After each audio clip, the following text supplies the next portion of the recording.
regret, but girl, you keep running since the day we met. Could you stop here for a sec?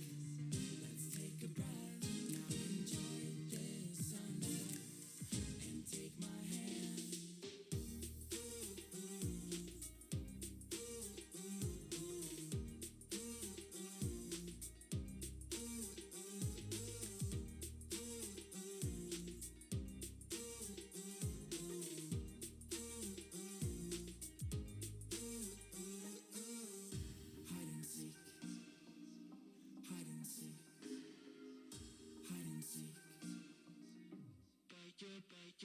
You're playing hide and seek, hide and seek, hide and seek.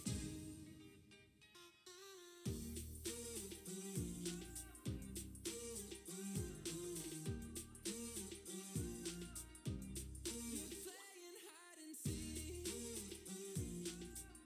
You're playing hide and seek.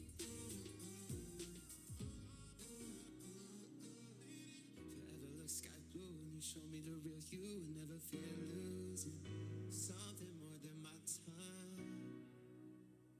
Forever looks like you whenever you're with me. It's easy like Sunday morning before we get to the morning.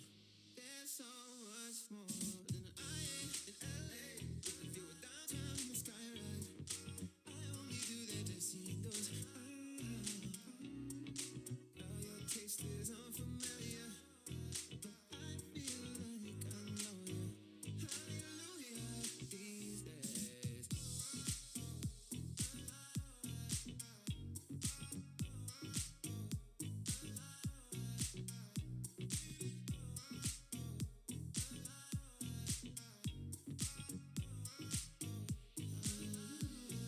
Never felt like praising no one.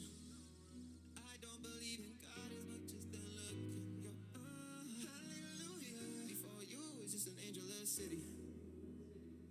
You got me looking up like there's someone I can't try. I give you every second, and I can't help but treat you like a lady. I give you every second, and I can't help but worship this angel. There's so much more than I am in LA. If you were downtown in the sky right, I only do that to see those eyes. Oh, your taste is unfamiliar, but I feel like I know you. Hallelujah these days.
Yeah.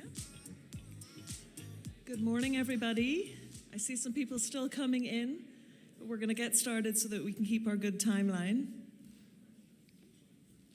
A very, very special welcome to our speakers this morning and also our chair, guest chair, Aniki.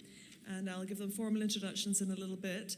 But first of all, some general housekeeping rules. If you weren't here yesterday, the password is Generali for the Wi-Fi. That's lowercase Generali. And also the breakfast was sponsored by BAF Insurance, and we'd like to give them a big round of applause and thank you for that healthy breakfast.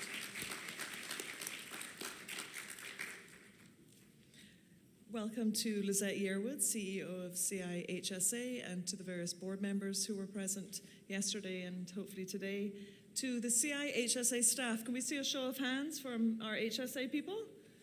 Excellent.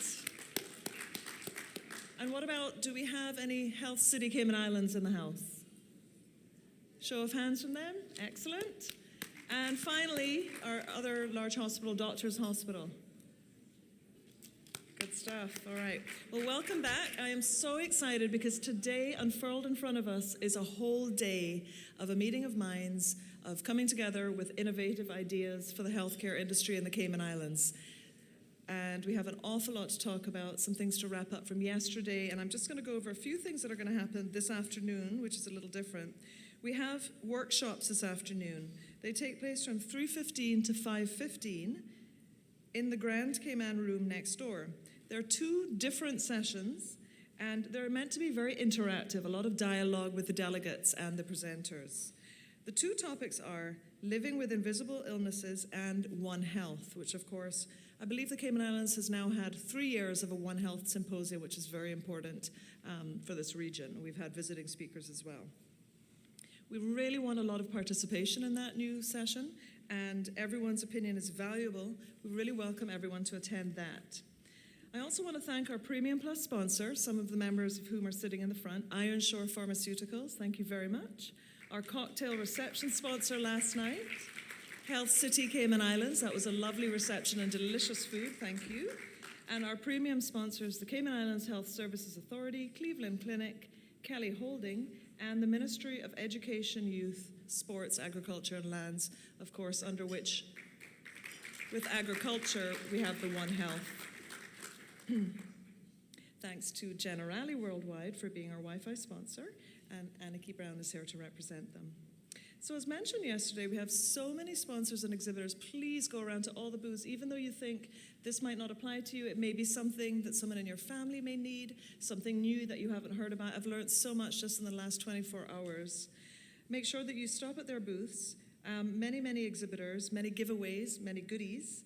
And there are also, at the very back of the room, there will be evaluation forms.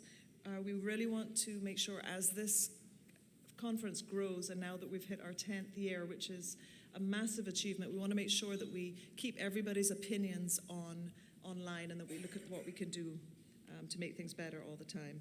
And finally, CME certificates are available to collect from the registration desk. So before I introduce the morning's chair, I just want to note a couple of things that struck me. First of all, about the Ironshore Pharmaceuticals, where Dr. Warrington is representing the company.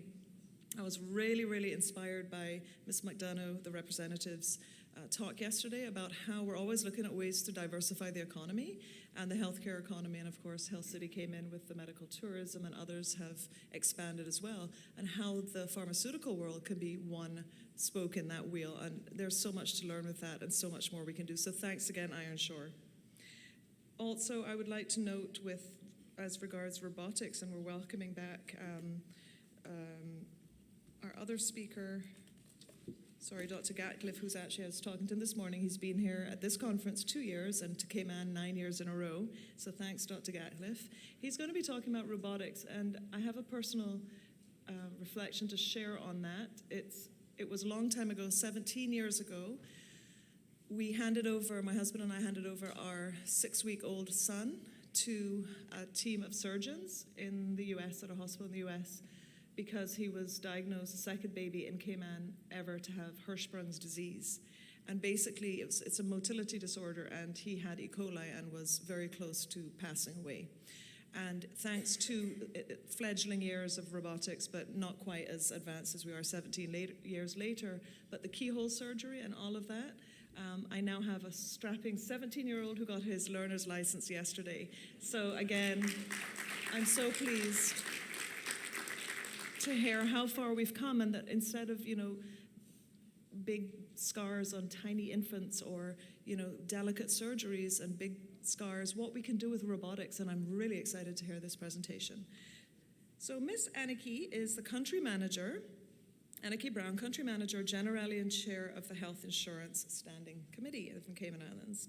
She began her career as a Cayman Islands attorney who moved into the insurance industry when she was offered an in-house position by one of her former clients.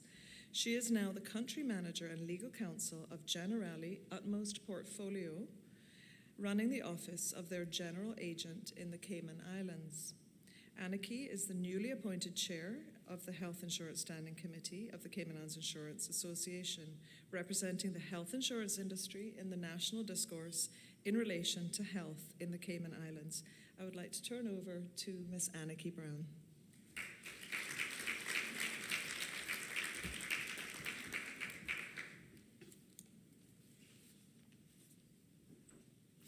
Thank you, Nancy. Good morning, everyone. We're in for a very exciting morning, but first of all, I would love to introduce you to our first speaker, which is Dr. Lewis Warrington. He will be addressing us on a decade of advancements and innovation in the treatment of psychiatric conditions and how far we have come. Dr. Lewis Warrington, MD, is a child psychiatrist with extensive experience in CNS medical affairs, having worked for multiple pharmaceutical companies in his career, specifically in the disease areas of ADHD, schizophrenia, bipolar disorder, major depression, multiple sclerosis, amyotrophic lateral sclerosis, and insomnia, a mouthful. Lewis is currently the VP of Medical Affairs for Ironshore Pharmaceuticals, with specific responsibility for all medical affairs aspects of the ADHD products, including Journey PM, which we've heard about a bit already in this conference. He came to Ironshore Pharmaceuticals from Merck, where he had primary responsibility for medical strategy for insomnia products. And prior to that, Lewis worked for Novartis, where he was responsible for a CNS team consisting of medical directors and a field medical team covering multiple CNS products. Prior to Novartis, he was Senior Medical Director and CNS Therapeutic Area Head for the U.S. Medical Affairs at Sanofi Aventis, having responsibility for medical strategic planning, execution, and life cycle management for all CNS products in the U.S. affiliate, including insomnia, major depression, and multiple sclerosis. He also led medical evaluation for all U.S. CNS business development opportunities. Prior to Sanofi Aventis, Lewis served as medical director in U.S. Medical Affairs on an atypical antipsychotic medical team at Pfizer, where in addition to his commercial support responsibilities, he led the project team to seek an additional bipolar indication. Dr. Lewis graduated with a Bachelor of Science from East Carolina University, majoring in biology with a concentration in molecular genetics. He then worked as a bench organic chemist at Burroughs Wellcome, developing novel molecules for pharmacologic use. Lewis returned to East Carolina University to obtain his medical degree and continued on to receive training in general adult psychiatry from the University of Virginia and child and adolescent psychiatry training from the University of Florida. He then completed a postdoctoral fellowship in neuropsychopharmacology at the Mayo Clinic, primarily comparing neurotransmitter profiles between neurotensin analogs and standard atypical antipsychotics, utilizing neuropharmacologic techniques, including receptor binding and microdialysis. Thank you so much for being with us.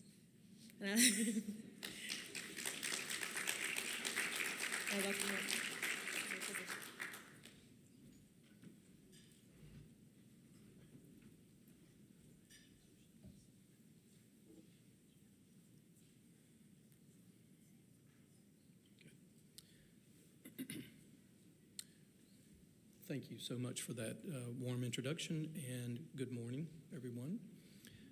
I'd like to thank the conference for inviting me to speak to you today. And over the process of learning more about Cayman healthcare, I'm extremely impressed, and especially with the comments that were made last night. There's a lot going on here, and I think it's only going to grow from what I'm hearing. I'd also like to thank the conference for not only their devotion to overall healthcare, but also to including mental health care, which obviously would be important to me. And it's something that I think, unfortunately, is not as well regarded as it could be. So as I go through this presentation today, where we look at the advancements and innovations in the treatment of psychiatric conditions, I'd like for you to think about the people around you, the people you know, family members, friends, people like that, and ask yourself, would you like for them to be treated, identified, diagnosed, and treated if they had a psychiatric condition? Or would you rather that just be hidden and not talked about and felt embarrassed about? So as I go through this presentation today, think about that. Think about the stigma that's related to healthcare, mental health care today, and focus on ways that you can think that organizationally or maybe even personally we can combat that stigma. And I'll talk a little bit more about that as I move forward. So first, just a quick note about Ironshore. I've been with Ironshore since January, and one thing that I'm impressed with Ironshore about is their emphasis on the patient-centric approach and a high science approach. And I think that's exemplified very nicely in the Delexis novel drug technology that we have. I'll talk more about that as we get to that point in the presentation, but essentially it contains two functional film layer coatings that allow this bead of methylphenidate to make its way through and arrive in the colon just at the time that morning is occurring to be able to treat early morning functioning. I'll speak a bit more about that. Ironshore received FDA approval for that in August of 2018. So here's the agenda for what I want to talk about today. An introduction to mental health with a focus on depression, anxiety, and ADHD. I would love to talk about all medical conditions, but we have limited time, as I can see the clock ticking off, and Anika is my timekeeper. But we'll be focusing on those three. We'll talk about the advancements and innovation in the treatment of psychiatric conditions related to those three. And then we'll talk briefly about raising awareness and destigmatizing mental health and the current and future state of mental health in Cayman Islands. So here's the description of a mental disorder, and I think people inherently know what a mental disorder is, but if you were to describe it, you would say that it's a constellation of symptoms that leads to a diagnosis. And later in the presentation, I'm going to talk about another effort that's going on in psychiatry is the DSM-5 to categorize illnesses so that they can receive better identification and treatment. But that's essentially what a mental disorder is a constellation of symptoms that leads to ultimately a disorder. It's important at every stage of life, all the way from the time one is born all the way until old age. And you can have mental disorders that are predominant in one stage or the other, but there are those that run all the way across the lifespan as well. Here's an approximation of, in 2018, of the prevalence of mental disorders in the U.S. 1 in 5 adults and 1 in 6 of children aged 6 to 17 experienced a mental illness. But I think the more important point is the next slide, which shows that only 43% of the adults and 51% of the youth receive treatment. Now that's unacceptable in my way of thinking, and this leads back to the idea I was talking about with stigma earlier. That's one barrier. There are other barriers, but that's one barrier that I think we can certainly address. Risk factors for mental illness include stress, genetics, adverse life events, biological factors, other kinds of things. And there are currently over 200 classified types of mental illness, depression, anxiety, and ADHD being three of the more common ones. One of the things I wanted to say as I was looking at these slides is this might be a good representation of what we need to get to is when people are talking together, thinking together about mental illness. And that's the point I wanted the takeaway I think that you could walk away with. So let's talk about the depressive disorders first. And depressive disorders are really an umbrella term that sits over a group of disorders that are depressive in nature. And they really focus on sadness, crying, the things that you typically think of when you think of depression. But there can be different manifestations of them as well when you get to the different types. Major depressive disorder listed first there is probably one of the most common. But disruptive mood dysregulation disorder is another one that you may not be familiar with, which is also in the depressive spectrum. You can have these associated with certain other body manifestations like menses, for instance, and premenstrual disorder is one of those that's linked to the cycle. And then you can also have depressive disorders that are due to another medical condition. And the example I think of right away is hypothyroidism. So whenever someone comes in to see a psychiatrist who has depressive symptoms, you're always going to want to think of these biological causes, and one of the main ones is hypothyroidism you should be checking for. So the prevalence in the U.S.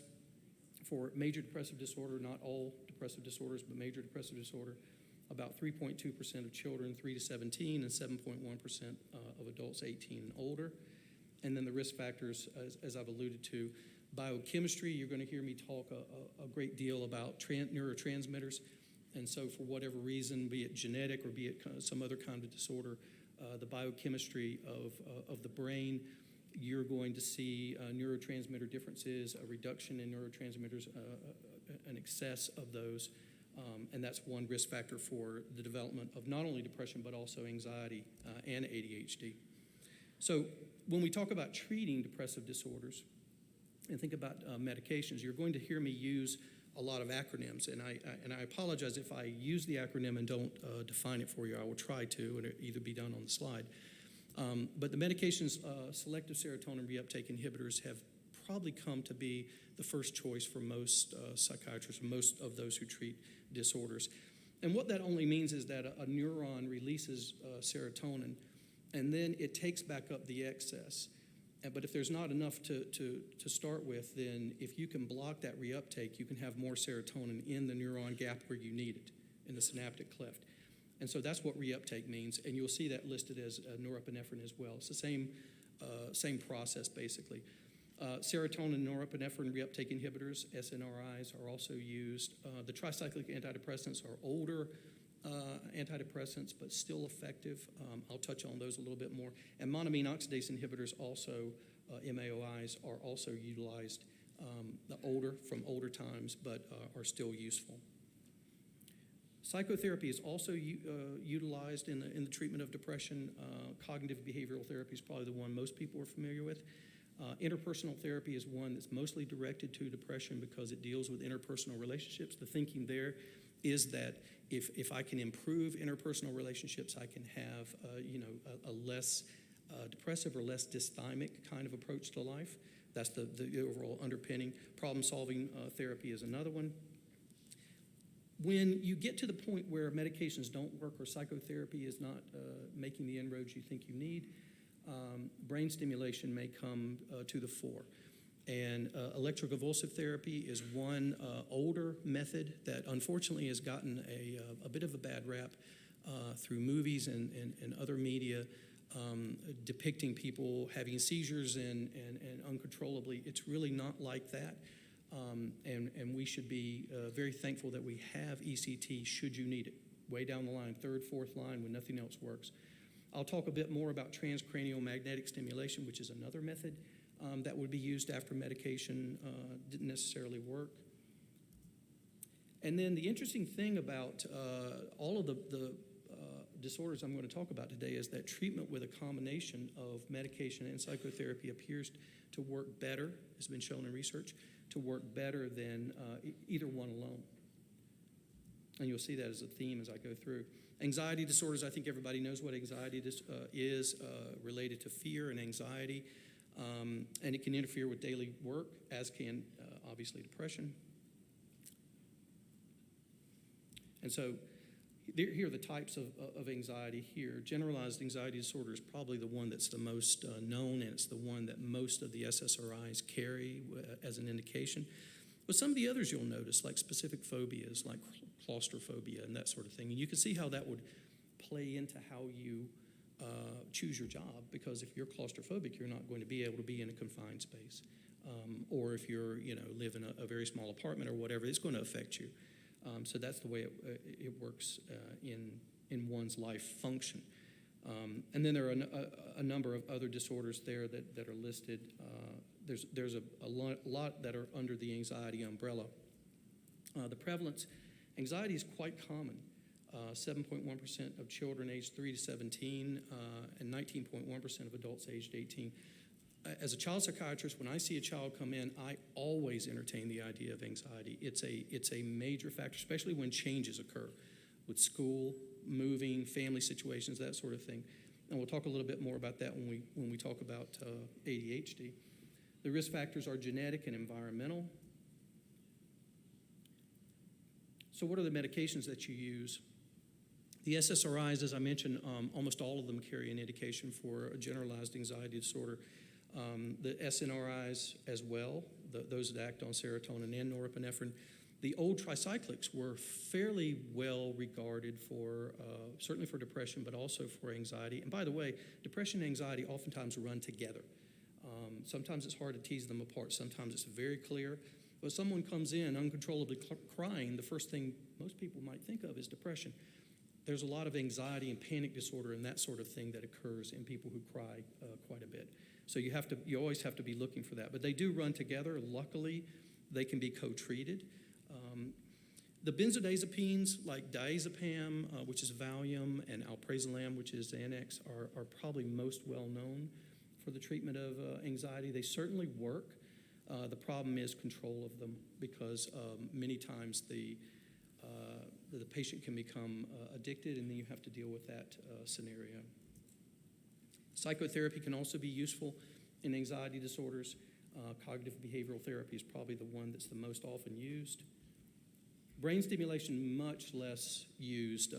There's been a lot of work in vagus nerve stimulation, and there's still situations where people can use that, but it's not as well used as medication or psychotherapy.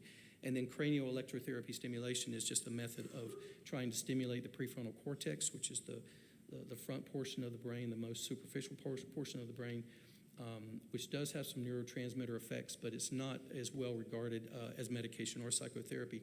And of course, as with the others, treatment with a combination of medication and psychotherapy appears to be the best. So let's move to ADHD. ADHD is a sort of a cognitive or cortical dysregulation that occurs in a patient. It's neurodevelopmental in its approach, or in one's approach to it, and it manifests itself in inattention, hyperactivity, impulsivity. As a matter of fact, the categorizations that we use are just that in terms of ADHD. You can be inattentive, you can be hyperactive and impulsive, or you can be combined type. And just ask yourself now, and I'll give you the answer, but ask yourself now, which one of those three do you think would be the one that the diagnosis or the problem that flies under the radar most often in children? It's inattentive, because you're not causing problems for the teacher. And I hate to put it that way, but I mean, that's a lot of times it comes to the attention of adults by hyperactivity and impulsivity, and then lo and behold, they have inattention as well. Inattentive children tend to be just sitting still quietly, but they're not really doing well, and the assumption may be that they're just not a good student, and so that's the unfortunate part of that. But I think headway is being made into the world of identifying inattentive as well. The prevalence in the U.S., 9.4% of children aged 2 to 17, and it is a longitudinal disorder. Currently, the statistics are about 60% of children with ADHD will persist into adulthood. I think that number is going to rise. I think it's going to continue to be known that it is a lifelong illness, and that maybe coping mechanisms and other things come into play that for some people that maybe not for others. But I think it certainly is a longitudinal disorder. In terms of risk factors for those, genes, in utero effects can also be caused, low birth weight, brain injuries, those kinds of things. So the medications are usually stimulants or non-stimulants, and I'll go over those later. The non-stimulants or the stimulants are methylphenidate and amphetamine. Psychotherapy is also used. Cognitive behavioral therapy is used. Family and marital therapy. And one of the things I'll just go ahead and put up for the other is coaching, education, and training. You'll notice that, and I'm focusing on the children now, you'll notice that there's a lot of parents involved in the training of the children because the parents are reflective of what's going on in the child. As a matter of fact, to a child psychiatrist, a patient that's brought in, a 6-year-old, it's a lot of times you look at that 6-year-old as a sentinel issue of a family dysfunction. And so one of the things you want to do is look at the entire family because the 6-year-old, in this case, is an integral part of that family and is sometimes symptomatic of what's going on in the family. So what I'm saying is if you have a patient, a 6-year-old, who has ADHD, and they wind up interacting adversely with their parents, that will come to your attention or at school. And that's where all these you see on the right-hand side of that slide. Parenting skills training, stress management techniques are very useful in families where ADHD children are. Now, imagine magnifying that to say not just one child in a family, but a sibling with ADHD because there is a genetic component, and then magnify that with a parent or parents, and everybody has ADHD. So you imagine what those mornings are like when people are trying to get organized. So think about what you had to do to get here today. You had to get up, you had to be organized enough to bring everything with you. I don't know if anybody forgot anything, but I'll bet we have less than 1% of this entire room who forgot anything. But if this was a whole room of ADHD patients, there would be a lot higher percentage of people who forgot things because the disorganization is a problem, and we have a way to address that. And then, as I mentioned earlier, treatment with a combination of medication and psychotherapy has been proved to be the most effective. So let's talk about the advancements. And before I talk about the individual advancements, I want to talk about the diagnostic, well, this is an advancement, the Diagnostic and Statistical Manual. Have people heard of the DSM before?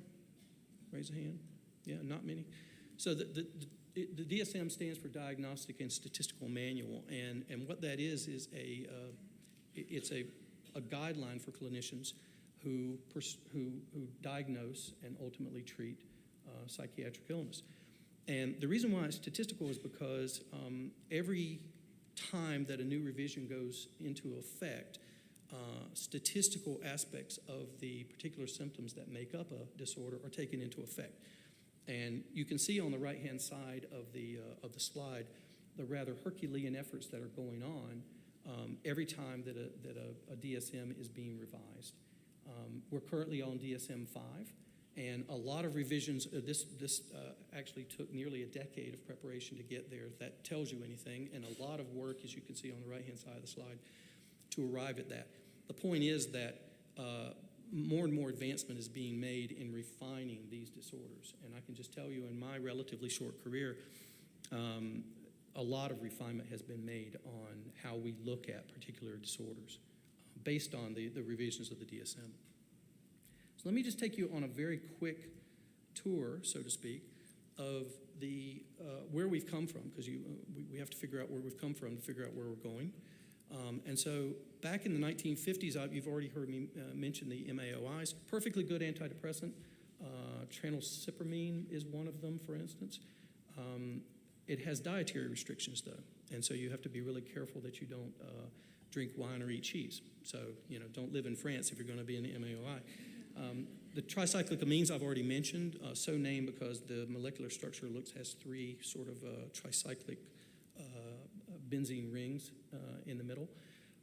Old antidepressants, perfectly good antidepressants, but they had a fair amount of adverse events, and it's also not safe in overdose. And that's something that psychiatrists have to take into account, unfortunately, is if you take a large load of tricyclic antidepressant, you have to go in the hospital and be cardiac, and you have to be monitored. 10 minutes, really? You sure? It says 24. Okay. I'm going to speed this up. The SSRIs in the 1990s was a really big. So Prozac, which is fluoxetine, everybody will probably recognize. And then as we move to the 2000s, the SNRIs like Effexor, venlafaxine are probably the most popular ones. There's a lot of unmet need for depression and anxiety prior to the past decade. Partial responsiveness, treatment-resistant depression was a big one. And we do have advancements in those arenas. In addition to that, there was also, in drug development, there's also challenges as well. And you see some of them listed here. The changing landscape of disorder definitions, pathophysiology changes or changes in understanding, especially neurotransmitter chemistry, rising costs and increased regulatory processes. But having said that, there are a number of improvements that have been made, and I'm not going to go through these exhaustively, certainly not now that I've been given the 10 minutes. But you'll see the trend as we go through. So Vibrid, for instance, is an SSRI for the treatment of major depressive disorder. This appeared to have some advancements in the treatment of anxiety, so coexisting anxiety was their claim, and also less adverse sexual effects. The initial SSRIs like Prozac and Zoloft had a lot of sexual dysfunction associated with them, up to, say, 15-20%. And so that was obviously an adverse event that has to be contended with. When you move to, I just mentioned treatment-resistant depression was an unmet need. You can see on the slide here, aripiprazole, which is a partial agonist at a dopamine receptor. A number of the atypical antipsychotics, of which aripiprazole is one, are used now for adjunctive treatment of treatment-resistant depression. And so you'll already be on an antidepressant. You add in an antipsychotic. So that was an advancement as well, and that's just a representation of one of those. Fetzima is an SNRI. This also carried an indication for pain. Early on, the tricyclic antidepressants were actually used for pain, especially back pain. And so this is sort of coming full circle now to where antidepressants are actually looking for pain indications as well. Trintellix, an SSRI that was approved in 2013. This one is put in here because in addition to the reuptake inhibition that I also mentioned, they're also targeting specific serotonin receptors. So 5-HT1A stands for 5-hydroxytryptamine, which is serotonin. So that is a subtype receptor that they're targeting.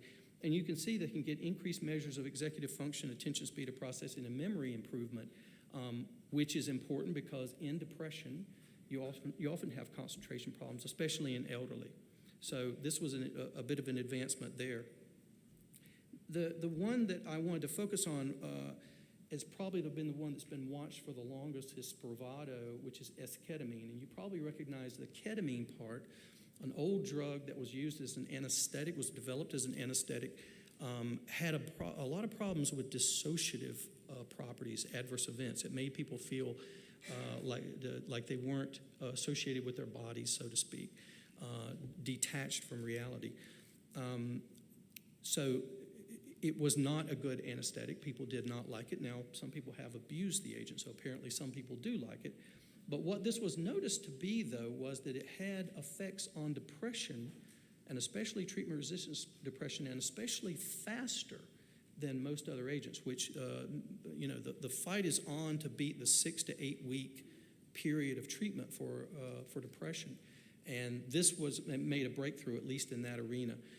It also helped in people who were suicidal. And this is incredibly important to a psychiatrist, because if you present to me and you tell me I'm depressed and I see that you're crying, you don't have any pleasure in things that you're doing anymore, and you're suicidal, and you have a plan, what am I going to do with you? I can do nothing but hospitalize you for a period of time until that abates. At least agents like esketamine are moving towards trying to get us to the point where we can resolve suicidal thoughts more rapidly. So I see that as a major advancement. And then I mentioned on the previous slide when we were talking about unmet needs, the fact that there was nothing for postpartum depression. Now, postpartum depression is not only affecting one person, it's affecting two, and maybe even families. Thank you. 5 minutes now. Thank you. So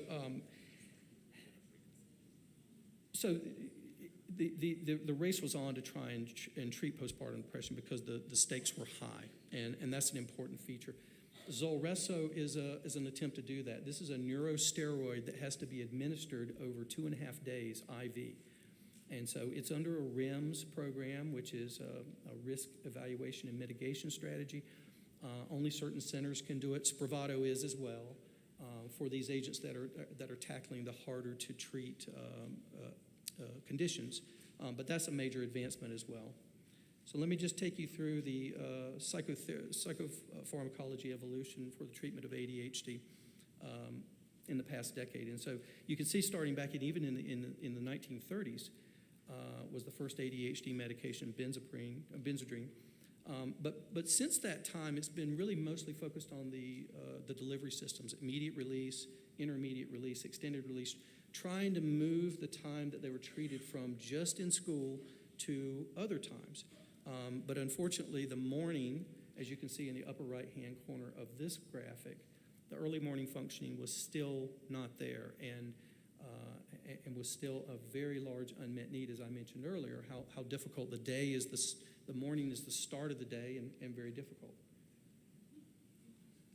I now have 30 minutes. You should take a vote and see if they want 30 minutes. I need a new clock. Okay. I thought that was short, but thank you. Time expands and keeps. It does, doesn't it? It does, doesn't it? And this is encouraging for you. Now you can additional time. So now, okay, so I can slow a little bit. So there were limited non-stimulant options in the prior to the past decade. The duration of action, as I mentioned earlier, was not just during the time of school. That was an important time. But ADHD stretches into the morning, stretches into the late afternoon because kids have after-school things, they have homework, and into the evening they have sports and other things like that extend the day, and even into the night. We know ADHD does have effects on a patient's sleep. So ADHD affects a child around the clock. And the unmet need was that early morning functioning was not addressed as well as it could be. And then onset of effect is a related topic to that. So in a similar manner, what I want to do is just go through these agents that have occurred, that have been approved for us in the last decade. Not to go in depth in them, but just to point out trends as I move through these. In 2012, Quilivrant XR, which is a liquid methylphenidate, was approved. And you can see that one of the things that's interesting, you just heard me talk about delivery technology. So this is methylphenidate, so well-known drug. But you can see that they have a combination of 20% immediate release and 80% extended release. So this is a combination of, and that's one approach to drug technology to try to improve the time. So you get an immediate period, and then you get an extended period, which would, work towards trying to cover the day. However, notice that the onset of effect is 45 minutes, and the duration is still 12 to 13. Quilichew ER came out, which is a chewable methylphenidate, obviously an advancement, obviously an improvement, because we all know there are some kids who just don't want to swallow pills whole. But still, yet again, a 30% IR and 70% ER methylphenidate combination, and onset of action is still 45 minutes. So the point I'm trying to make about onset of action is that when you get up in the morning, you have to, as a parent, you have to determine, how am I going to treat my child? Do you start as soon as they wake up? Do you show up at the bedside with the pill and with the liquid? And then that's going to take a period of time. Well, then how am I going to get out of the house? What time? Do I allow for that? Do I have to get up earlier? That's just a consideration that I wanted to make as we go through these. Adzenys came out with an ODT as an orally disintegrating tablet. Yet again, a good method for children to use, but yet again, 50% IR, 50% ER, and now the onset of effect is 1 hour. Vyvanse came out with a chewable in 2017. Once again, onset of action is 1.5 hours. Duration of effect is 13 hours. Adzenys, yet again, came out with an ER. This is a liquid amphetamine. for patients who cannot swallow pills. 50-50 ratio again of IR and DR. Onset of effect is 1 hour. And my dais came out with a number of beaded processes that contained an IR and DR layers. But yet again, now the onset of effect is 2 to 4 hours. I'm not really sure how effective that's going to be for even getting a child to their first class in time to be able to have an effect. But then we come to the medication that was made in your own neighborhood, Jornay, which impressed me quite a bit when I joined the company, because the company described this early morning and said, unacceptable.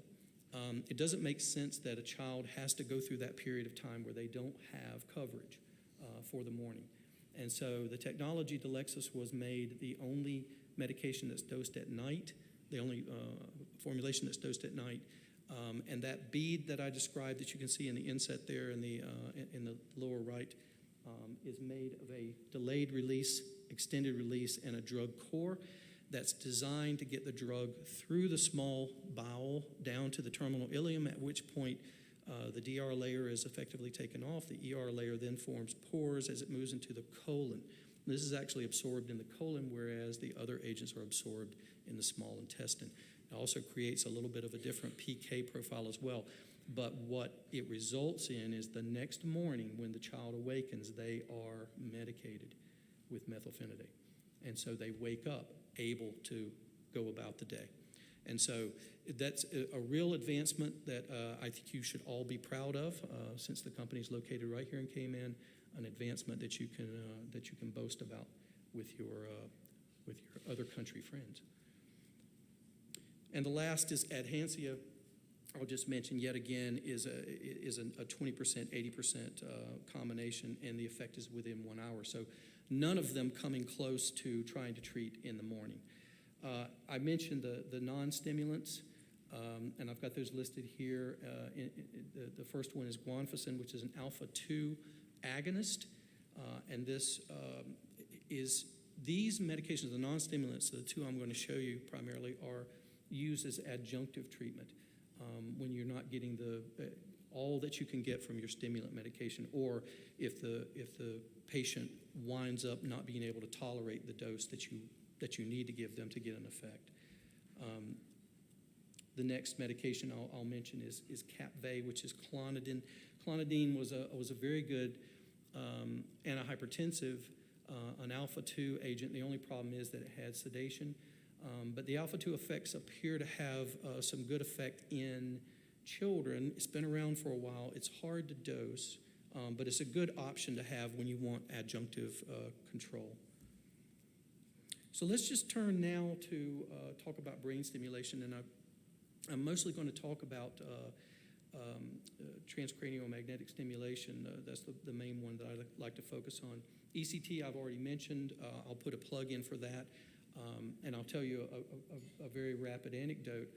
I had a patient when I was in residency who was an elderly woman, about 68 or 70 years old, had depression, had very fretful depression, the kind of depression where you sit in a jerry chair and you reach out to people and you moan and wail as you're holding on to them, and crying, a lot of crying, very sad situation. We hit her with as much antidepressant and adjunctive treatment as we could over a period of 2 weeks, and made no dent in her depression whatsoever.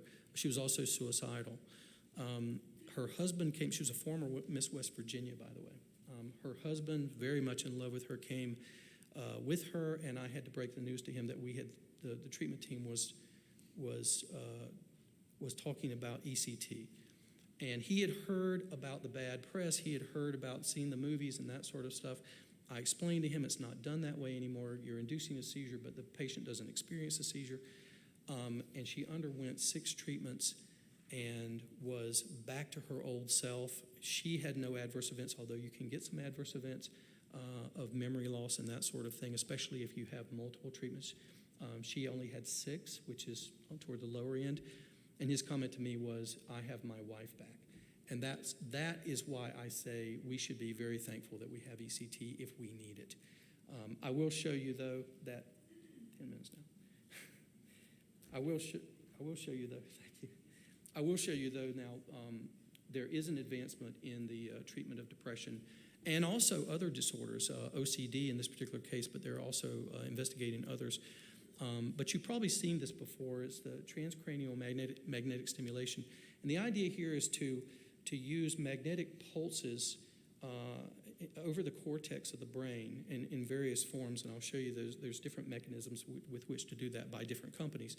But the idea is that you stimulate the local neurons to release neurotransmitters, and those local neurons then stimulate deeper neurons, and you finally get to the areas, the limbic areas of the brain where depression is housed, and so you can get improvement in those over the course of a period of time. The adverse events appear to be fairly low. Right now, this appears to be being utilized second line, though. I guess one could choose. I don't see it listed as second line, but it's being used, I think, as second line behind medication and behind psychotherapy, which I consider both of those to be first line. Brain's Way came out with their version, and they call theirs deep TMS or deep stimulation because they feel like they're getting a deeper penetration. They also have two different helmets that you use, one for depression and one for OCD. They're indicated for OCD also. And then there's a final one, the Horizon mechanism. Does not appear to be significantly different from the NeuroStar one, although if you go on their website, they make a lot of noise about it being cost effective. So that's, if that's what you're looking for, that's what you would go to. There has been one innovation in brain stimulation in the treatment of ADHD. I don't think it's well utilized. It's by a company called NeuroSigma, and this is called the Monarch External Trigeminal Nerve Stimulation System. And so what you're doing is stimulating the branches of the trigeminal nerve through a relatively handheld device that you can see there that then stimulates the frontal cortex through a patch, the trigeminal nerve through a patch that's attached to the forehead. This is done during periods of sleep each night. They have neuroimaging studies that do show the brain regions that are affected appear to be favorably affected, but I don't see much movement in the use of this. It still appears to be overwhelmingly in the majority of the stimulant medication and the adjunctive treatments if needed, and the psychotherapy that goes along with it. So let me turn to psychotherapy because we've seen how important it is when combined with medication for depression, anxiety, and ADHD can enhance the effect of anyone alone. So you see the walk that went through there, basically deriving different versions of psychotherapy to try and get closer and closer to a particular patient's circumstance. And I want to point out two that have come to the fore in the past decade. The first is called eye movement desensitization and reprocessing. The idea here is that one takes traumatic events that you may have experienced in the past, and as you think about those, you are prompted by the therapist to move your eyes in certain directions repetitively. And when you do that, the thinking is that you restructure the memory of the traumatic injury and put it back into its proper place where it should go instead of being in a different place. And you can think about this for yourself. I know in the United States and maybe even here in Cayman, everybody knows where they were when they heard about the 9/11 events. And so, or if you go back further in history, when Kennedy was shot, everybody knows that's called a limbic memory. And so the traumatic events can live in there. This is a method to try to reprocess that.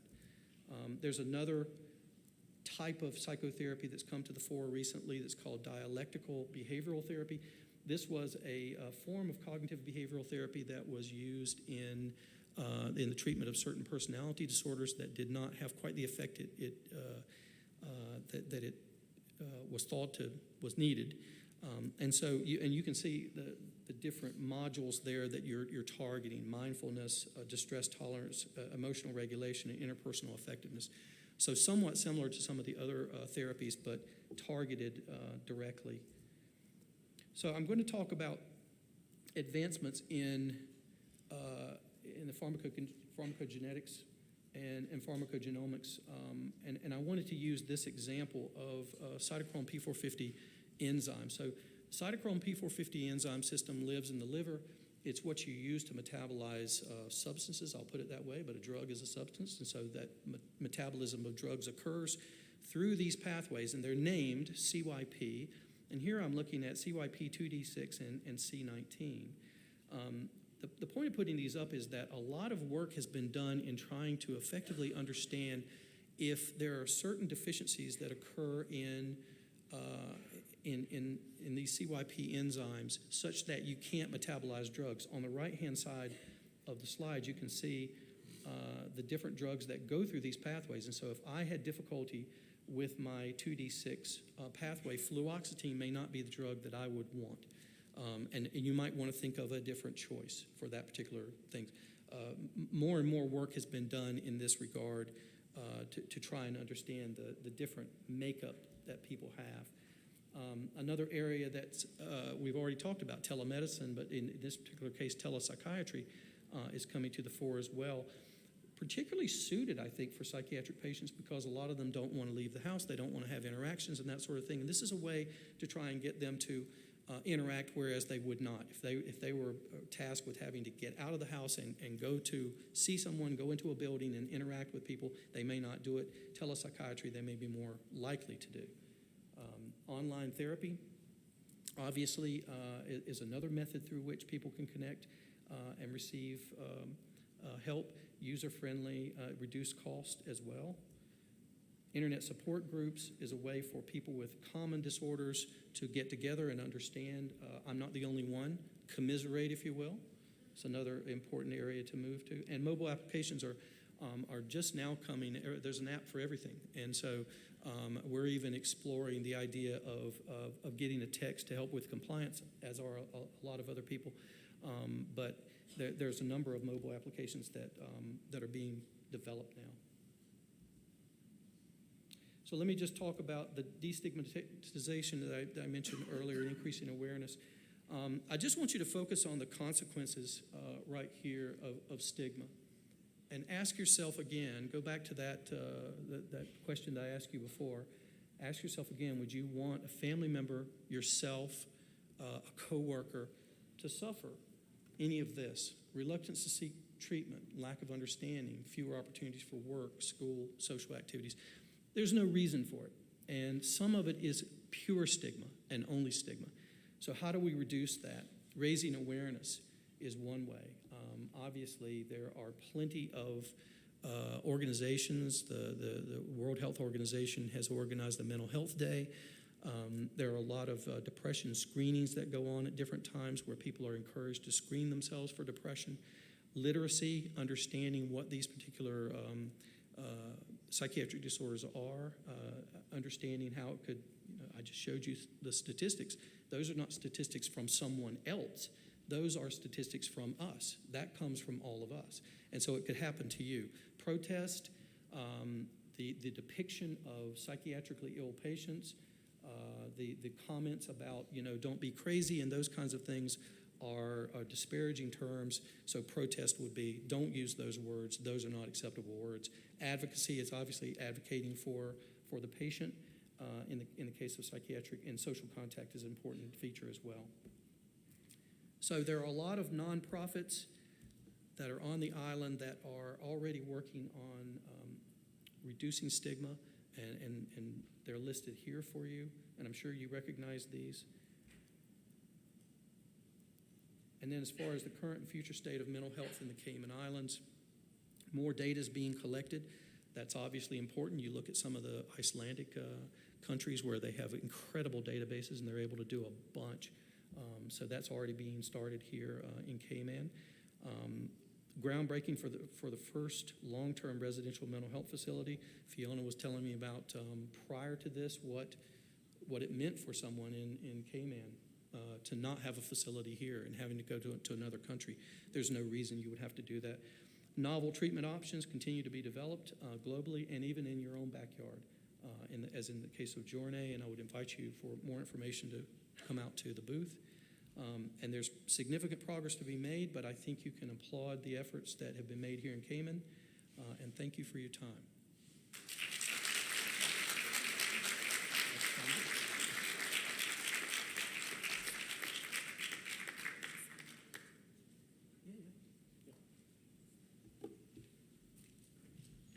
Thank you so much to Dr. Lewis for that informative presentation and seamless presentation in spite of our clock malfunctions at the top here.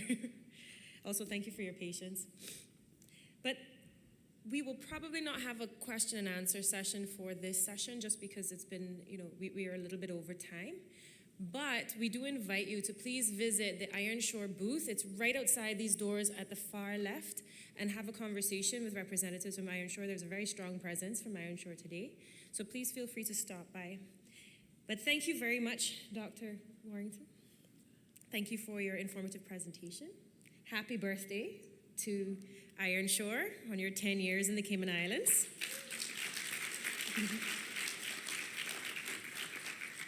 We have a bit of a little gift on behalf of our conference, which is also 10 years old this year. And for you.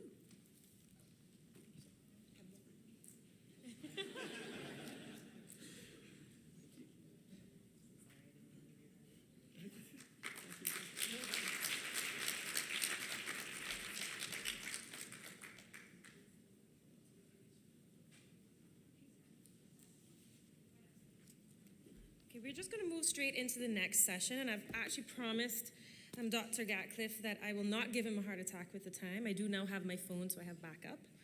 But Dr. Troy Gatcliffe, MD, is a part of the gynecological oncology team at the Miami Cancer Institute at Baptist Health, South Florida.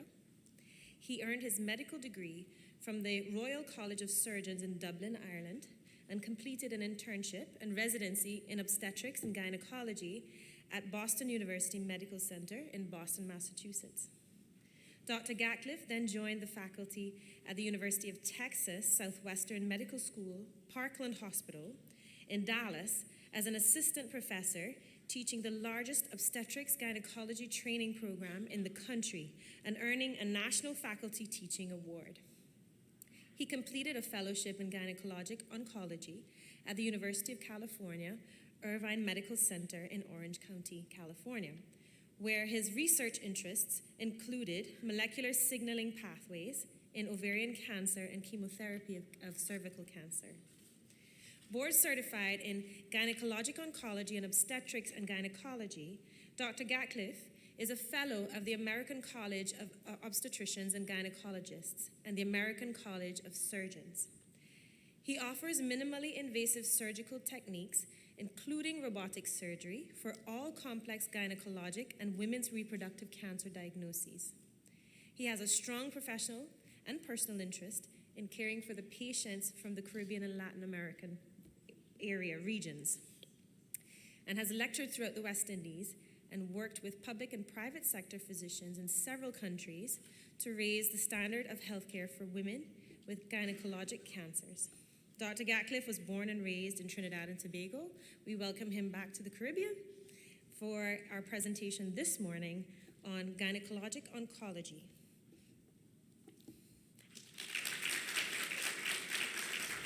Forgive me. You will be speaking to us on the rise and fall of robotic surgery. Versus Jesus, or why do you believe in alternative medicine versus conventional medicine? And a lot of it has to do with what you're exposed to, as well as a number of biases that we as humans have that sort of colors the information.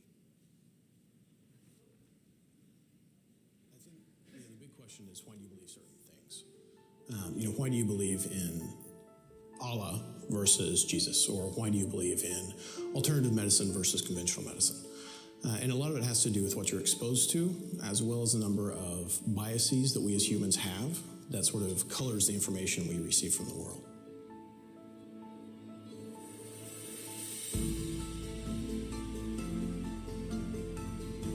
A large portion of it's geography, right? So if you're born in Oklahoma, you're much more likely to become a Christian than you are a Hindu, simply because everyone else around you is a Christian.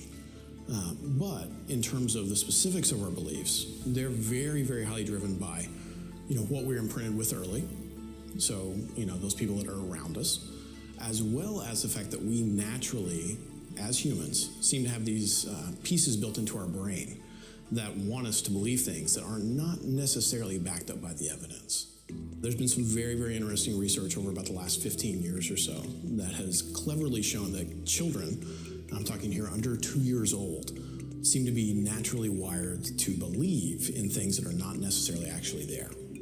And that certainly helps contribute to our belief in supernatural things later in life.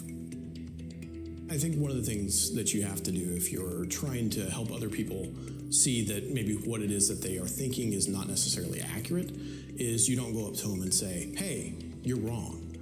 That's a completely wrong thing to do, and we actually know that from research, is it's called psychological reactance. And I'll just say, hey, screw you, I'm double right now. So instead what you have to do is you have to help them understand, why is it that I believe these things and why is it that you believe what you believe? I'm a huge fan of the scientific method. I think one of the best things that our culture has produced over the last 400 years is the scientific method. And the reason is because what the scientific method does is it takes all of these biases, all these heuristics that we're naturally prone to, and it helps to eliminate them. It helps to control for all the things that we as humans naturally do so that we don't fool ourselves. And that's the key to any sort of real understanding of things, is not just, oh, well, here's my evidence for it. It's, well, here's my unbiased evidence for it. For me personally, it's about seeing the world as it is, not as I want it to be. And I think the world would be a much better place if all of us were trained in how to think critically, in how to think rationally, in how to logically examine questions, and not just find what I want to believe, which is what we do naturally, but find what actually is, or what actually isn't, so that you do so in an unbiased way.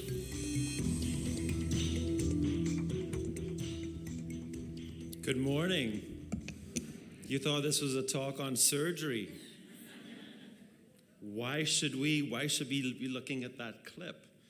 Today is a pretty special day for me. It's 9 years that I've been coming to Cayman and 20 years that I'm a physician, but it's the first time that my wife will ever hear me speak. Yeah. So, Carolyn, this talk, if you're somewhere in this room, this talk is dedicated to you, my love. Thank you for your continued support. It's nice to see everyone here. Thank you for giving us your morning. I put that clip up because I'm going to talk a little bit about belief bias, because we in the world of robotic surgery are in a conundrum. We are in a mess right now in terms of one of the aspects in which we use robotic surgery, which is for the treatment of cervical cancer. So I have no financial disclosures. So to get right back to the psychology of it, belief is powerful, all right? The belief bias is the fact that we give value, weight, strength, and importance to an argument, not based on whether the argument is valid, but based on the conclusion that we already believe to be possibly, probably true. So if we agree with a view, we seek data points that support our position. My dad in Trinidad thinks Donald Trump is the greatest president in the history of the United States. Guess where my dad gets all of his news from? Thank you. All right. So you see, we seek points of view that align with what we want to believe is true. So what someone wants to believe is true, they believe it into truth for themselves. But truth and beliefs are actually different, and they need to be discerned. So the belief bias effect has been one of the most studied concepts in psychology now for almost 3 decades. It was first described way back in '89. So to just run through this for you so that you can be settled and ready to go through some of the data that has turned the world of cervical cancer surgery on its head. The belief bias effect is the tendency to be influenced by our knowledge about the world, by evaluating conclusions and to accept them as true because they are believable rather than because they are logically valid. So let's look at the 2 syllogisms up there. All right, I want you guys to follow this with me. There are 2 syllogisms up there. One is, all flowers have petals. Roses have petals. Therefore, roses are flowers. The other one is, all fish can swim. Tuna are fish. therefore tuna can swim. If you follow the logic of those two, many of you said right up front that the first one is true. It's believable. It's believable because we all know roses to be flowers. But that syllogism, the logic of that syllogism, can't be used to deduce that roses are flowers. Only the second syllogism is actually logically valid. So here are two indeterminate syllogisms. This is a little experiment that's been run many, many times by psychologists. They are both constructed in exactly the same way. So all flowers have petals, pennies have petals, therefore pennies are flowers. All roses have petals, all flowers have petals, roses have petals, therefore roses are flowers. They're both constructed in exactly the same way. Now, when you run this in an audience, most people think, I'm not sure what pennies are. What's a penny? But maybe this guy up on the top there knows what he's talking about. So pennies are flowers. Do we think pennies are flowers? But pennies are pasta. So if most people look at that, most people come up, well, I'm not sure, I'm not going to conclude that pennies are flowers. But he sounds great because he's up there and he's an authority. He knows what he's talking about. A whole bunch of you would have thought, well, yeah, pennies are flowers. Now, when we run it the opposite way, it's the same syllogism, but most people in the audience, because of our experience and our beliefs, automatically assume that roses are flowers based on that logic. But in fact, you can't deduce that from the way the syllogism is constructed. So the belief bias in medicine is very powerful. The drive to accept believable conclusions in the face of inconclusive results is very strong. And even well-substantiated conclusions may be difficult to accept if they counter our beliefs. So why am I talking about all this psychology at the beginning of this talk? Why am I taking you through this? Because we have been turned upside down in our heads. I'm a gynecologic oncologist. I take care of women's cancer. I use robotic surgery every day to take care of women with cancer. But in one aspect of the cancers that I take care of, particularly cervical cancer, our notion of using robotics for cervical cancer has just been turned upside down on its head. And the truth is we don't know what to believe. So I'm going to present to you the data as it has occurred over the last decade. And then we're going to talk about what we should think and how we should believe it. So the question is, when is it time to reject a long-held belief? Is a technologically advanced surgical method that does, in fact, reduce perioperative side effects, must that be better for patients? Is it better for the cancer outcomes of the patients? And so here's what has happened. Let me just take you through the journey. We have been moving on a journey since the 80s towards less and less invasive surgery. So surgery used to always be performed through open incisions, and in fact in cancer, those incisions are never horizontal. They're often big midline vertical incisions. Then we moved to vaginal surgery, and gynecologists would start taking things out through the vagina with no incisions. Then in the 80s, we moved into the world of laparoscopy, and I'm going to review that in a quick video so that people can remember and know exactly what laparoscopy is, because robotic surgery is merely just another form of laparoscopy. It's just laparoscopy 2.0. Then we had robotic surgery, and I'm going to show you a little bit of robotic surgery in a second, because that's not the main intent of my talk, is to show you the data that's turned all of us upside down. So minimally invasive surgery, laparoscopic or robotic surgery, has been around now and was already described all the way back in the 80s, right about when laparoscopy came out. Oncologists started adapting this. So it's been almost a quarter of a century that we have been using laparoscopy in the field of gynecologic oncology. And in fact, in the United States, importantly on this slide, you'll see that the bottom arrow here is laparoscopy. Never really got massive uptake. But as soon as the robot became approved for use in gynecology, not necessarily in gynecologic surgery, but in gynecology, it was in 2006, the year that I entered fellowship, minimally invasive surgery in gynecologic oncology, as well as in just general gynecology, but I'm an oncologist, so that's what I'm speaking about, took off. And open surgery took a steep decline. That's the red curve. So now we have done millions of robotic surgeries all over the world. And robotic surgery is indeed very, very sexy. So many of you have heard me over the years come to Cayman and talk about robotic surgery and gynecology because it sounds so awesome. It's the most wonderful thing to say that you went and you had a robotic surgery, and the technology is so cool and it's really cutting edge, and it makes you feel like you've gotten the best that medicine has to offer. And in fact, in many fields, it is the best that medicine has to offer. So the known potential benefits, perioperative, patient-centered benefits that have to do with recovery and doing better after surgery are not disputable anymore.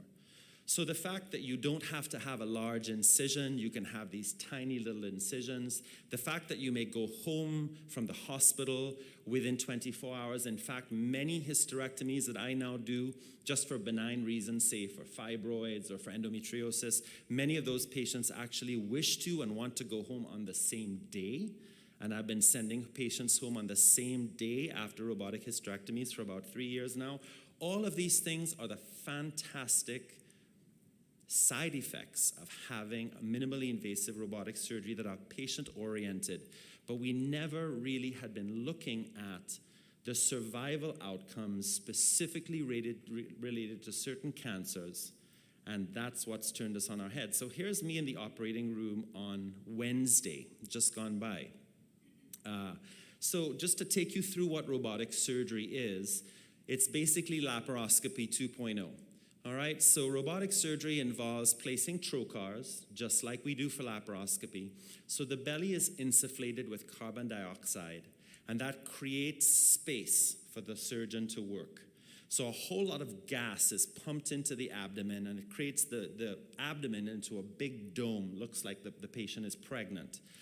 Trocars are placed, and then what happens is we place the patient, if you want to know, for pelvic surgery into a very steep Trendelenburg. We put their legs in the air and we put their heads down.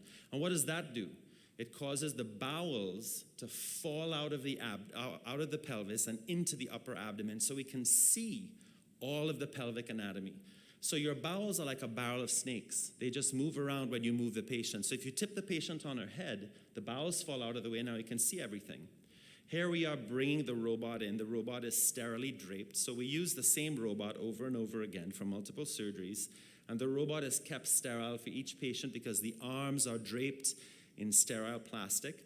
The robot is driven over the patient.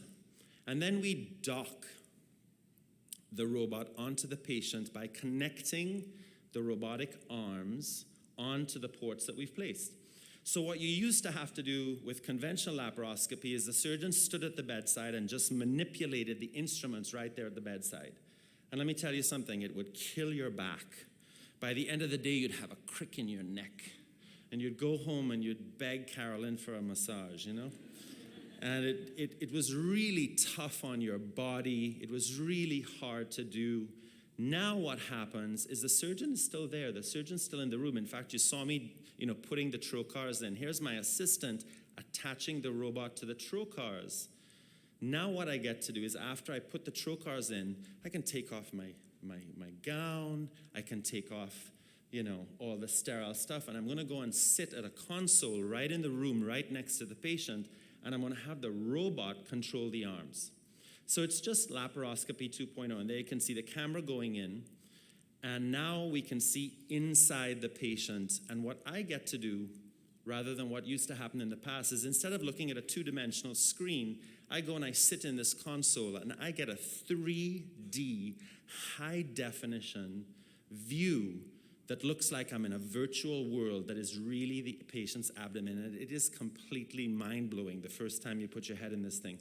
So for surgeons, this is like the best thing since sliced bread. I mean, there's nothing better. There's nothing better than doing this. So this must be great stuff, right? You gotta use this. We gotta use this.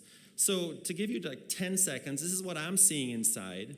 I'm moving the instruments and I'm doing the surgery, and the robot is moving the instruments for me, and I'm sitting right next to the patient and I'm operating away. I get to be not sterile, and it's wonderful. So robotics is used in many, many different fields of medicine, not just gynecologic oncology. And it's used in many, many different ways just in gynecology alone. So we take fibroids out with it, we take endometriosis out with it, we take ovarian cysts out with it. And the advantages of robotic surgery are now beyond repute in terms of the perioperative advantage for the patient in terms of smaller incisions, faster recovery, and so on and so forth. So we started getting some data, some real outcome data with some survival data about maybe 10 years ago, 5 to 10 years ago. So the Belgians, this is just a couple of the studies, there's many, but the Belgians showed us their experience, we looked at the outcomes, and what we found is that, yeah, we all thought, why not? Let's use this for cancer. I mean, it must be good because it's such a great surgical technique. None of these studies, though, that spurred us on to bring it into the use for cancer were based in any randomized control trials. They were not prospective studies. They were mostly surgeons or single institutions looking at their outcomes. Now, some of the first survival data that was published was not really well published. It really was just perioperative data. And so we saw kind of the same stuff that we knew before. There's shorter operative times, there's less morbidity, patients stay in the hospital less, but we were never really looking at the cancer outcomes. So everybody thought, well, yeah, let's just use this for cancer. It's great, right? So the NCCN, the folks that govern the way we practice medicine for cancer in the United States, started to say, well, radical hysterectomy procedures may be performed. This is in 2014, right? This is 5 years ago. May be performed via laparotomy or laparoscopy, and laparoscopy or robotic surgery is acceptable. So right then and there, we kind of got like a carte blanche. Well, the NCCN is saying, you can do open surgery, you can do laparoscopic surgery, and the robots, oh my gosh, it's fantastic. Let's use it. So here we go. The guidelines now say, sure, go ahead, you can do either. And then a meta-analysis comes out. So those of you in the room that are scientists and those of you that follow statistics, a meta-analysis is a review of all the preponderance of data that we have. So in 2017, 2 years ago, a meta-analysis comes out using 23 studies. 23 studies. And all of them are retrospective studies. None of them are prospective randomized control trials going forward. But the meta-analysis says that blood loss is less, hospital stays are shorter, return to normal activity is faster, transfusions are less, bladder catheterization is less, and the overall survival has a tendency to look better in the laparoscopic side of the equation versus the open side of the equation. Now, if anybody in the room is a statistician, the line here represents the confidence interval of 1. When confidence intervals cross 1, they're not necessarily statistically significant, but they may be showing some kind of trend. Okay, so we look at this and a meta-analysis comes out, all retrospective, and now we think, yeah, we're seeing that using robotic surgery in cervical cancer is a really reasonable thing to do. So we were all waiting for this study that was started in 2008. This study was presented last year at the Society of Gynecologic Oncology, and it was finally brought to publication, although it was out in abstract form and in oral presentation form since the SGO last year in March of 2018. It went to publication in the New England Journal of Medicine, one of the most high-impact medical journals in the world, and its main author is Pedro Ramirez, who is one of the main proponents of robotic surgery and its use in the world of oncology. Fantastic surgeon, highly decorated and respected physician. And he runs a randomized control trial that is looking at robotic surgery versus open surgery. It's a multinational study. It's being performed at multiple centers across the world. And in fact, the publication is so important that the New England Journal calls it one of the 30 most notable articles in all of medicine, not in oncology, not in cancer, in all of medicine. And why? I'm going to show you why.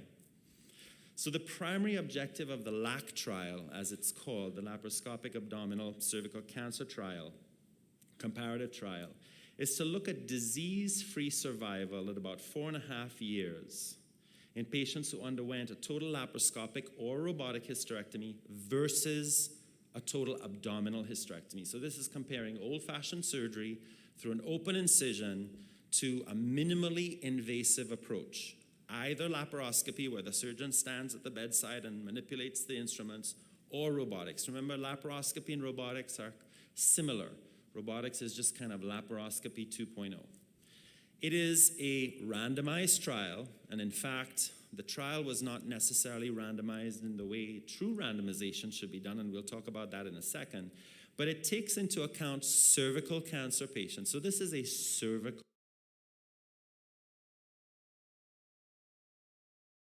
candidates who can be given surgery for cervical cancer in the first place. Because once you cross a 1B2 into a 2B cervical cancer, those patients must be treated with chemotherapy and radiation. They're not surgery candidates. So these are appropriately selected cervical cancer patients who are randomized to either going and having an abdominal hysterectomy or a laparoscopic hysterectomy. The trial is closed prematurely in 2017 by the Data Safety Monitoring Committee. All well-performed randomized trials have a separate panel of physicians, separate from the investigators, that are not letting the investigators know what's going on with their data. They're following the data kind of in secret, and they're looking at what the results are as the results are evolving. And if there is a signal, a strong signal, that something is really earth-shattering about the data, they can choose to unblind the trial and publish the data, or actually bring the trial to a screeching halt. And the Data Safety Monitoring Committee of this trial forced the trial to close in 2017 when all of the people who needed to be accrued and randomized into the two arms were not yet enrolled. So to give you a little bit an idea of what happened, there were two groups. They were roughly equivalent in terms of the weighting of the two groups. And 274 underwent open surgery, 289 underwent some kind of minimally invasive surgery. In medicine, this is a big trial. These are big numbers. In order to perform a surgical trial, these numbers are large, and the trial was initially appropriately powered if it had been fully accrued to detect a true difference between the two. But remember, the trial is closed prematurely, and everybody that needs to be enrolled, all 720 patients that needed to be enrolled to the trial, were not fully enrolled into the trial.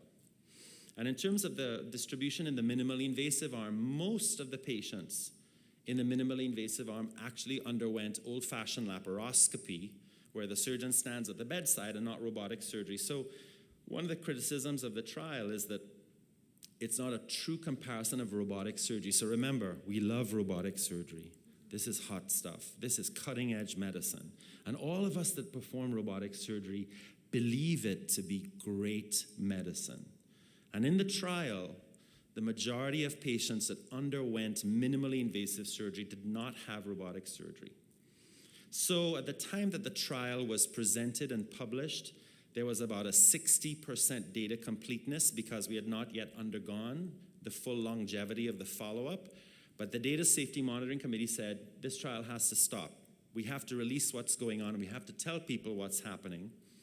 And this is what happened. This is the single most important slide of the entire trial that turned everybody on their head. Now, if you understand Kaplan-Meier survival curves, when two curves in medicine diverge like that, the upper curve has an improved survival, and the lower curve has a decreased survival. In other words, there is a survival advantage if you are in the arm of the curve that is higher. And the curve that is higher on that slide is the open surgery patients. So when you have curves that are not overlapping, and as time goes on and the years progress, those curves diverge like that, that's a very powerful, supposedly statistical signal that there is a major difference in the outcomes of the two arms. And therefore, in this trial, shock of shocks, the patients who underwent open surgery did better from a cancer perspective. Oh my Lord. Oh my gosh. How could that be? Why? I mean, robotic surgery, best thing ever. So, most importantly, the trial was constructed as a non-inferiority trial. And the statistical significance of the data at the time that the trial was shut down did not achieve statistical significance. And yet the trial was stopped and the data was published in the New England Journal. So for those of you that know statistics, and many of you in the room certainly do, a 0.8 p-value for a non-inferiority trial is not statistically significant. However, the hazard ratio of just the curves alone was. So we got a signal here that there's something going on. There's something about open surgery. There's something about open surgery that appears to be better. I'm choosing those words carefully.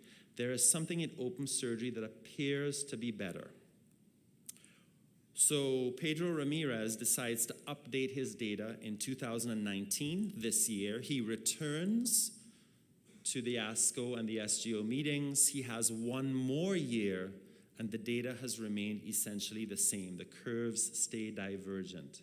So with one more year of follow-up, there's no more difference, and the data looks to be the same. Remembering that the data has not been completely collected for the statistical power that the trial was designed for in the first place. So John Boggess is another one of the big thought leaders in the area of minimally invasive surgery. And he says that, yes, this was a non-inferiority trial. It was correctly constructed. It needed 4.5 to 5 years, which they had, and it needed 740 patients, but only about 600 patients were accrued. And most importantly, the trial was terminated prematurely, as we all know, and only 85%, a large majority, but not all, of the data of the patients that needed to be accrued were accrued to the trial. So again, in other cancers, we know, for example, in endometrial cancer, cancer of the uterus, we have really good trials that show that endometrial cancer and the use of robotic or minimally invasive surgery is superior. Same thing in colorectal cancer. So what is it about cervical cancer? Why? We know from other cancers, why is it that all of a sudden we have this signal, this signal that's telling us that in cervical cancer, there seems to be something different? So where our beliefs are being turned on their heads. We know that in other cancers it works just fine. So why not in cervical cancer? I don't want to believe this. I love robotics. I don't want to believe this. But yet we're getting a signal that something is amiss.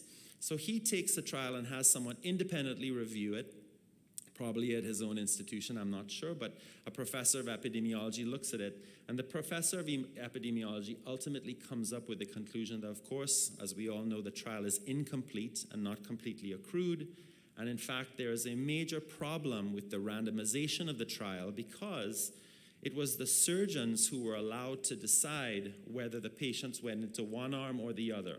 It was not a computer-generated randomization process that said whether you went here or went there. So now we've introduced a surgeon bias. Now there's bias in the trial. Okay, forget belief bias that we talked about. Now there is selection bias in the trial. All right, so we have a randomization problem. And in fact, looking down other parts of the data in the LAC trial, there's some major contraindications because we know that robotic surgery is better in terms of perioperative outcomes and intraoperative complications, but yet in the LAC trial, there appears to be no difference between minimally invasive surgery and open surgery.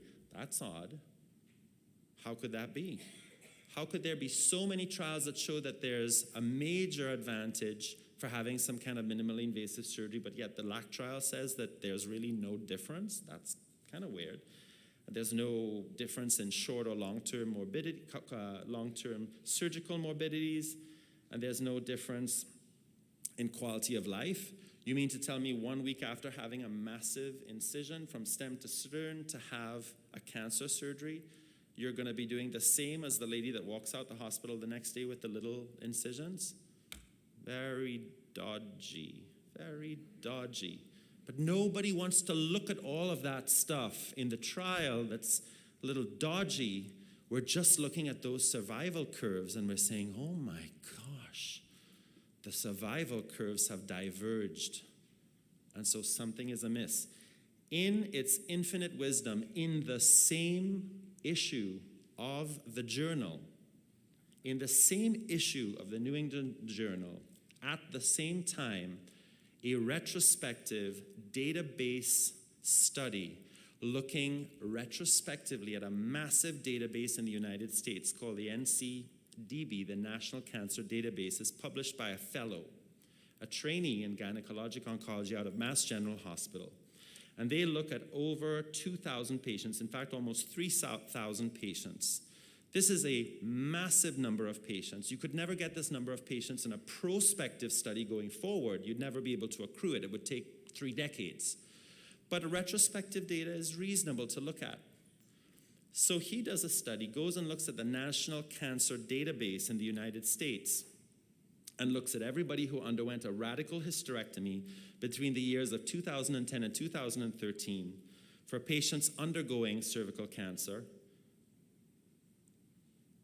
And he finds the same thing. Oh my gosh. A prospective study and a retrospective study that suddenly look at cancer survival and are giving us the same signal. Interestingly, there is a side table as part of the same study that shows that survival was improving in the United States up until 2006. What happened in 2006? The robot was introduced. No, it can't be. Introduction of the robot coincides with decreasing survival in cervical cancer using a retrospective database. Oh, no, this can't be real. This can't be real. I'm not going to believe this. Both studies published in the same journal, in the same issue, giving the same signal going forward. And in fact, just looking at US cervical cancer mortality, it's going down until 2006, when all of a sudden it seems to plateau at the same time that the robot is introduced. More signals, more evidence that something may be going on with minimally invasive surgery. Multiple editorials come out. People go wild. In the world of medicine, this is like the impeachment thing going on up there. All right? We're all over this. People are publishing, people are talking, they're all over the media, CNN. There was not one by Fox. I don't know what happened to Fox.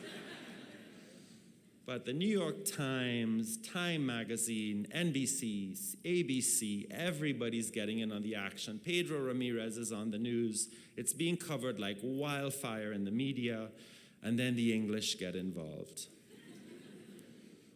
And the English say, let's go look at our data. Let's look at NHS data in the United Kingdom.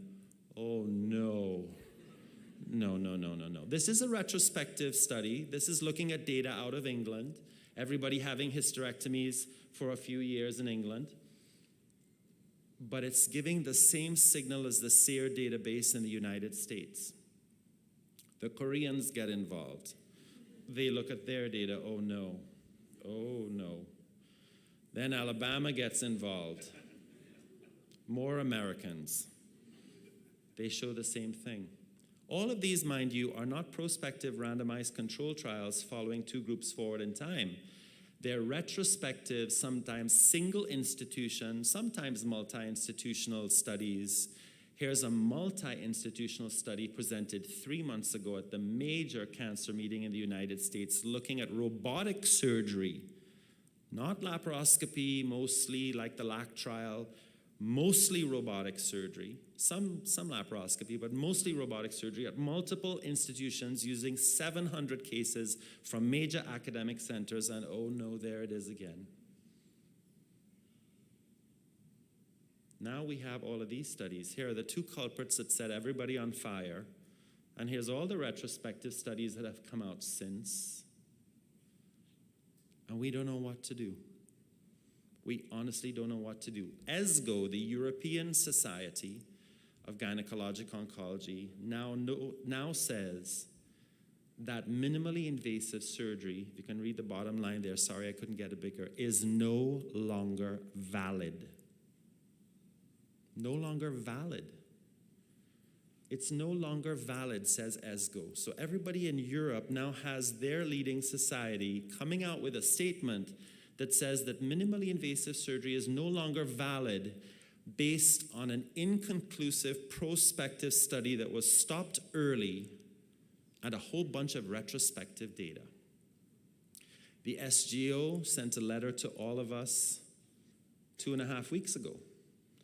And thank God they were a little bit more circumspect about what we should do in the United States. And they said, while the reasons for these outcomes remain unclear,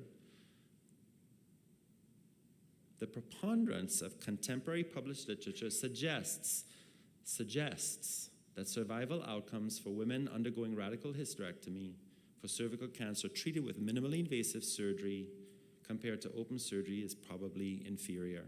Gynecologic oncologists are encouraged to consider all available data as they counsel their patients as to what is the most appropriate surgical approach. Belief is powerful. If we agree with a view, we accept data points that support that position. We are biased towards the believability of a conclusion, view or perspective, and don't actually honestly evaluate the arguments for their merit. So what someone wants to believe to be true, they tend to believe to be true. Truth and belief need to be discerned because they are not the same. So, hopefully we'll generate some questions. I have remained on time, I believe. I know now what it's like to receive an Academy Award.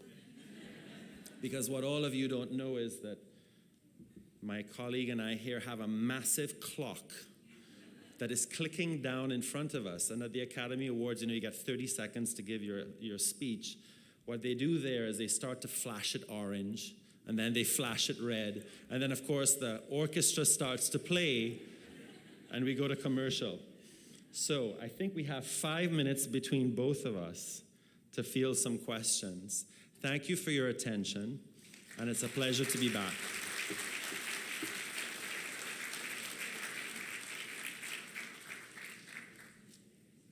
Ladies and gentlemen, we actually have a bit more than 5 minutes, fortunately.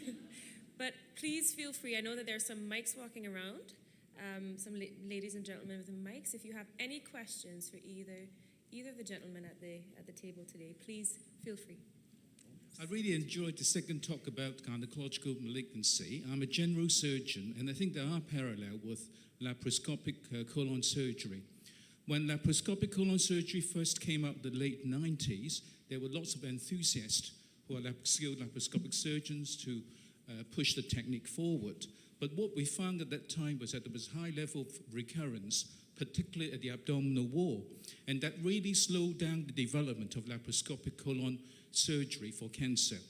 So subsequently, there were lots of theories looking into why that's the case. Is it because of the intra-abdominal gas aerosol effect? Is it because of specimen extraction through a small open cut, causing implantation of tumor at the wound? But because of the recurrence problem, colorectal surgery really took a long time to develop properly. Subsequent to that, lots of refinement of the technique. We put in wound protection, plastic sheet, so that when the tumor extraction, there's minimal contact of the specimen to the abdominal wall. And subsequent randomized control study have shown no difference in terms of survival data compared to open surgery, both overall survival, lymph node recovery, and so on and so forth. So the last 10, 15 years, most surgeons now are moving towards doing laparoscopic colon surgery without any concern about a worse outcome from the oncological point of view. So one question I want to ask is, the technique of extraction in terms of laparoscopic surgery for cervical cancer, is it similar? Because obviously I'm not a gynecologist, I don't really know how you extract the specimen, but that may have an impact in terms of your overall outcome. I'm also very surprised and astonished that for a large multi-center study, I mean, for all the expense and effort put into it, it was not a randomized study to begin with. I've never heard of a prospective study addressing such an important question to allow surgeons to choose the approach. I just could not believe that anyone could start a trial doing that. That was astonishing to me. Going with the first speaker, another question I want to ask is that with the technology that you were proposing, are we going to see more medication so that it can be taken just once a day with the multi-release technique? Obviously, patients taking tablets several times a day, they can miss the medication. So are we going to see that majority of medication can be treated with once-a-day treatment rather than several times a day?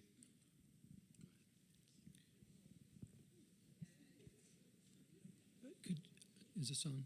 Could you repeat that? I'm sorry. Start from the beginning.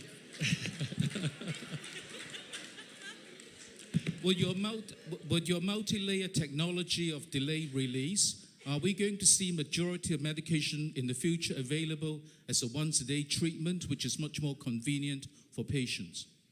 Oh, I think so. Why are we not seeing more medication produced and manufactured in that way? I mean, slow-release technology has been around for a long time, so I hope that in the future we'll see a lot of development in that field. Well, I think it has to be targeted to what disorder you're talking about, because, for instance, I worked a lot in insomnia, and it's the same issue you're talking about here. I want to put you through receptor blockade, to sleep if you have insomnia for a certain period, but I don't want you affected after you wake up. So, you know, it depends on what area you're trying to target. As we talked about with ADHD, it started out with immediate release because that was targeting school time, and everybody agreed that that was a good time to target. And then it started being added on to where we're now at the point where we have extended release formulations that cover the entire day. So it really just depends. And by the way, there are situations where people need immediate release adjunctively because their extended release doesn't cover for certain periods of time. One of the things that I hope to convey when I was talking about Jornay, for instance, is the fact that being absorbed in the colon gives it a different pharmacokinetic profile than being absorbed in the small bowel. Small bowel is very good at absorbing, colon not so much. We have 74% bioavailability as a result of that. But that gives it a different PK curve that allows it to extend further into the evening. If you look at our PK data, and it's available at the... But I agree with you. I think that extended release, sustained release, whatever you want to call it, formulation should be utilized, but they need to target the disorder that you're trying to target and pay attention to the receptor interactions that you want to occur. Thank you for the question. Can you repeat? So great question. It's great to have a surgeon here. Thank you for your question. It's very intuitive. So port site metastases have been a problem in all laparoscopy for cancers. And we've found ways and techniques in the majority of our cancers to avoid or at least ameliorate some of the issues with port site metastases. I think you're absolutely correct. The colon data now shows that the survival advantage is neither. So certainly, in the world of colon surgery, many surgeons are finally moving towards laparoscopy because the data is pretty robust.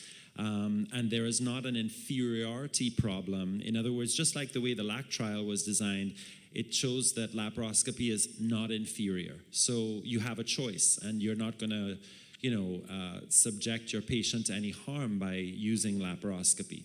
And you're right, it's been a slow adoption curve in colorectal surgery, but most colorectal surgeons in the States are using some form of minimally invasive surgery. The way the tissue is extracted in most gynecologic cancer cases is actually through the vagina, because once you perform a hysterectomy, you have a natural orifice that's now open. And unless the tissue to be extracted is too large to fit through the vagina, then an open incision is made to extract the tissue. But most cervical cancers that are going to be eligible for surgeries are typically quite small and very easily extractable through the vagina. So your question is very, very astute, because the big game now is why? Why is this happening? Why are we seeing this difference? And it is postulated, like you said, that perhaps it's the carbon dioxide aerosolizing the cancer to other places. Although cervical cancer, unlike, say, ovarian cancer, is a solid tumor that grows in the cervix and is not slough or move about the pelvis the way, for example, an ovarian cancer does. So the plausibility that the carbon dioxide gas is spreading the cancer around like little particles in the abdomen is something that we're thinking about, but there's not a ton of biologic plausibility that is that, but it's something we're thinking about. One other thing that we're thinking about is that in all gynecologic surgeries, some form of manipulator is usually inserted into the uterus to be able to move the uterus around to allow us to get into the different planes and sides of the uterus as we perform the surgery. And is there something about inserting the manipulator into the uterus that seems to maybe cause the cancer to spread? Interestingly, what everybody is looking at now is where are these recurrences happening? So the patients that are not doing well, the patients whose cancers are coming back, which seem to be occurring more in the minimally invasive arms, where are their recurrences? Are there recurrences distantly, away from the site of the original cancer, or are they nearby? And some of that data is starting to emerge, and we don't yet have enough robust data to be able to tell what the difference is, may or may not be. But the big question now is we have these signals, and I choose my words again very carefully. I'm waiting for somebody, I guess, to ask me the question that I really want someone to ask me, David. So get ready. I didn't put it in the talk because I knew you'd be here with that bow tie on and that you'd be ready to ask me the question. So the real question is, what am I doing? But right now, what we're trying to do is just sort out the why. We have signals. We have a signal that's telling us that there is a likely difference between the two approaches. We just don't know why. Many of us have not been able to get over our belief bias, and therefore we don't want to accept the data as it stands. Yeah. David Stone with the question of the hour. Oh, we have another question in the back. All right, before we go to David. Yeah. Yeah, just a question and comment, Dr. Warrington, regarding ADHD. You did mention that we sometimes underdiagnose those children in the classroom with inattention. But on the other side of the coin, do we overdiagnose those with hyperactivity? Because many times, I'm a pediatrician, teachers send children already with the notion this child needs medication. So can you comment how we tease out, because we know children don't go outside as much as before, let out that energy, as we say. So how do we tease out the hyperactive children from those with ADHD, and also for the parents who child does need medication but have the qualms of medication? Yeah, that's a great question.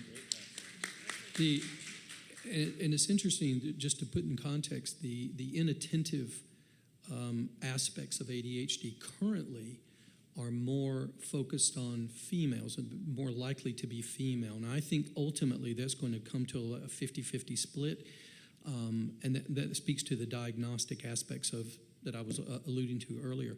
But your point is a very good one, is the overdiagnosis. Now, if you are being properly evaluated, as in every medical intervention, you will have all the data available to you to be able to make a determination. So I'll give you a quick anecdote on that from my own experience.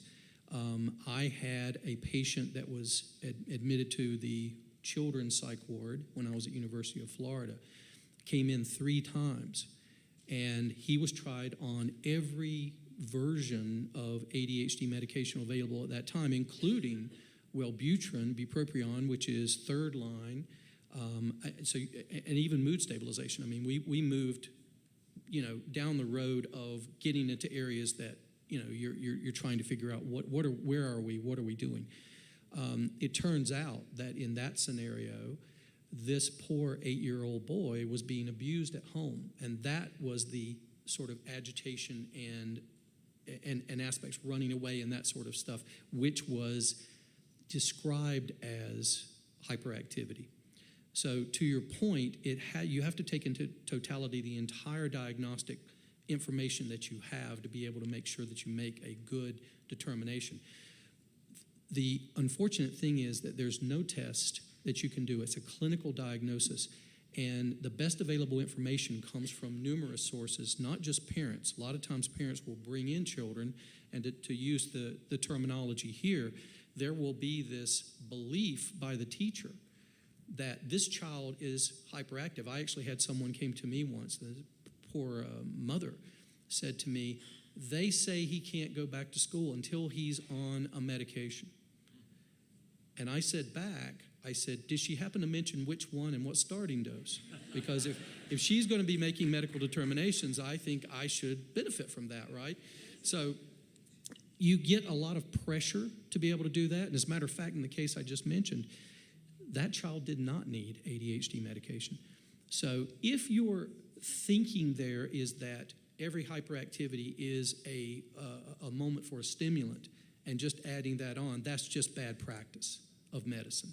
So every case should be taken in a diagnostic pathway to make sure that it's, the diagnosis is solid. You have one more question. Hello there, handsome.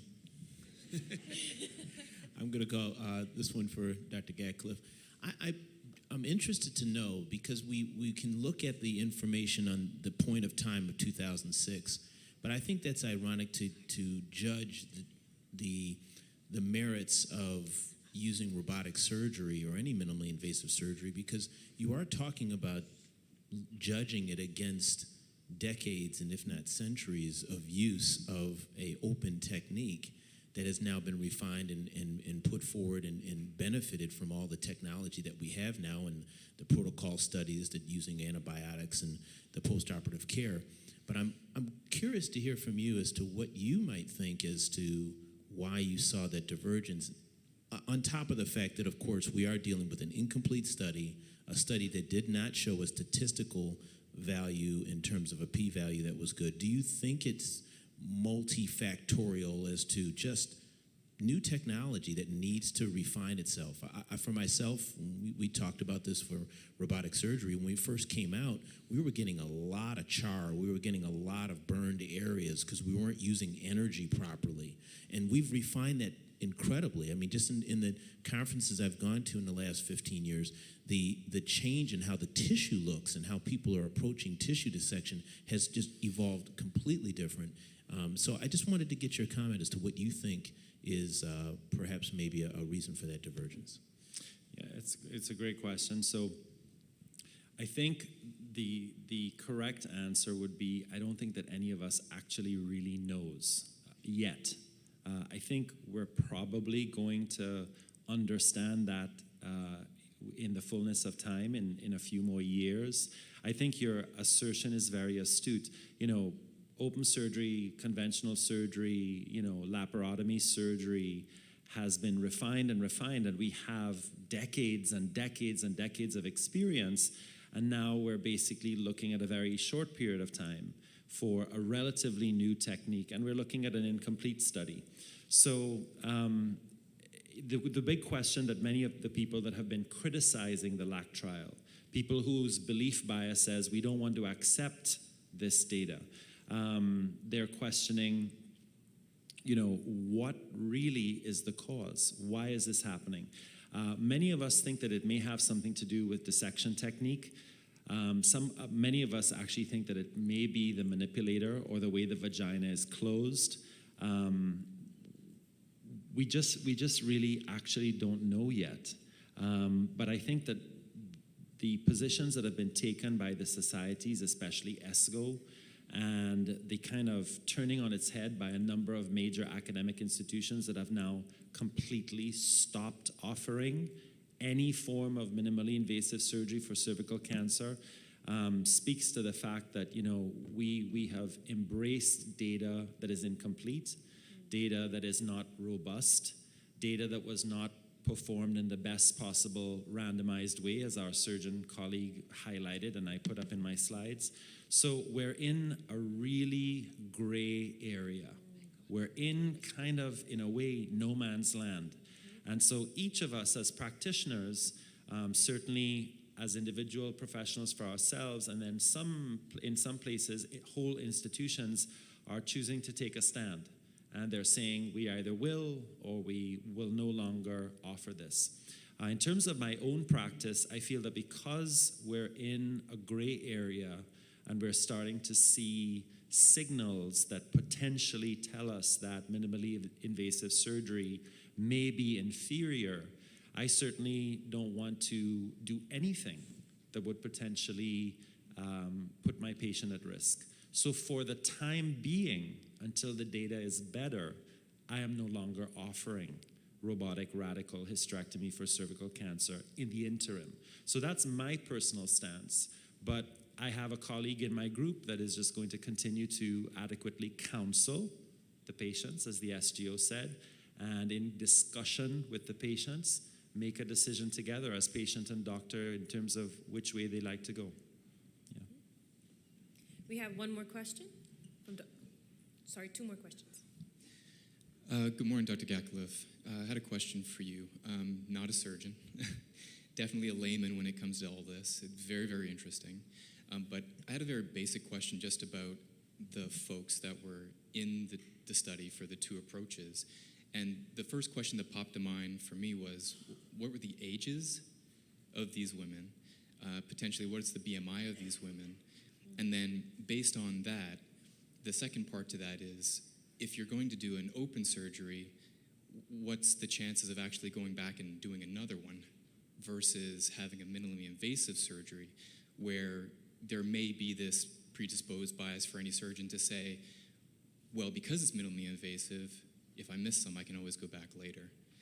And just wondering if those two things at all play into this from a very layman perspective. Yeah, so we think not, but again, I'm not trying to be evasive, but the answer is we don't know because the LAC trial was not truly randomized by a computer system, which is the way most randomized trials are done. A lot of it was based on physician preference. So in terms of, and you can look at the trial, you can Google it and it's all there, the two groups were fairly evenly matched for age and BMI. So there didn't appear to be any major differences between the two groups, despite the fact that they weren't truly properly randomized. In real randomized trials, double-blinded randomization is supposed to remove selection bias, and it's supposed to eliminate any question of differences between the groups in terms of characteristics like this.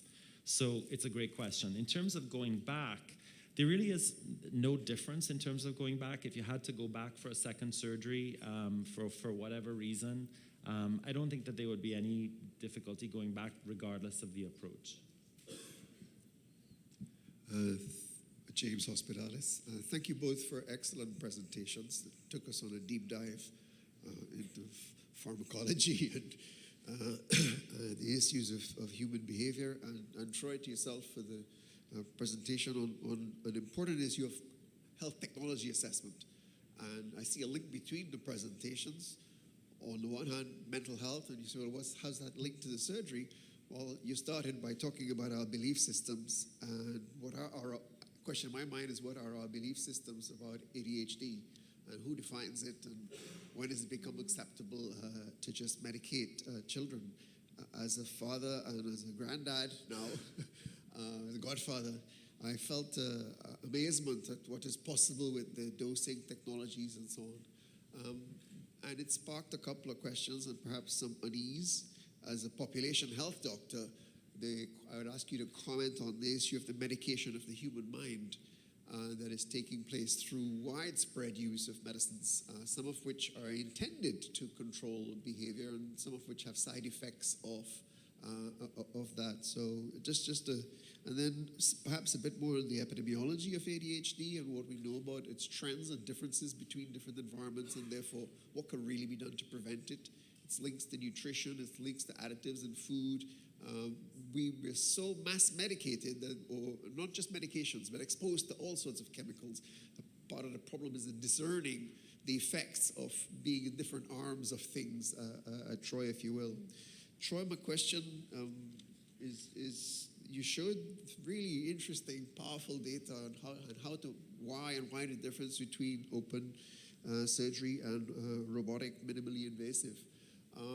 And if we're going to turn our backs on what seemed to be a lot of benefits, certainly in terms of short-term complications, because you had lots of data showing the robotic stuff was better, right? So if I boil it down and try to, from layman's terms, it seems as if there's something going on, broadly speaking, that the human doing it is better still. What have you thought of evolving to not throw out the baby with the dishwasher, so to speak, but to say, okay, what is it about how humans do it? That's subject to a next step in 3.0, which would be to marry it with artificial intelligence and get all the data from all the thousands of doctors and tens of thousands of cases and run that through some deep learning partnership, such as my son advertisement. My son's principal scientist at Samsung Artificial Intelligence Research in Cambridge. And they have a big health line, and they haven't decided how they're going to spend all this money. This is a wonderful opportunity to take to come up with 3.0. And I wonder what thought has been given to using an AI-enhanced approach to not giving up on the robotic surgery, but combining it. Thanks. Thanks to both of you. In terms of the sort of preventative nature of ADHD, I wish the data were better. I wish we knew what kinds of things caused it to the specificity that we were able to prevent. I think when we talk about the treatment or over-treatment, whatever category you're talking about in the psychiatric world, but let's focus on ADHD. The risk of not treating once you get a diagnosis of ADHD, and I mentioned earlier a solid diagnosis of ADHD, not putative, not just throwing a stimulant on to see if it helps.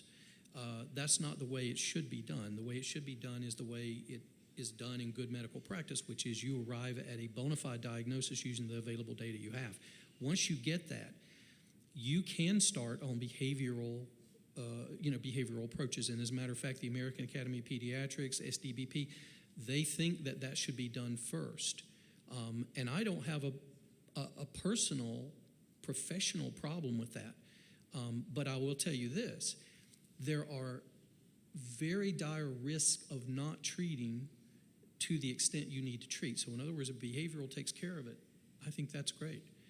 But if medication is needed, if behavioral doesn't take care of it, and you saw the information I put up is that the combination works best. The risk of not treating is dire for the patient because those children go on to have more difficulty, a lower socioeconomic status, more likelihood to go to incarceration. There are all kinds of problems that come about as a result of not treating ADHD. I'm a huge proponent. There's not a bigger proponent in this room of not treating or not treating just because. I feel like if it's indicated, you need to treat. But there is a big problem with not treating ADHD, specifically ADHD, but some other psychiatric disorders as well. So I'm with you in terms of let's make sure that the right people get the right diagnosis and right medication. But I think that are we over-medicating? Yes, probably. There are probably children getting stimulants who don't need stimulants. But I think there are also children who need stimulants who aren't getting them as well. So the goal is to try and get the accuracy of who needs what and give them that. I'm going to keep my comments very short because the big red screen here is going to start having explosions at any moment in time. So I think artificial intelligence would be fantastic. I think, shameless plug for your son, we should get him involved in looking at all of this data. And I think that would be the next thing to do to try to sort out what's going on. I just wanted to add to Dr. Warrington's, not so much a question, but a comment. And I'll leave this as the non-psychiatrist, because I know that, Aniki's been standing there with my gift now at attention, and she's trying to tell us to shut up. But I'll leave you as the non-psychiatrist, as just a plain old surgeon. You can teach a monkey to do surgery, right? But here's what I think is going on with me. So I'm about to turn 50, and I wonder about the effect of the current state of the world and the way we process data, and the way our kids process data, and how that's affecting the plasticity of the human mind as it develops. Because my kids now are completely convinced, along with my wife, who I've now seen is in the room, that I have ADHD. And I have ADHD because when my brain was most plastic, when I was a child, I could remember as a teenager sitting for hours studying uninterrupted. I could attend for 2-3 hours before I had to get up. Now I can barely attend to something for more than 30 minutes. I'm amazed that all of you in the room are not bristling to get out of here. And the reason I think that is so is because we now live in a world where there's so much data flying at us constantly that we are becoming prone to constantly needing to attend to multiple inputs at multiple points of time. So, I worry about myself as I walk around the hospital. And the only time, interestingly, that I have to continually attend to one task is when I'm in surgery. Yeah. Right, David? Yeah. Thank you, everybody.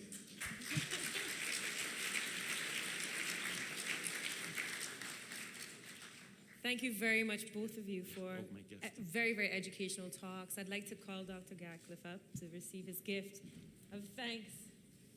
Thank you. Handing over to Nancy. Okay, thank you very much for riveting talks, and Aniki Brown for being our chair for this morning. I really appreciate it. We're going to go straight into the coffee break, but because we're a little bit over because of those exciting Q&As, what we're going to do is ask that you just take a 10-minute rather than a 15-minute break and come back into the room at 5 minutes to 11. If you get a chance a little later, make sure you check out the Health Service Authority booth and the Cineco Well Check as well, and enjoy the coffee break sponsored by the Wellness Center.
sit alone and write the song. I would have given it up, I would have given it all. You know I'd do anything to wake up to you in the morning. So many feelings involved, maybe I'm too critical. When we hit the crescendo, I miss your falsetto. I think about you, still think about you, I still think about you. You know that I do, I think you do too. I still think about you. I think about you.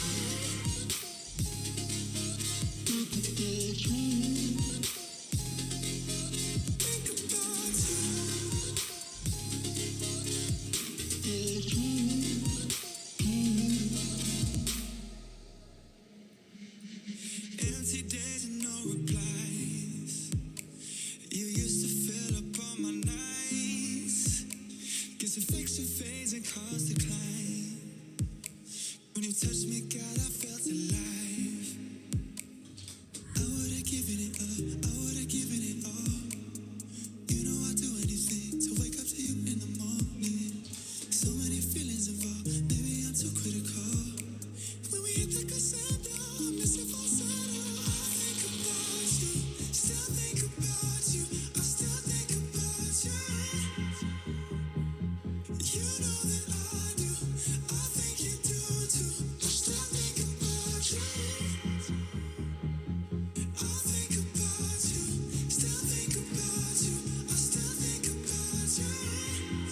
Usually I don't rush, but you got me feeling needed. Yeah, I'm sweating you like a pool day, slipping and sliding your way. Let's dive in like a vacay. Oh yeah, oh yeah. Don't know what I'm feeling, but I'm feeling you. Even if you play me, baby, I can't lose. If I crash and burn, I'm only crashing into you. Yeah, we're getting closer while you're slowing down. Don't stop now.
Welcome back, everybody. We'll soon get started. I'd like to encourage everyone to come into the main conference plenary room, please, so we can get started.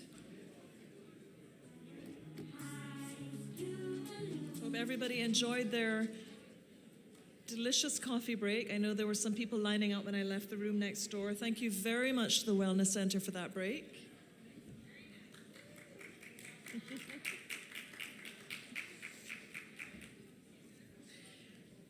So this conference is all about innovation in healthcare and also innovation in many other things. And one of the things the great organizers of the conference organized for us to do this year is have live streaming next door, because we realized we were getting really, really full with all of these conferences every year, more and more people subscribing. So the good news is it's live streaming next door, but what that does too is you've noticed probably a little more elbow room around you this year. It means that some people are choosing to slip out, maybe have a coffee and listen to the live streaming next door. So we'd just like to take a moment to encourage everyone who may be watching live streaming and listening next door to just come through to the main room so that we can be together for this session starting right now. Thank you.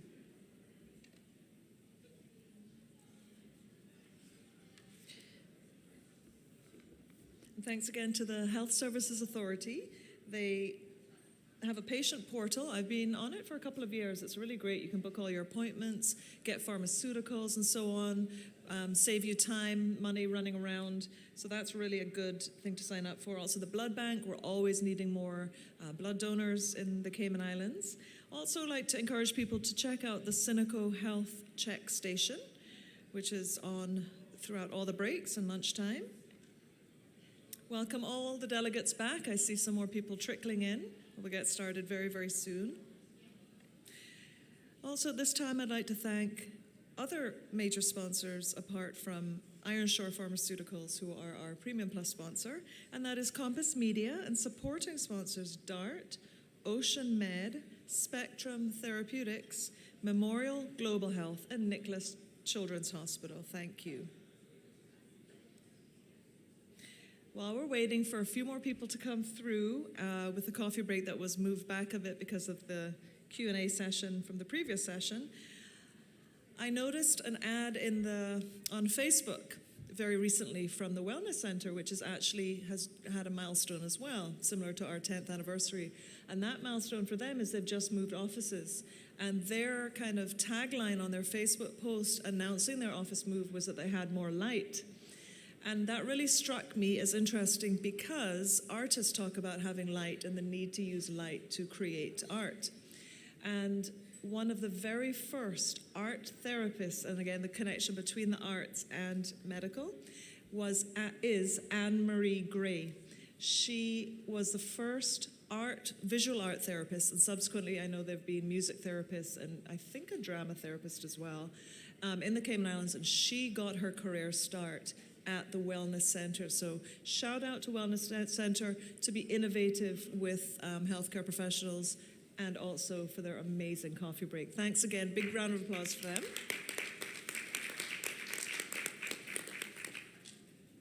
All right, so at this time I'd like to introduce our next session chair, Dr. Bella Baraja. She received her medical degree from the Universidad Central de Venezuela and completed her residency in internal medicine at the renowned Cleveland Clinic in Florida.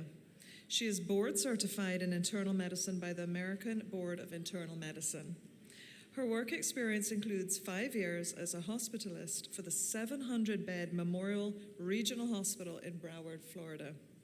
Dr. Baraja then moved with her family to the Cayman Islands in 2011.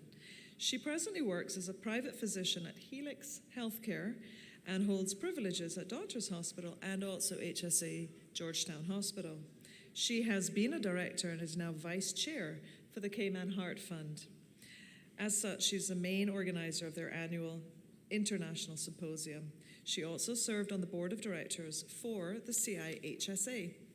And she's very special to me because she is a doctor for both my octogenarian sprightly parents, and I really appreciate that, and they sing praises for her. Dr. Bella Baraja.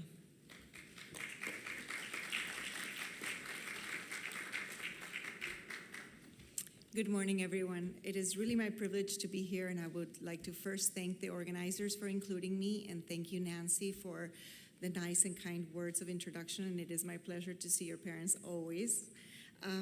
I would also like to echo her words in respects to all of the people who make this happen and how much we thank them.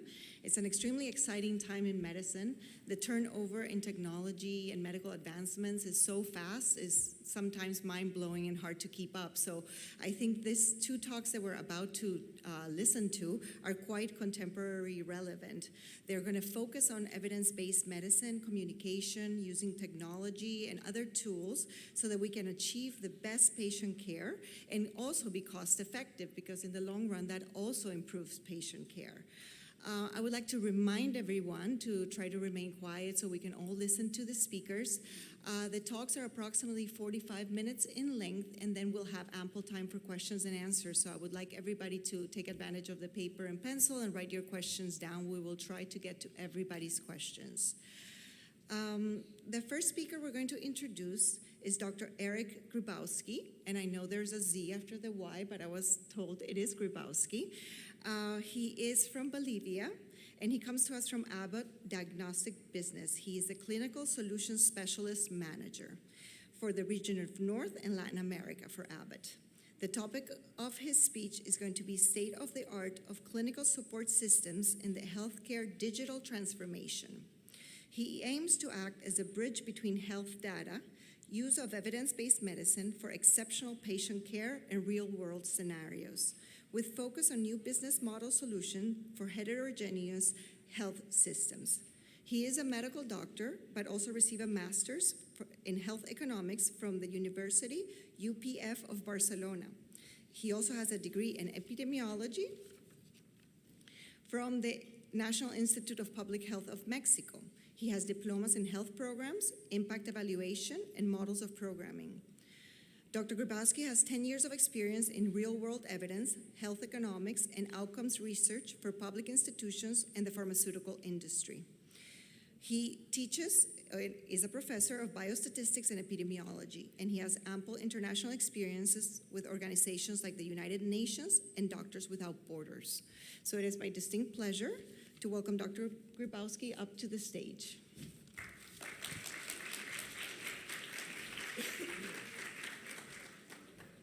Hello, everyone.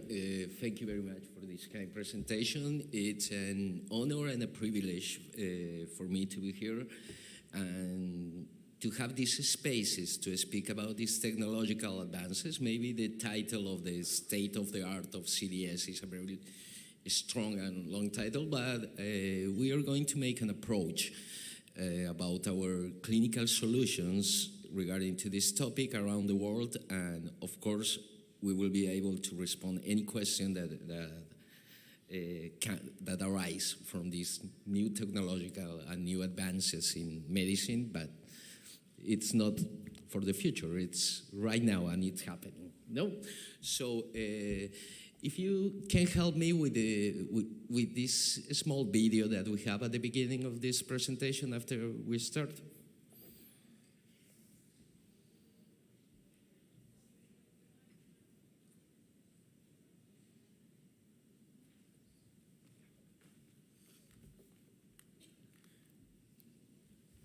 Okay, what you can see here in this amazing dynamic data that is shown by Gatmander and my, could you please stop over there? Or we can start again. Let's go back to the beginning, please.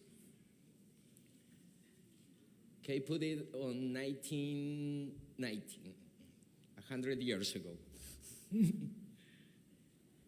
Okay, it's good over there, so we can see the effect of the First World War. So this is the world. This is the world 100 years ago. As you can see in green, we can see all the Americas. In blue, all African and sub-Saharan countries. In yellow, we can see the Occidental Europe, and consolidation of Asia and Oceania in red. The size of bubbles, bubbles show us the size of the population, of the population. And as you can see, in this axis we have the life expectancy, and in this one we have in the x-axis we have 4 different income levels, GDP per capita. 100 years ago, the world was around, most of the world, most of 75% of these 200 countries that are showing this in this graphic, the life expectancy was around 4 years. 4 years, and you can check the income level. So please play it, and let's see what happened in the last 100 years.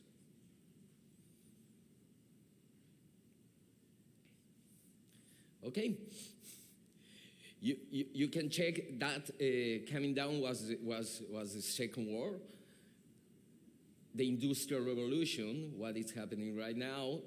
We're coming to the 21st century, and as you can see, all these countries, that was a small briefing of the world history in less than 1 minute.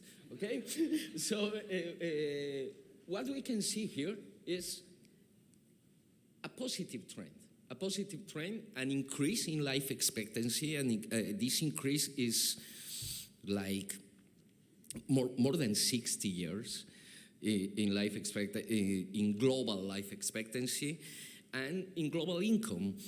Global income too.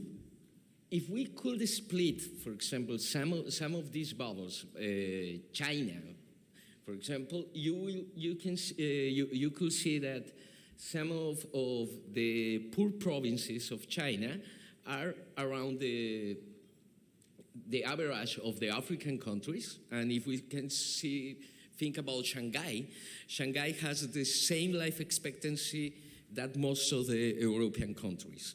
So, what conclusions can we get around this is that with intelligent inversions in 4 topics, any country could get the results. Intelligent inversions in health, education, infrastructure, and technology. Okay, so can we start with the presentation, please? This is the digital transformation in health. Once again, it's an honor and a privilege to be here. Can we start?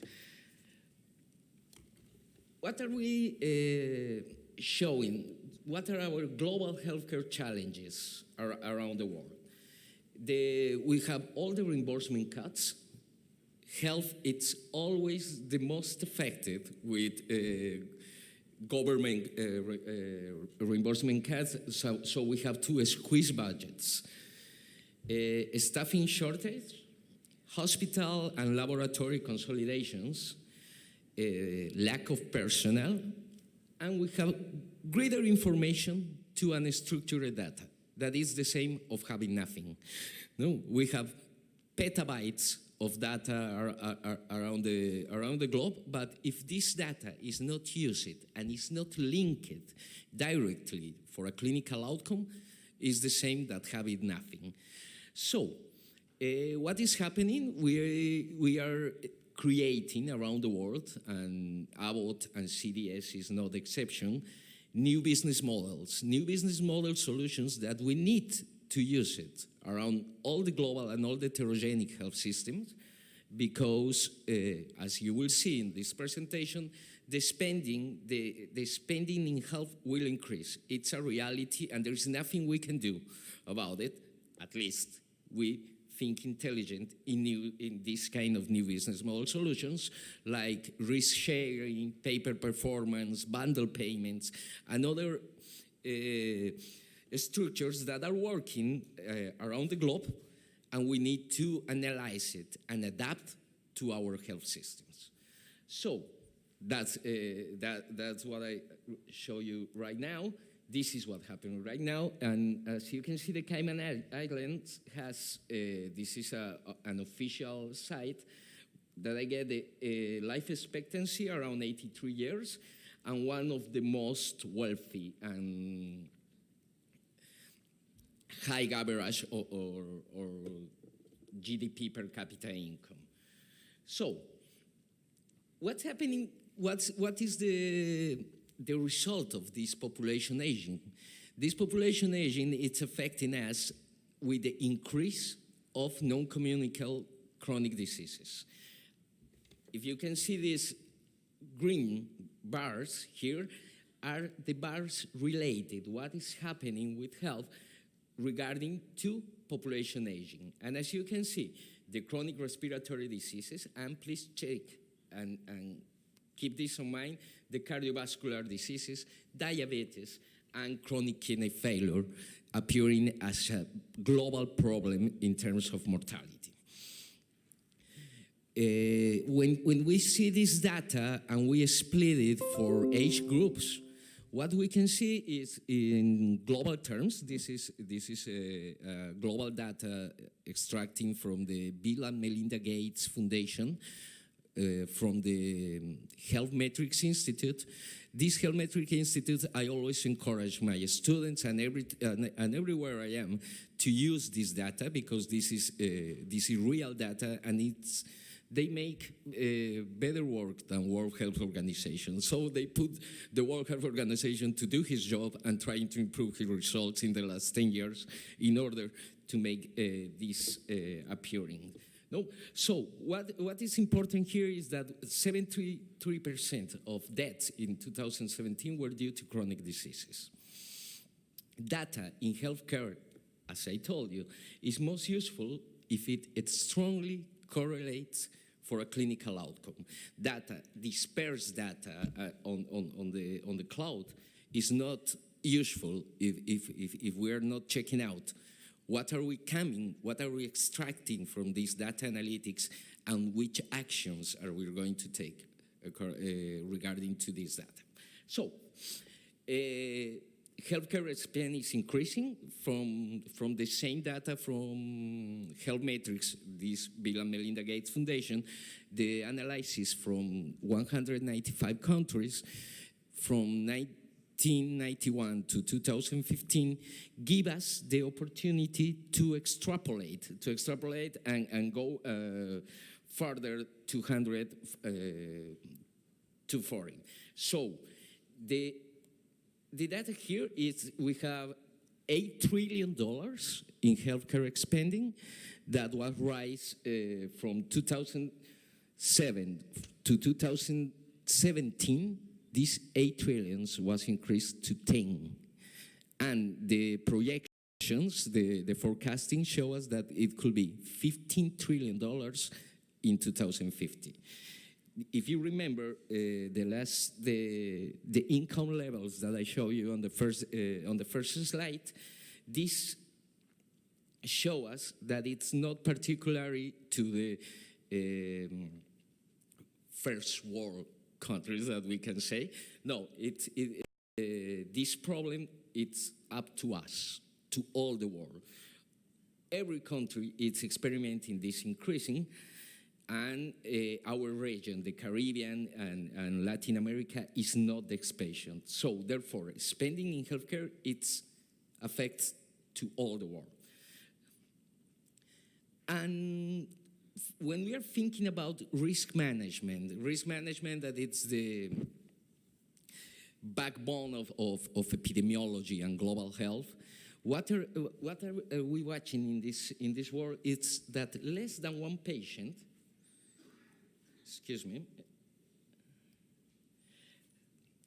less than one patient here is spending 42% of our economic resources dedicated to health. And all the epidemiology efforts and all the global health efforts will need to focus on avoiding that these patients, the population risk management, should be focused on avoiding that these patients comes to here. This is a one patient sick. And most of these patients are healthy or with chronic diseases in initial stages. So we must improve the health services management. Abbott has almost 100 years of experience in laboratory data. So most of our information will be focused on laboratory, but I will try to leave the message that it's not only laboratory. The strength of laboratory data for helping us, for taking decisions, that is the basics of health economics. It's to act as a bridge between epidemiological, hospital, clinical data, indeed, and economical outcomes to help stakeholders to take better decisions.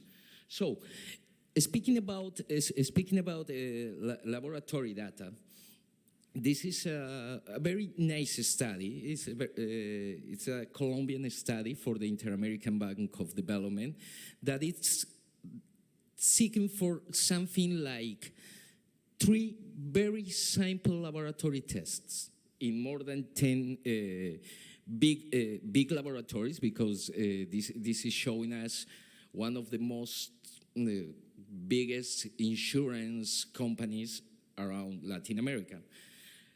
What's happening here?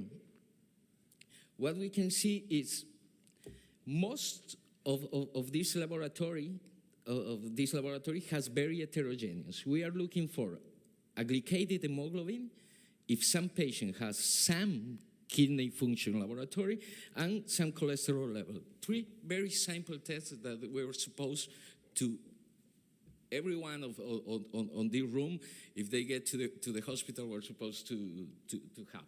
What we can see here is that only one patient, in the best scenario, only one patient of every 4 has this has all these 3 package of a study.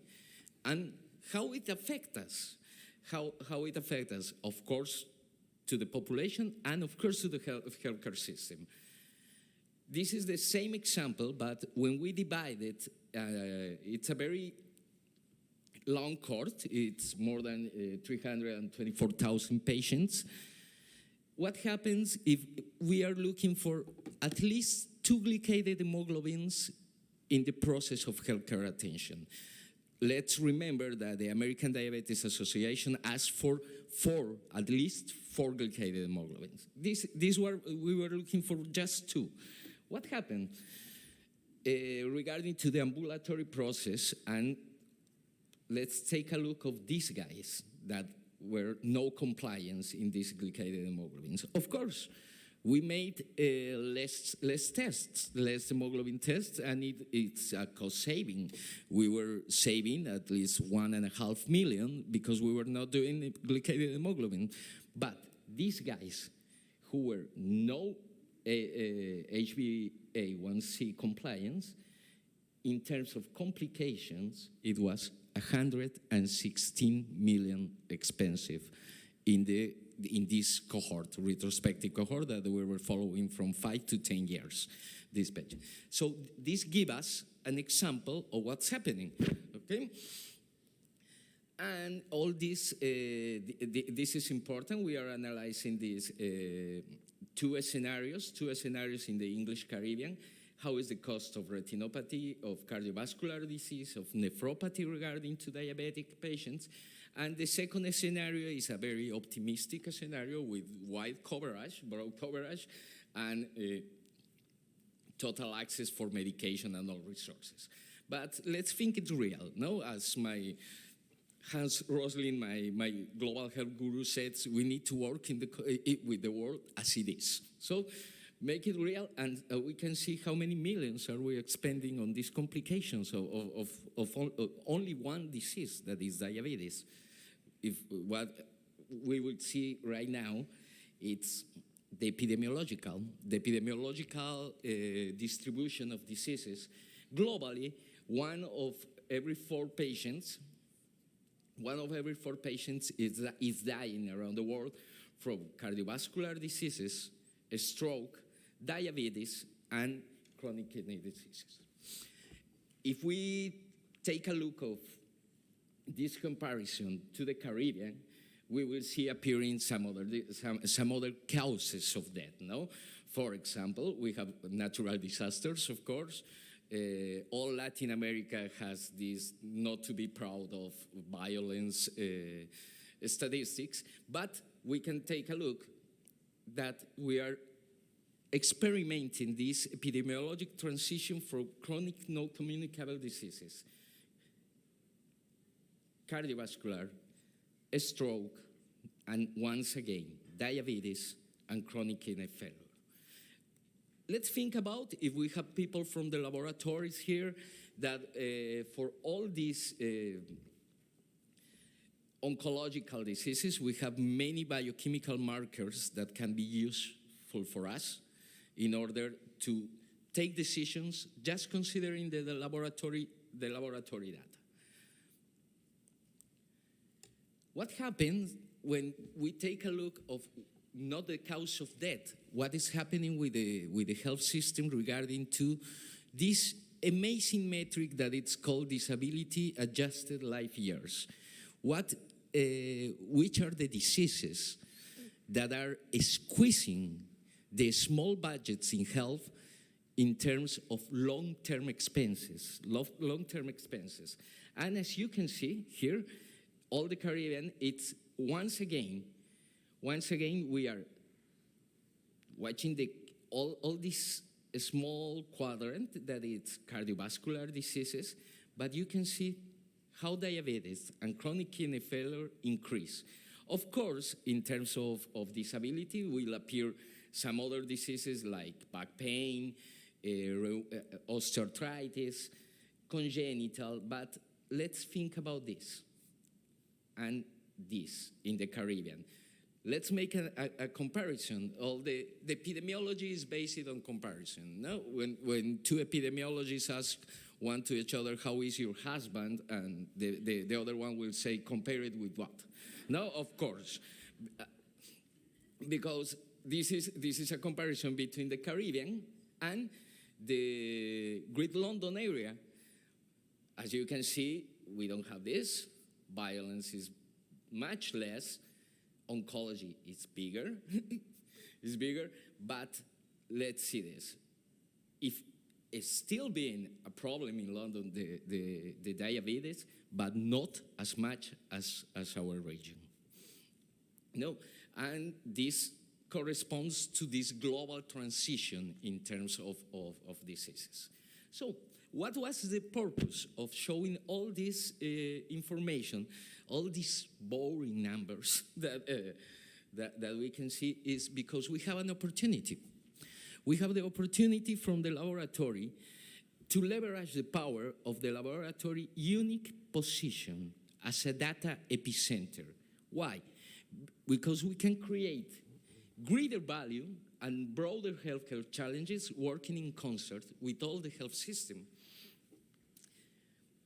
And this is the image that we need, that we want to purpose for these new interventions. No, is the people from the laboratory, is the people from helping to the administrative tasks, to the clinical staff, to take decisions. Why? Because we have petabytes of data that can be used every day, and can be used only if we match this data for a clinical outcome. These are our examples around the world that we will speak about. Artificial intelligence. If you're living in this world, in the last 5 years, you have heard about AI. And this artificial intelligence, in terms of health applications, can be divided in two big groups. These groups are the rules-based. Rules-based, that means that it's you and your own clinical guidelines, according to your needs and regarding to your specific resource allocation, that you define which clinical guideline to use in order to improve the healthcare outcomes of your population. What happened with other kinds that it's increasing every day is the database. The database includes all the machine learning, neural networks and all this stuff, but maybe in health it will take a little bit more to be useful because the algorithms of self-learning is making a slow process. So let's focus on the first one. In the first one is that like augmented intelligence, because we are still being the ones who choose the best algorithm to include this on the healthcare process and to improve our outcomes very strong related to our needs. So,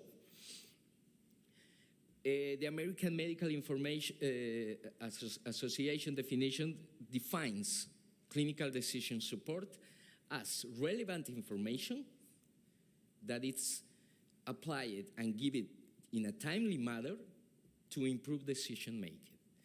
And most of your institution that probably has been investing a lot of money in electronic health records, when you have a clinical decision support system inside that, you can assure that your return of clinical investment and your return of economical investment of this big inversion, because it's not cheap to implement the electronic health records around the world, and I think that the Grand Cayman is not exception. So how does CDS could improve this? And the other definition, I like it, is because it comes from the Health Informatics Medical Society that it gives. It's a process for enhancing health-related decisions and actions with pertinent and organized clinical knowledge, always focused on the patient. So this is a CDS. This is the clinical decision support. And how does it work? This image can show us regular healthcare attention. Healthcare attention in terms of the patient arrives to the system, and once that he touch the health system, he will be linked to invoice data. Invoice data that could go to Sept. Okay. Then the patient goes and get the proper attention, the proper clinical attention. And the clinical attention, now, it will be recorded on electronic health records. These electronic health records will go to a database that it most of the time is called Hospital Information System or Electronic Health Records. Then your physician asks for laboratory and images. Laboratory data will go directly to Laboratory Information System data.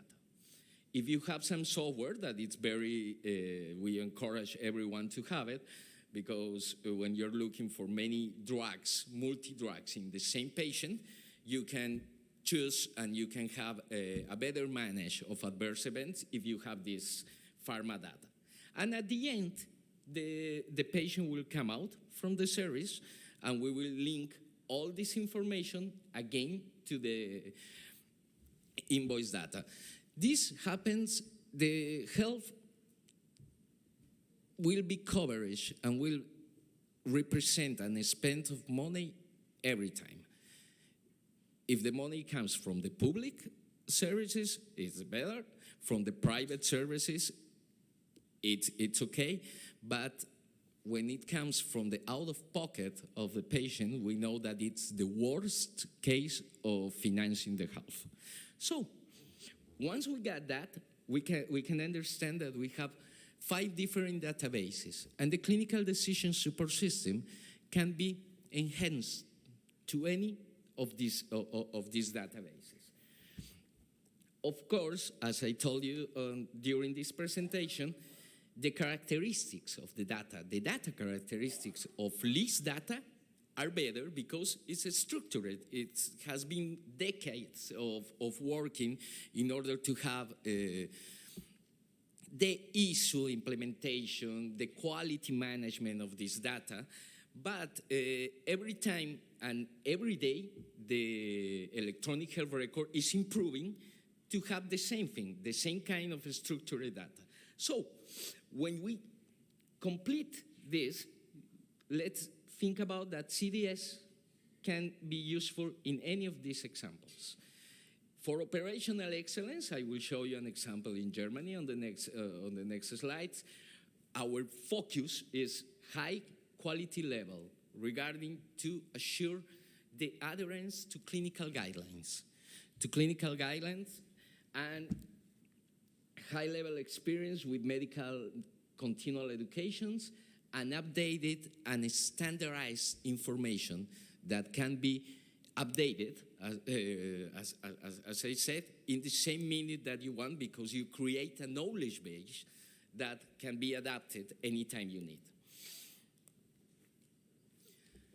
The potential use cases are clinical advice to physician in order to improve the clinical guidelines adherence, general well-being advice for patients, of course.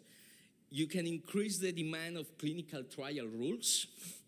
That's very interesting for our region, because we know that the big clinical trials are always running right next door to hell. They say, like in the USA, it's getting like more than 90% of the clinical trials around the world. But what we have in our region, we have many patients. We have many patients. We can create rules with the inclusion criteria of the clinical trials that are recruiting patients to show to the National Cancer Institute or all the institutions that are running these trials that we have the proper patient in order to include and to increase access to these new medicines, new diagnostic tests to our populations. And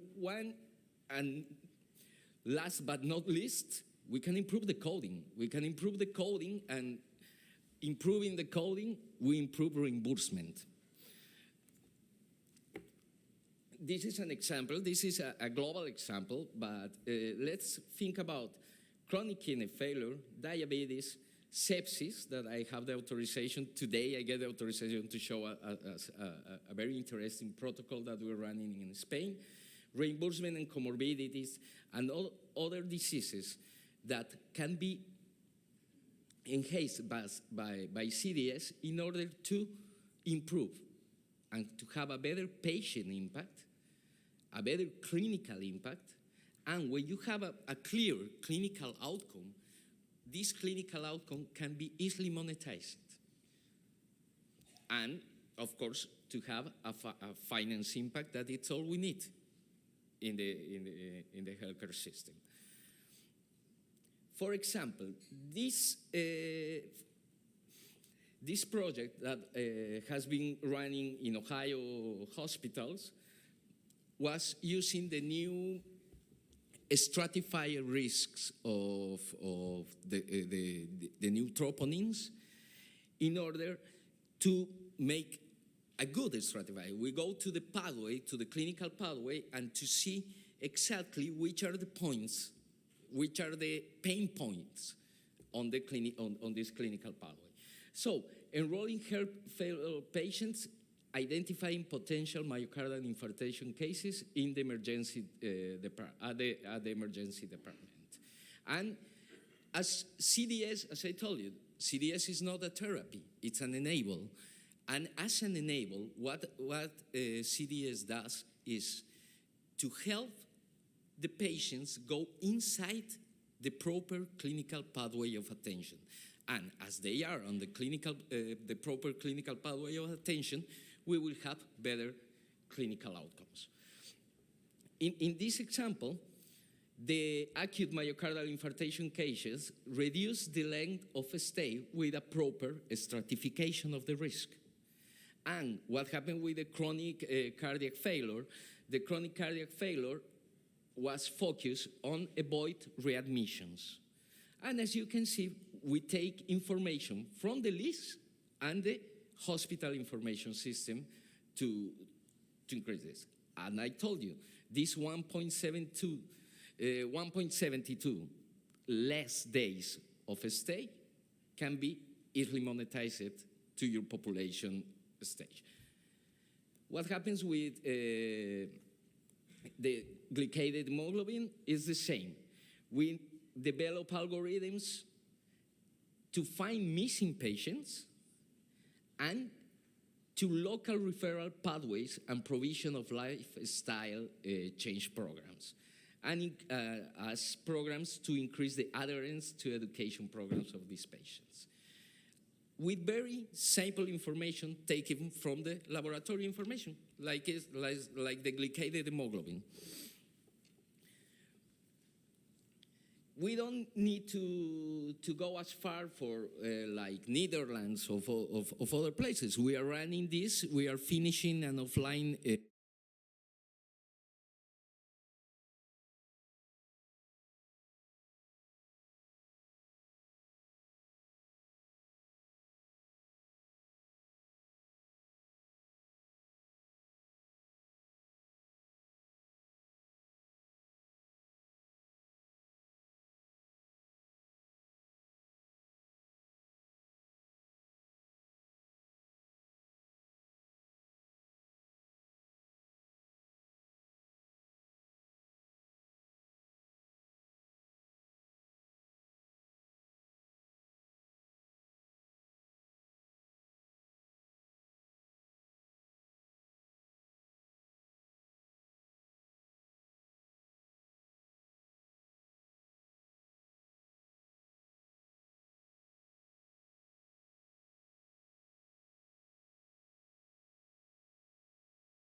it's a Netherlands example regarding to chronic kidney failure. In this chronic kidney failure, we have two steps. To provide data and value if the people, if the hospital is running, it's running and it's properly adherence to the clinical guidelines. And in the case two is provide insights, the hospital management to improve efficiency and define pathologies. As I told you, we doesn't need to go to Netherlands. In Colombia, in 100 days, we identify 300 cases of chronic kidney failure that was out of the human eye. The previous process was the biochemistry following the trend of creatinine and glomerular filtration rate, but 300 cases that escaped from the human eye were defined by CDS, and this represents an early detection and avoiding hemodialysis and probably kidney transplants. So that represents a lot of money in terms of healthcare.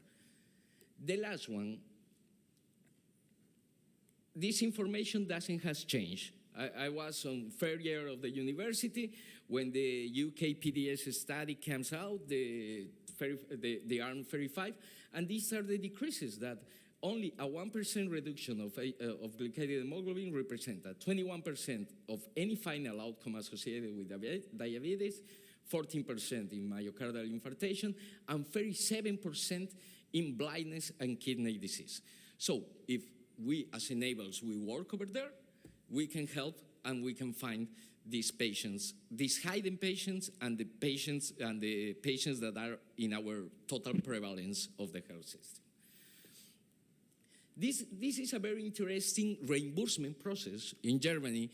They were looking to find, I don't know if in this country you are working with diagnosis-related groups. The diagnosis-related groups works as the cost of a myocardial infarction is not the same if this myocardial infarction comes with other comorbidities, as diabetes, as chronic kidney failure. So we have the ICD code in this example. We have the ICD code, but we help them to find the comorbidities, the hidden comorbidities of these patients. So when they ask at 3 months of using the CDS, they get the proper reimbursement of these patients with gorgeous evidence, because a glycated hemoglobin of 12% is diabetes. low glomerular filtration rate found by the laboratory, it's chronic kidney failure. So in less than 3 months, they pay the price of this solution, just getting the proper reimbursement of this solution. For the last one, it's a very hard and it's a very interesting because acute decisions are very hard. Acute diseases like sepsis, if you are working and you're giving some important instructions in chronic diseases, and if it's not the proper instruction, the outcome will not change a lot. But in terms of sepsis, a bad suggestion, a bad messages can increase the mortality in terms that you can imagine. No? So what was the CDS used for this is to give a proper coding of the sepsis, to help, as I told you, we only help, we are enablers, no?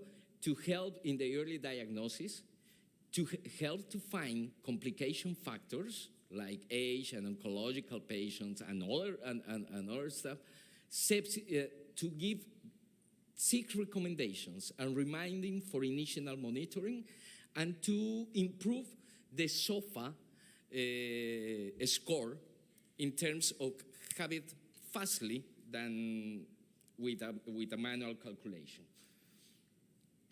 This is an example of a simulated report. This is an offline project that is coming to the best way of our project, because the best way of our project is that when we are running alive, when the patient is sitting by the doctor and you're getting some information data, you are getting the alerts and the messages and these things that only helps the doctor. What do they say regarding to artificial intelligence is that artificial intelligence will not replace the doctors. Of course not. We have a lot of here, many years of study in our minds. But what they say that doctors that are using AI will replace the doctors who are not using them. So this is example in terms of sepsis, and as you can see, the results of this on only 1 year of data, or 6 million data records with 751 patients, we find the bed stay reduction, 402, 1.42 avoidable days of bed stay in septic patient. That's very strong data in terms of ICU.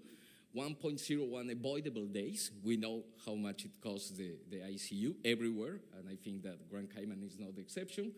And this is the places that we are real programs running alive.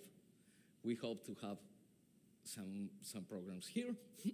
And as you can see from this example, Abbott is redefining the healthcare of the future, and it's starting today. This is one of my favorite poets that says, when I pronounce the word future, the first syllable belongs to the past. When I pronounce the word silence, I destroy it. And when I pronounce the word nothing, I create something that belongs to any no existing place. Thank you very much for your kindly attention.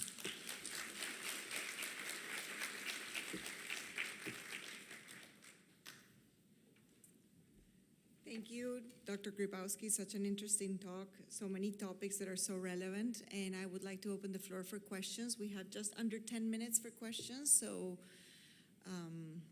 if anyone in the audience, do we have a mic? Oh, mic is coming. Yeah, I just have a question because I'm coming from the old school of medicine. And as I'm aging, I'm almost in the process of retirement. I know that it is evidence-based medicine is taking over everything. So, you hearing me now? Yes. Yeah. Okay. So, the concept right now is when you really define the word health. The health, what we are really looking when you are using the word health here is the physical health. Because everything which you are depicting here is related to the physical side of this body. But World Health Organization basically defined the health as a physical, mental, and social well-being, right?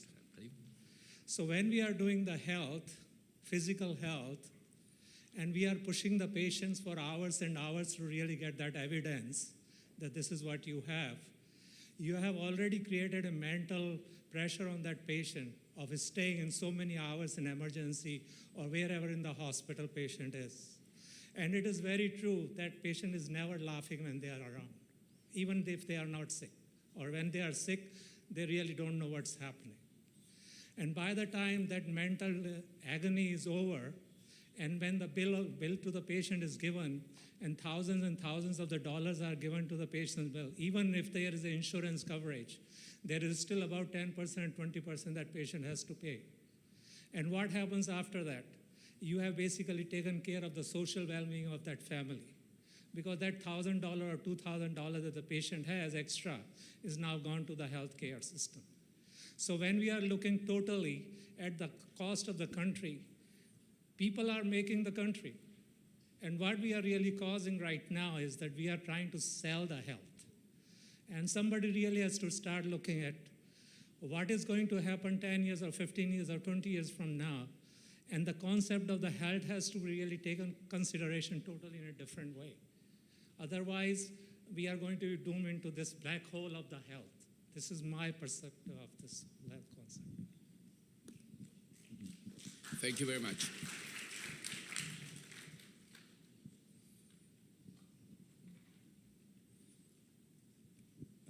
Good evening, good afternoon, everyone.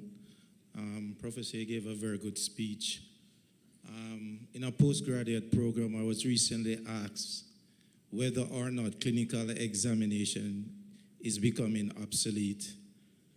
And I think what is happening with modern day medicine is that we are being taught that we should not be patient-centered in dealing with our patients, but we must rely heavily on informatics and computerized data and artificial intelligence.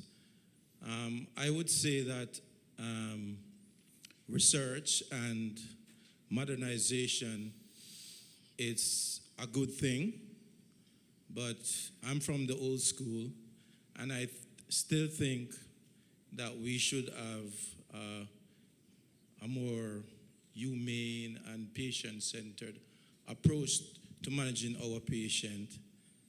And in fact, it is very important that there is the human component in managing our patients, because input equal output. And if the wrong data or if the data is miscued, we can draw a lot of wrong conclusions. Now, it is quite obvious that research data is important, right? Such as randomized controlled trials, which give very good evidence in allowing us to use treatment guidelines, right? And just to draw an analogy, in the UK in the 80s, they did a white paper on tobacco smoking and its effect on the health of the population. And if you review that study, you will note they compare the effect. So what the government did was to induce duty. The duty on cigarette was about 70% to the real cost of the cigarette. Yes, there was a reduction in smoking, right? And when they look at smoking-related disease versus myocardial infarction or disease due to cardiovascular disease, they noticed that there was a significant reduction in cardiovascular disease compared to lung disease. Also, they noticed that the health budget from the NHS, instead of decreasing, continued to increase significantly. So also, the development and improved healthcare, it is a double-edged sword in that although we reduce the burden of some disease, on the other end of the spectrum, what is happening is that people are living longer. So there's more need for healthcare, more hospitalization, and more need for chronic care. So we need to have a holistic approach to the problem of healthcare. Yes, data will help us, and especially where we really need this data is in terms of the lab data, in terms of high specificity and sensitivity. That is where we'll need the data so that when we do these tests, we'll have better outcome in managing our patients. And this data is to be used to guide us, guidelines. But I don't think we should entirely rely on this AI, because I think in the long run, the outcome will not be where it should be. That's my opinion. Thank you. Thank you very much. That's an excellent comment. We have time for one more question. And if we can add something to that, is I strongly recommend this book of Dr. Topol that it's called Deep Medicine. Deep Medicine goes strictly related to the comments of Doctor. What AI is doing is just helping with some processes that often passed of our time spending with the patient. For example, you can remember your last attendance with the physician.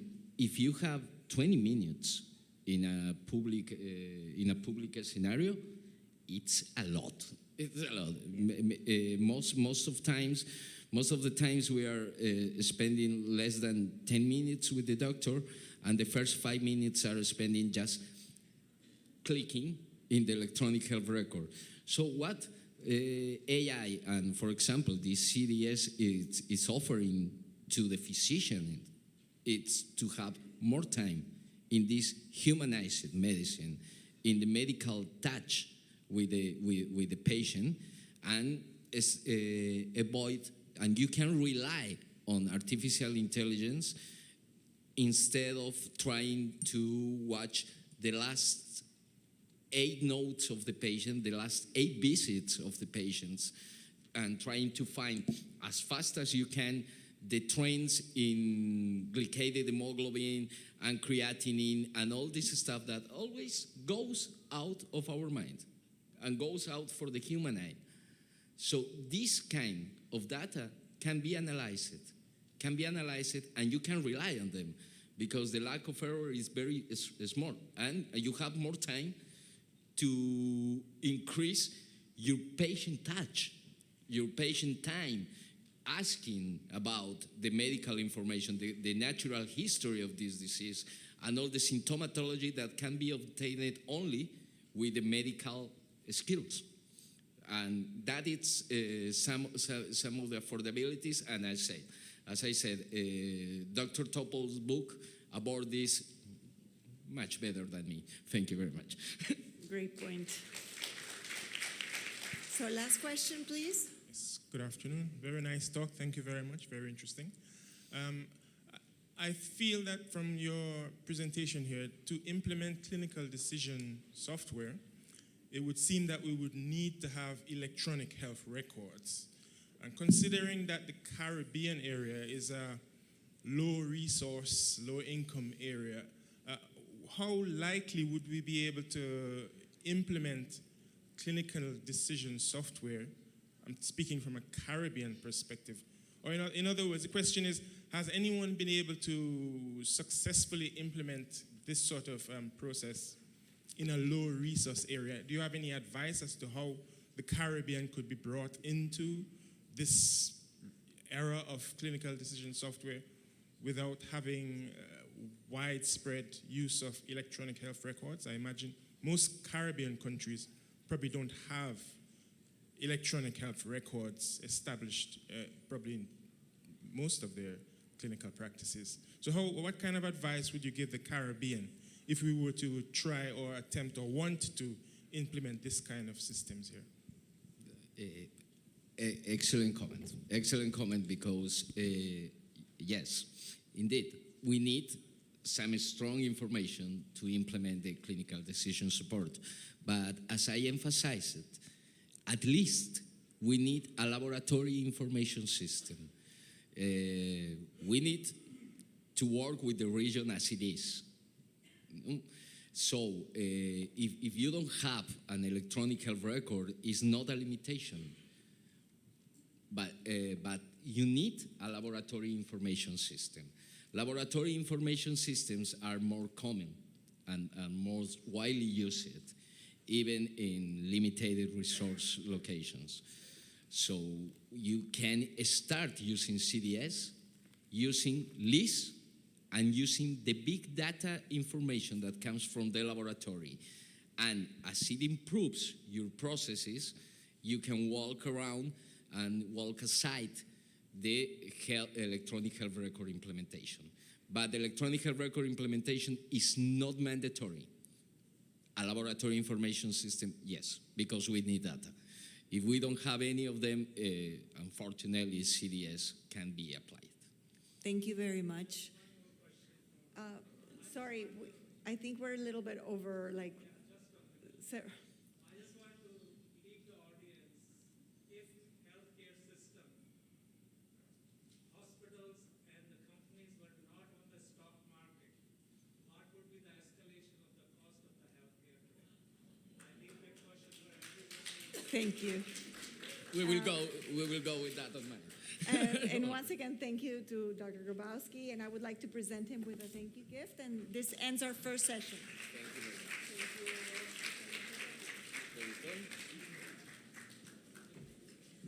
Thank you very much, Dr. Bella Baraja, for chairing that session. We really appreciate it. Thank you, Dr. Grabowski, for that riveting presentation as well.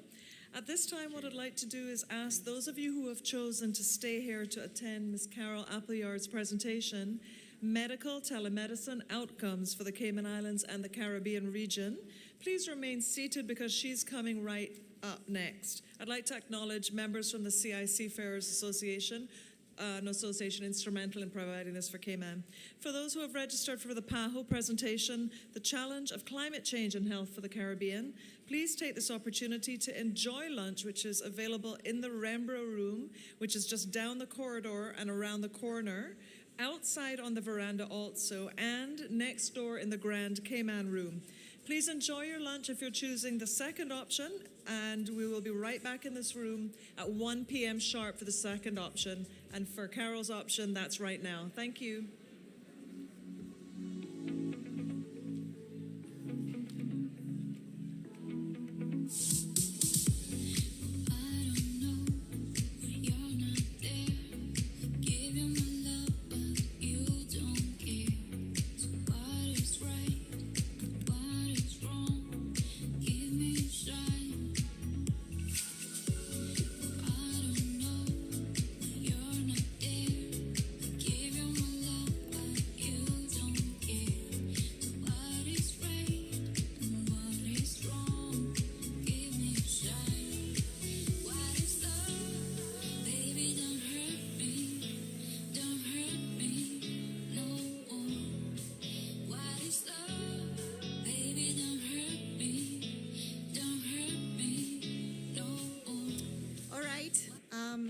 It is time for me to introduce the second speaker. And once again, very engaging conversations, very controversial topics, which always makes for a more interesting session. So our next speaker is Carol Appleyard, who is the president and CEO of Carol Appleyard Consulting. She'll be speaking on medical telemedicine case study outcomes for the Cayman Islands and the Caribbean region. So very localized to us. As I said, she's the president of the CEO of the company with her name. She is Caymanian, and she owns a Caymanian-owned international healthcare consultancy company, the focus of which is to ensure healthcare economic fiscal sustainability through innovative, proven solutions in response to the fiscal healthcare crisis within not only the Caribbean region, but globally. She's a former long-term board director of the Cayman Islands Health Insurance Commission. She held multiple healthcare executive and consultancy posts, and has undertaken numerous innovative healthcare projects with successful outcomes throughout the Caribbean region, North America, the British Overseas Territories, and locally within the Cayman Islands. So very knowledgeable of our region. Carol's presentation and papers are in the diverse dimension topics of financial sustainability of national healthcare programs, universal and private healthcare programs, financing, catastrophic care cost containment, overseas care facilitation, contracting networking, health insurance, and medical medicine.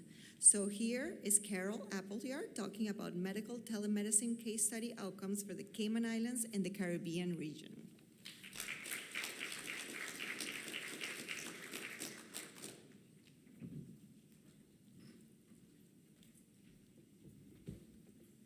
Good afternoon, everyone, and thank you very much for attending my telemedicine introduction to telemedicine presentation here today.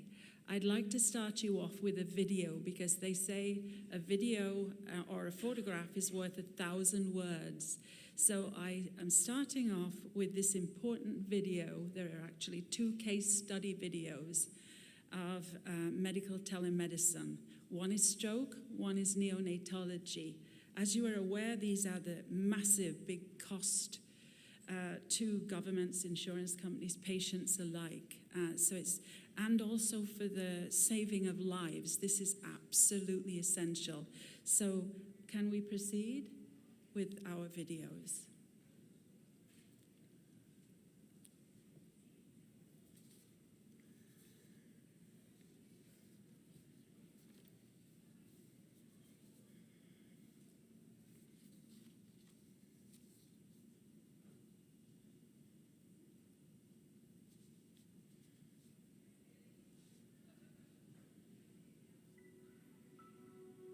This is what happens during acute stroke. So let's get vital signs on him, get a blood pressure. Hey, Don, can you squeeze my hands real hard? Jane is going to start an IV in your left arm here, okay? Has he had a CAT scan yet? He has. Okay, good. When it comes to stroke, time is critical. Within minutes, there's permanent damage to a patient's brain. For every minute the brain is deprived of oxygen, 2 million brain cells die.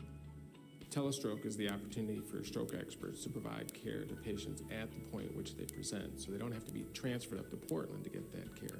Telestroke transports us into the emergency room to take care of those patients in remote facilities. Hi, Don. This is Dr. Okan. Hi, Dr. Okan. He's got right-sided weakness, a right-sided facial droop. He's got some expressive aphasia. So this way we can have the total visual presence of the physician we're talking to in Portland be right here with us and really help us make decisions that can be critical to the care of the patient. This gizmo is our stroke robot. Hey, Dr. Okan, this is Don. He's one of our employees at the hospital, and he developed stroke-like symptoms about an hour ago on his right side of his body. Okay, Don, I'm going to ask you to do a few things now. Can I have you open your eyes real wide? Real wide. Give me a big grin now. Can you put your arms up for me? Hold them up like you're holding up a platter. Hold them up there. Can you get that right arm up? All right. Okay. By transporting us essentially into the room of patients, we can see them, examine them, talk to their family members, talk to the providers and work with their providers, look at their CT scans as if we were there providing care to them, saving hours of brain damage. Providence Telestroke Network. Miles away and by your side, our stroke specialists are with you when every minute counts. With locations throughout the Pacific Northwest, Providence Telestroke Network brings stroke expertise to communities where it's needed most.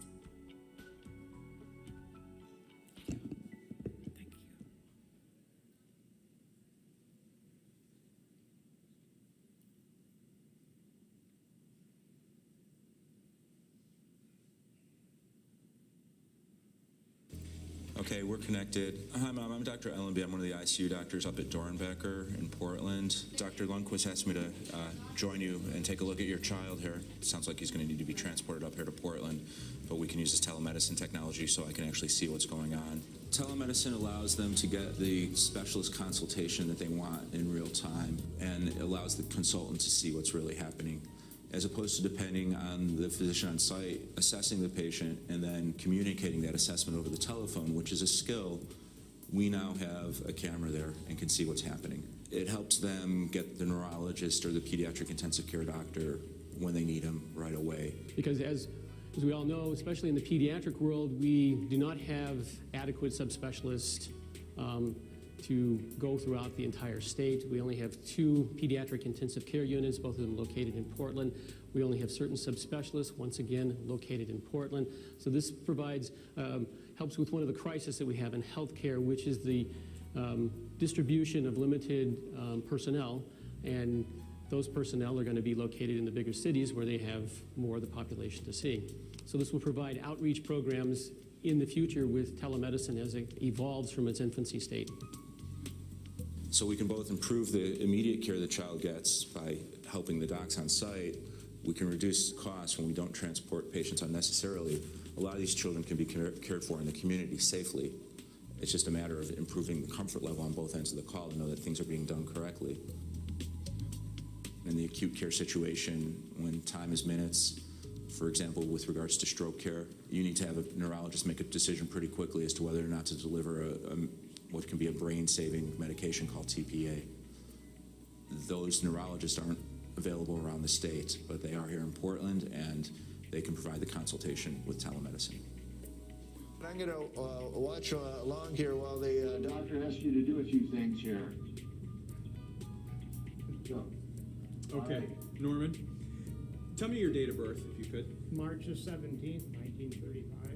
Perfect. Well, I can talk with the family, which is advantage both to get additional history, but also to reassure the family of, that the consultant, the intensive care doctor's been in the loop early on and really knows what's happening. I can also look around the room, get a look at the monitors, get a look at the x-rays, which actually can be now digitally sent as well up to our site. But it allows just for a better, more intimate relationship with what's going on as opposed to the anonymity of being on a phone call. And you never really quite know what's going on when you're on the phone. Video, you see what's happening. And it can be very reassuring for the families to kind of have a visual as to where they're going. Instead of getting in the middle of a dark ambulance in the middle of the night, 5 hours away, they have a visual of where they're going, if there's people waiting for them on the other end, and they repeatedly tell us how much that improves their overall stress level in a stressful time otherwise. We should be down there just a little bit before midnight. It's an advanced practice nurse and a respiratory therapist who'll be in very good hands on his way back up here. They ought to be able to take you with, depending, I don't think there's any special concerns right now. So you'll be able to come back up with your child. RSV is a common virus right around now, especially for premature babies, and can slow down their breathing. That's why they had to put the breathing tube in. But it looks like he's pretty stable at this point. Okay, Dr. Lundquist, anybody else have any other questions? Mom, do you have any other questions? He'll be in good hands on the way up.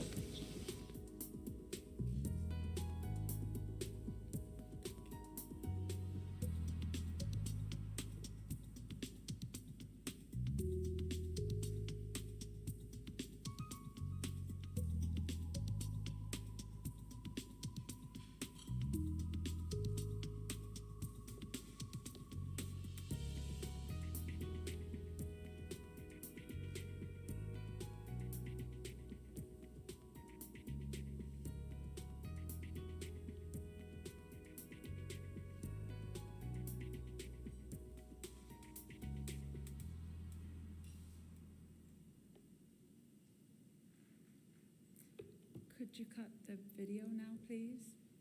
Thank you. There are more videos like that, but I needed to show you, first of all, 2 videos on 2 very expensive case studies. So we go to, where is the clicker, Dr. Braha? Oh, yeah. Thank you very much. We go now to the introduction of the presentation. In July of this year, RP Light 4 Next Generation Technology arrived here in the Cayman Islands, the first of its kind in the Caribbean region. And this is just a photograph that shows its arrival and shows myself with the two engineers, the medical telemedicine engineers. One is a local gentleman, and the other one is the one from Santa Barbara, California. Both engineers worked together to set up RP Sally ready for startup. That was a proud moment again. RP Sally is Caymanian owned and operated, by the way, which is also a first in the Caribbean region, which brings the power for change into our own hands here, starting with the Cayman Islands.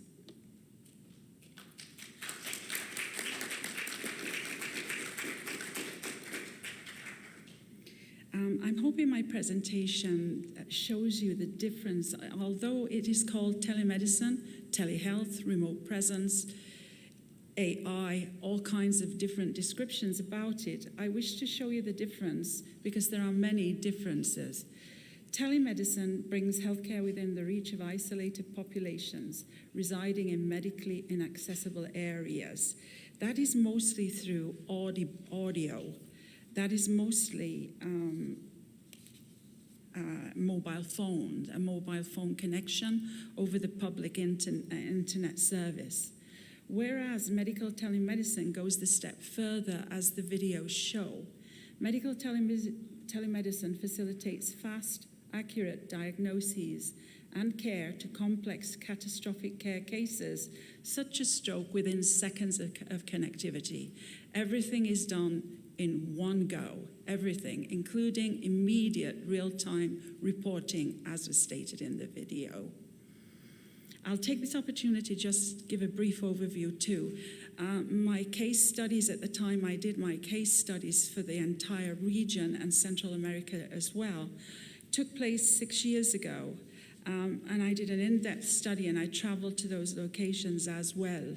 And the results, and I put on presentations, very complex presentations, which are available to you. If you wish to see such things, you may take my business card. But that was far too lengthy to present today to you. And overwhelmingly, the Caribbean region and Central America, isolated countries such as Belize as well, are very, very interested in this. And I could prove the financial aspects of well-being for healthcare budgets throughout our region.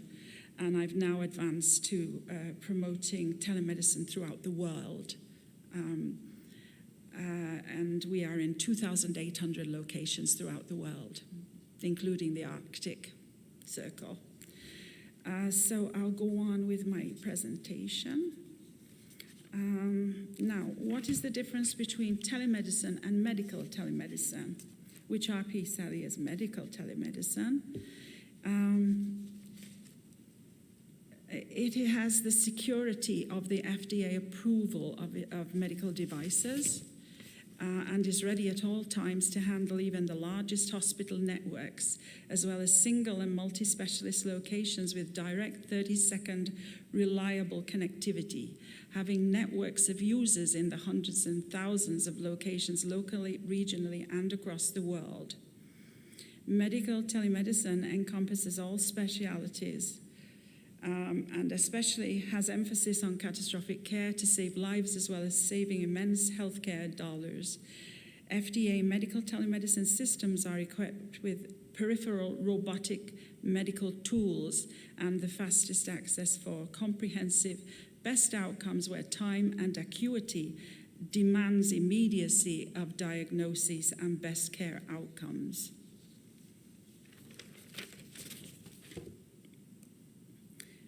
These are the telemedicine clinical applications. Some of them, it is far more extensive than this because we can include education, we can create our own networks, our stroke network, our connectivity with other islands, and we have 2 more islands here in the Cayman Islands where this application may be extremely useful too. Telemedicine clinical applications consist of catastrophic care, stroke networks, and outreach, critical care, high-risk obstetrics, neonatology, mental health inpatient and outpatient, emergency services, trauma, burns, disaster preparedness, dermatology, pediatrics, contagious disease, Ebola isolation, long-term care, home care, and the list goes on. I can also say that there is a mini version of medical telemedicine device that is specifically built for ground ambulances and helicopters so that they can see the patient at the point of the trauma, at the point of the stroke, even on the way to the hospital. Next slide. Tackling the hardest challenge first. Stroke is the leading cause of adult disability worldwide, with up to 2/3 of individuals experiencing long-term disabilities. Medical telemedicine enables providers to deliver miraculous care when the minutes matter the most. When I say when the minutes matter the most, in stroke, it is called the golden hour. And for acute stroke, that golden hour is vitally important. And so when you can have all of the details about the patient, you can make a diagnosis that assists the patients from the 30-second point onward. So immediate action is initiated. And this is the part that saves lives and saves funds, healthcare dollars. Telestroke networks. Those were networks that you saw in the videos. Telestroke networks benefit both patients and providers by creating real-time remote access to telemedicine neurologists within 1 minute maximum response time.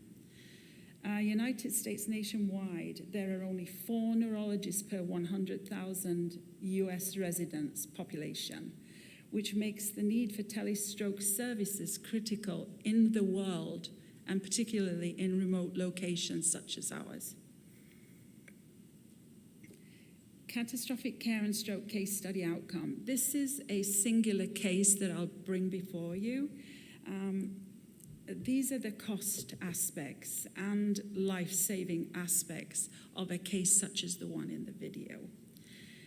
Treated locally, this local medical telemedicine case costs were ground ambulance, inpatient hospital bill, medical telemedicine consultations and follow-up. The whole of those consultations were less than $600, by the way, because the parity is on par with our health insurance commission standard fees that are on that website. So it's absolutely affordable.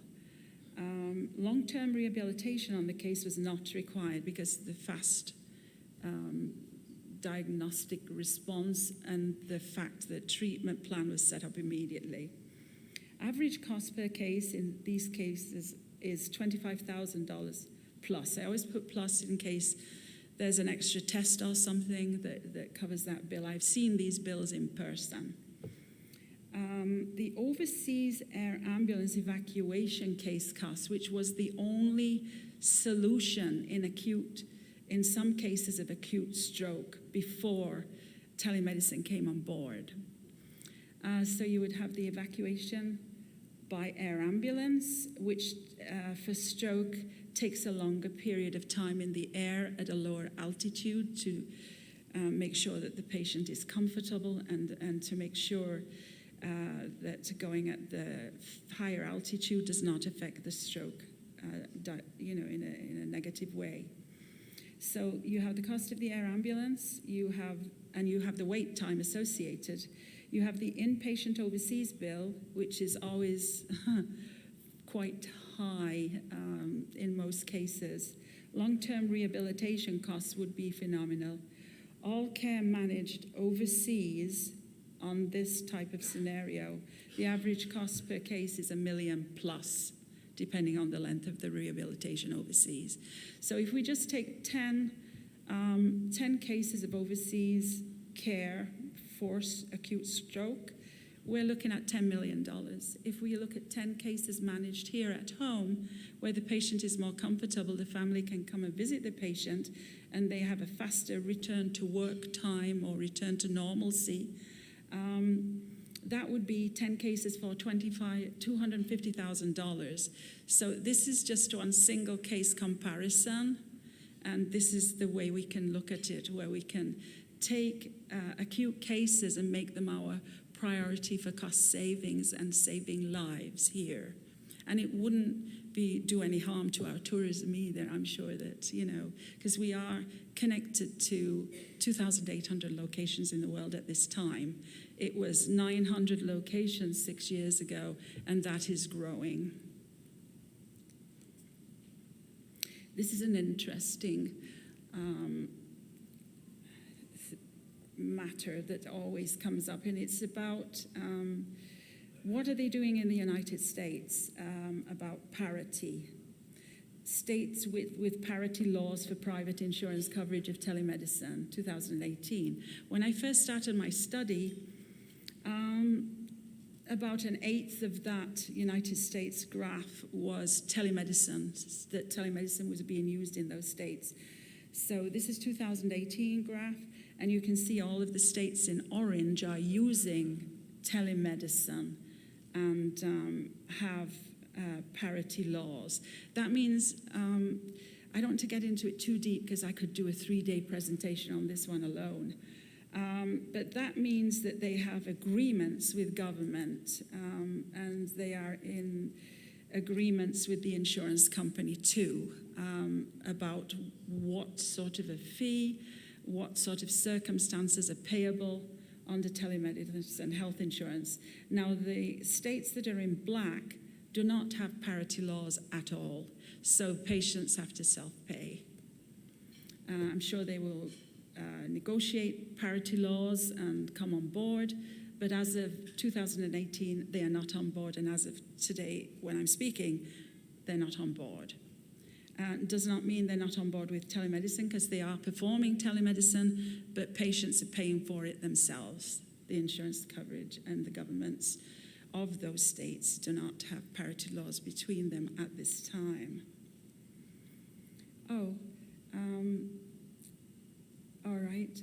My presentation is short because of the videos and because I felt sure that there'd be quite a number of questions. So I would also like to take this opportunity, which is vitally important to me and to us here in the Cayman Islands, to ask you if you would join me, ladies and gentlemen, in honorable recognition and immense gratitude to the Cayman Islands Seafarers Association for their commitment and loyalty to bringing the next generation medical telemedicine technology to the Cayman Islands and indeed to the wider Caribbean for the benefit of all people in order to save lives and healthcare funding.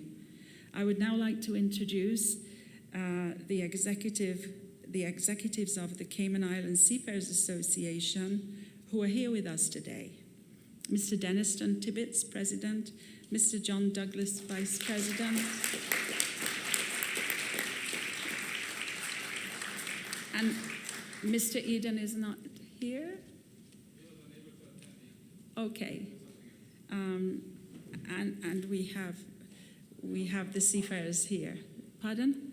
We have Mr. Ivan Farrington. Excuse me? Yes, Mr. Farrington is a member of the association who attends these conferences every year. I know because I remember his face. And a past president also of the Seafarers Association. And their loyalty to ensuring that we were on board with medical telemedicine, and this system is the best in the world, bar none. And I will talk on my last slide about that. My last slide is here, and this is me doing my training on the robot. So instead of my face, that would be the doctor. And these things this is the desktop, as it were, for the robot. And these are the medical peripheral things that you can bring in. So the diagnosis is done right where it is on the spot. And you have zoom cameras, you have stethoscope, you can make the robot go anywhere you wish. And the audio and visuals are amazing. And the new progress in this area is such that next year's addition to the program is going to be absolutely amazing. It's called Bridging, but I will talk about that at some other presentation. I'm here today to just introduce you to telemedicine and how it works and how there are differences. And don't think that when someone says, I can do telemedicine, that they're doing medical telemedicine, because this is the all-in-one, and the audio visual from the iPhone is a different matter altogether. It's still very good, but it isn't going to save you the big dollars. So my focus is on the big dollars and saving lives. And thank you, Seafarer Association.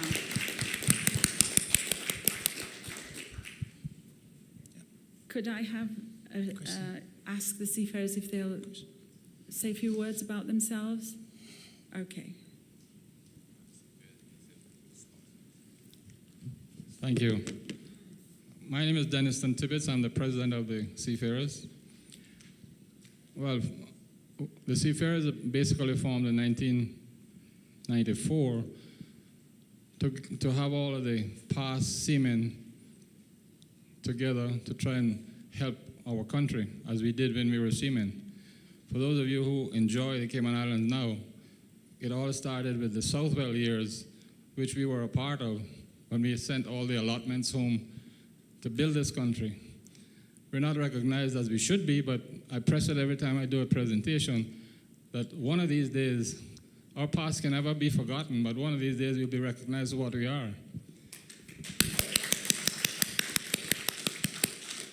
Also, as far as your presentation went, we're very pleased that over the years we have supported the health services and yourself. I feel compelled to say something on the stroke, because unfortunately, I had a stroke 3 weeks ago. I'm sorry to hear. And I don't know if there's a format for what causes it and all that, but I was told by the doctors at the time that my pressure went up. So my daughter took me to the emergency. The doctors wheeled me in and did a ECG and a brain CAT scan. And they found that there was a slight infarction on the right side of my brain because my pressure went up. Fortunately for me, in 3 weeks after I'm whole, it didn't go as far as to touch the parts of my brain that control my movements, you know. So I'm very pleased and I'm very grateful to God. Unfortunately, this Sally that we just purchased for the health services was not in operation as yet, so I was unable to enjoy the fruits of our providing that. Nevertheless, we still feel very privileged to have provided it for you, and we look forward that in future it will be used properly and to the advantage of the Cayman public. Thank you. Thank you all very much.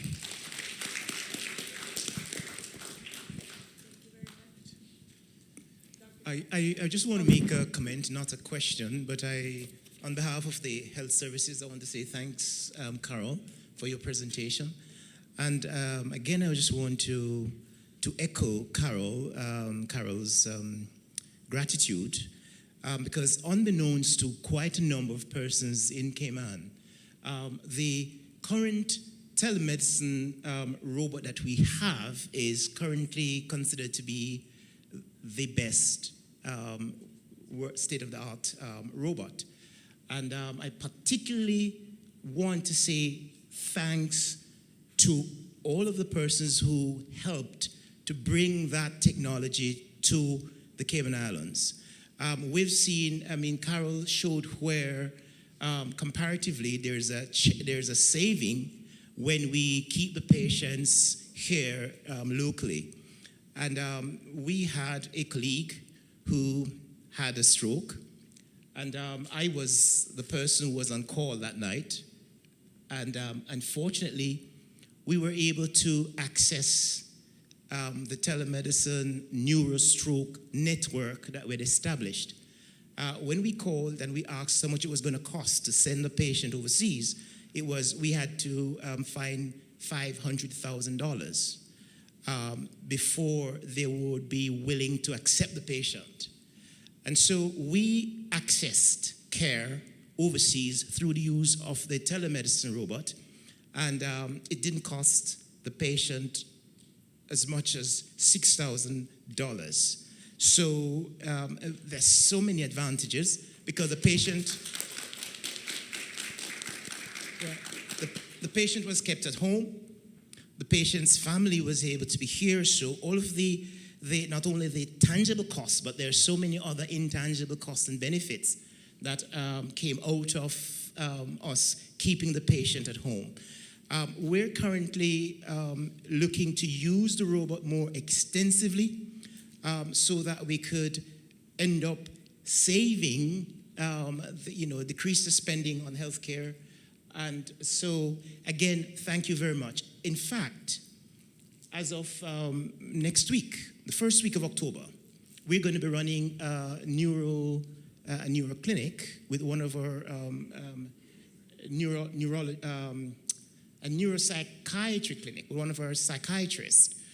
And she will be running a clinic 3 times per week with the use of the robot. So remotely, she's going to be able to access her patients. So we have this technology here, and we just want to say thanks. As medicine advances, sometimes it comes with benefits, and sometimes, as you saw, for those of us who were in the first presentation, sometimes the benefit is not as great as we thought, especially when you look at the evidence and you do retrospective studies. But this particular technology is the technology that is available to us, and hopefully we will see, as time goes on, the savings associated. So once again, thank you very much, and thanks to you, Carol, for bringing it along with the seafarers to us. Thank you.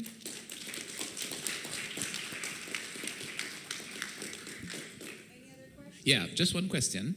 I was wondering, is this technology only available from the proprietary equipment that they provide, or can this be sort of extended to use mobile phones or to use other devices? Because I was wondering, as he was speaking, whether, you can do this through a company like you're doing here, but you can also pick up a phone and FaceTime a doctor in the States that you've spoken to or made a contact with. So there's alternatives I can see to your business. And I'm just wondering whether your business can go in that direction, or whether there are other alternatives to what you're providing. Absolutely, and that's in the works as we speak. I cannot speak about it right now, of course, because engineers are working on that in California at the present time. It will be called a bridge, and if you want to know more about it, I'd be happy to talk to you at the conference one-to-one. Okay, so that's coming. But you must understand that with catastrophic care, it requires medical telemedicine to adapt to it. The regular telemedicine is great, and it's an absolute bonus. But with the peripheral medical attachments, with medical devices such as RP Sally, you're right there in the room as though they were with that specialist in Miami, and everything pertaining to accurate diagnosis is going on within that 30 seconds immediate time frame that's needed for stroke. So yes, there is something, but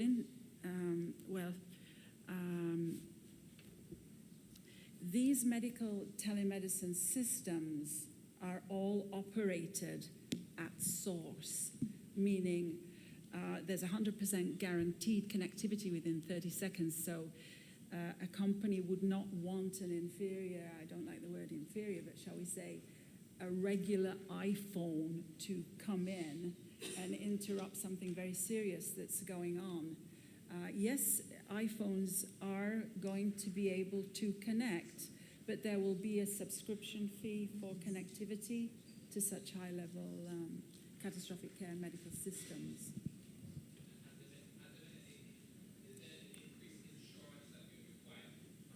I'm sorry, could you speak loud? Is there any increased insurance coverage that the hospital or anybody would require to actually do? Absolutely. In fact, I know that this conference is being recorded. There are certain things that I wouldn't want to have out there in the open. So certain things I need to talk with individuals that have a greater interest in medical telemedicine to speak to me, and I can tell you more. But yes, definitely yes. If you'd like to speak to me, please look for me at the conference, and I can tell you so much.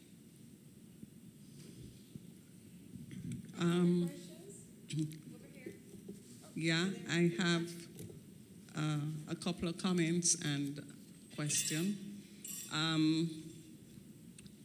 I think the introduction of this kind of intervention is critical to moving forward in medicine. I'm a psychiatrist, and I see the value of it even outside of psychiatry, but I'm thinking about the rapid increase in diagnoses of behavioral disruptive behavioral disorders, for example, and the kind of impact it can have on a school child's life if they have to wait 1 month to see a psychiatrist. And I think this is particularly important when one thinks of the small islands, like the BRAC. I mean, we're small, but when we think of like Cayman BRAC, and handling referrals for various kinds of problems, which can really cause a lot of disruption to the person's work and personal life and school life. So to be able to bring this kind of power in diagnosis and prescription in a short period of time is very important. I'm thinking also about the whole business of second opinions and the cost to the Cayman Islands of having to send people overseas for second opinions, when with telemedicine we could get the second opinion more quickly and at lesser cost. And I think this is something we need to embrace. The one limitation I see, of course, has to do with the power of the internet and how much power we can bring to the Cayman Islands in terms of internet supply so that our systems can run efficiently. Because as time goes on, I see this expanding. So my question really is, are we looking at that aspect of things? Because our companies have to be able to provide the kind of internet security and the amount of, what would you say, gigabytes, whatever, that we need to use to maintain this. Right, thank you. That was music to my ears. Yes, this system is approved by the FDA. It's the only medical telemedicine system that is out there that is approved by the FDA. So we have all of that in place now. As I speak, it's been in place for a long time with this system. We've had RP Sally 1, now we have RP Sally Next Generation. So yes, I would like to talk to you and give you more specifics. So if you could, if we could talk when I leave my speaking engagement, that would be very interesting, and I could give you a greater update. Next question.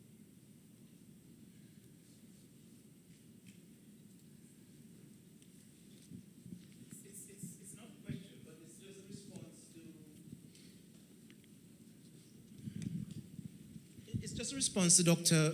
McGill's interest. She mentioned second opinions, and that's a very useful aspect of this, very useful tool.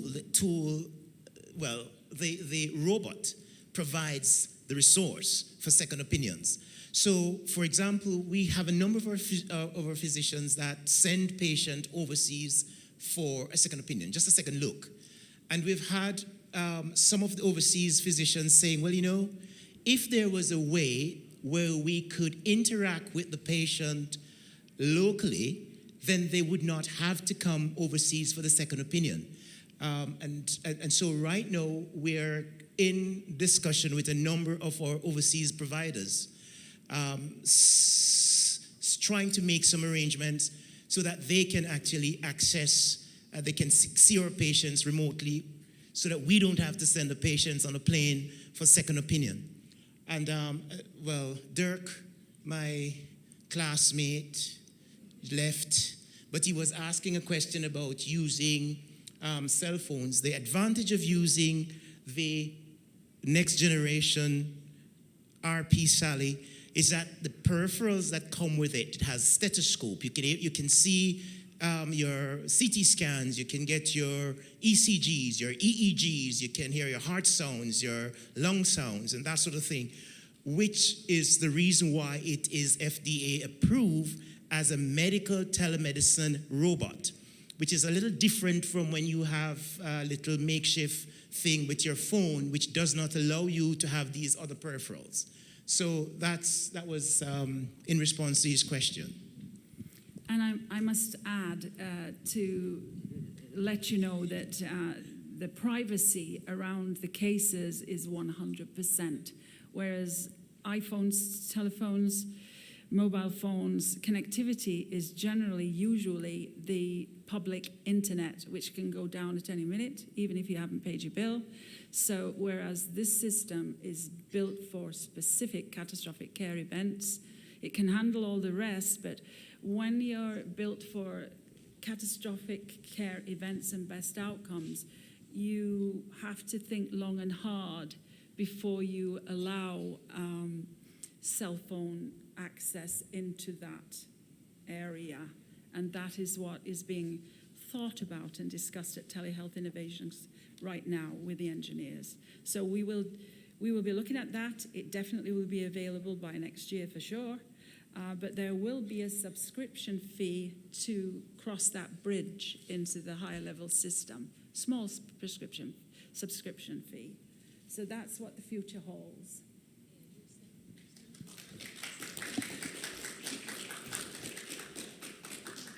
Thank you very much. I would love to thank Carol.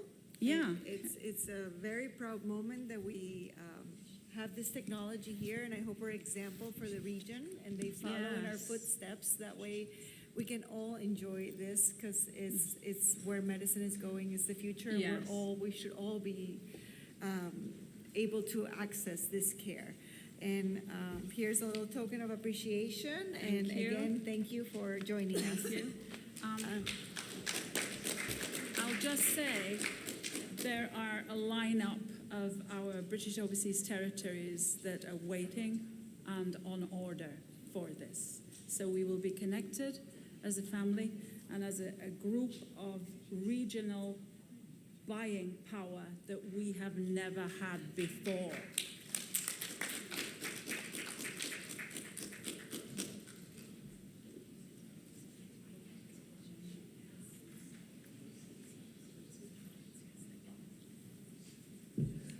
Thank you very much once again, Carol Appleyard, and the Seafarers Association that are with us as well. I'd like to acknowledge them again. Thank you very, very much, Dr. Baraha, for your chairing this afternoon. Enjoy your lunch now. You get the opportunity to enjoy lunch. And thank you very much, Doctor, for your remarks as well, your speech. Yes. Excuse me. So for those of you who were involved in this session, take the opportunity now to enjoy lunch, which is available in the Rember room just right around the corner by the registration desks. those of you who are heading off to lunch now, enjoy your lunch. We'll see you back in this room at 2:10 p.m. sharp. That's when we're going to have the next featured speaker after myself presenting for Nasolo. The next featured speaker in this room after me will be Dr. Kerry Rood, who's the Extension Veterinarian and Associate Department Head at Utah State University, with his presentation on One Health, the veterinarian's role in combating antibiotic resistance, zoonotic disease, and climate change. So quite a lot on with climate change this afternoon. For those who have registered to attend the PAHO presentation on the challenge of climate change and health for the Caribbean, please remain in your seats as the session will come up very, very soon. We're just waiting for people to filter in from the other room after their lunch. And as a reminder, we have lots of exciting exhibitors this year, so after the session, please do visit all of those booths and the health check. I am now going to introduce the next session chair, Dr. Samuel Williams Rodriguez. He doesn't need a formal introduction because I did that yesterday. He is the Director of Primary Health Care and the Medical Officer of Health at the Cayman Islands Health Services Authority. So I think at this opportunity we should probably allow just a couple of minutes to have the others come through before we get started. So within that couple of minutes, before I hand over to Dr. Williams, I just wanted to go a sort of an interesting timeline of the last 10 years that brought us up to this 10-year anniversary. 2010, the first ever CI National Healthcare Conference, which is a leader in the region now. Envisioning the future, the dawn of medical tourism. Imagine that was the dawn 10 years ago and how far we've come. Quality care at what cost? Then we went to 2011. Envisioning, to improve healthcare, you must improve quality, create a culture of a happier, healthier, more productive population. 2012 was all about economics, placing patients at the center of healthcare. Do we want wellness or well-being? 2013, we went into workplace wellness, get off your seats, and at that time, the DG5K was launched because of the inspirational talks from that session. From that year's sessions. And we also took note of the sex or gender discriminations and dimensions in healthcare as well. In 2014, we looked at non-communicable diseases, NCDs, and our thrust to work on the biggest burdens on the healthcare all over the world. In 2015, Emerging Trends was our title, and the Healthcare Decisions Law was born shortly after. 2016, we looked at chapters of a healthy life because, of course, every demographic and every age group will have different needs throughout their life. So we looked at from cradle onwards. There's always something we can do to improve our lives. 2017 was all about food for thought and realizing that we are basically what we eat. We're the gasoline that's put into the engine. We looked at how we could manage our diets through the decades of our lives and letting food be our medicine, which is really interesting from the cultural side as well, because in the old days and even now, Caymanians and Caribbean people have been very big on using natural medicines, what we call in West Bay bush medicines, for their healthcare needs, and that's still happening today. 2018, Empowered Patient. It was all about it's your health, take control, get educated, become empowered. And 2019, this year, of course, is innovation and a particular focus on one world, one environment, one health, which is very, very apt right now in the era of climate change and the instability that that brings. So I'll turn over now to Dr. Samuel Williams to chair the afternoon session, and welcome to Dr. Rood, not his first time in Cayman. It's lovely to see you again.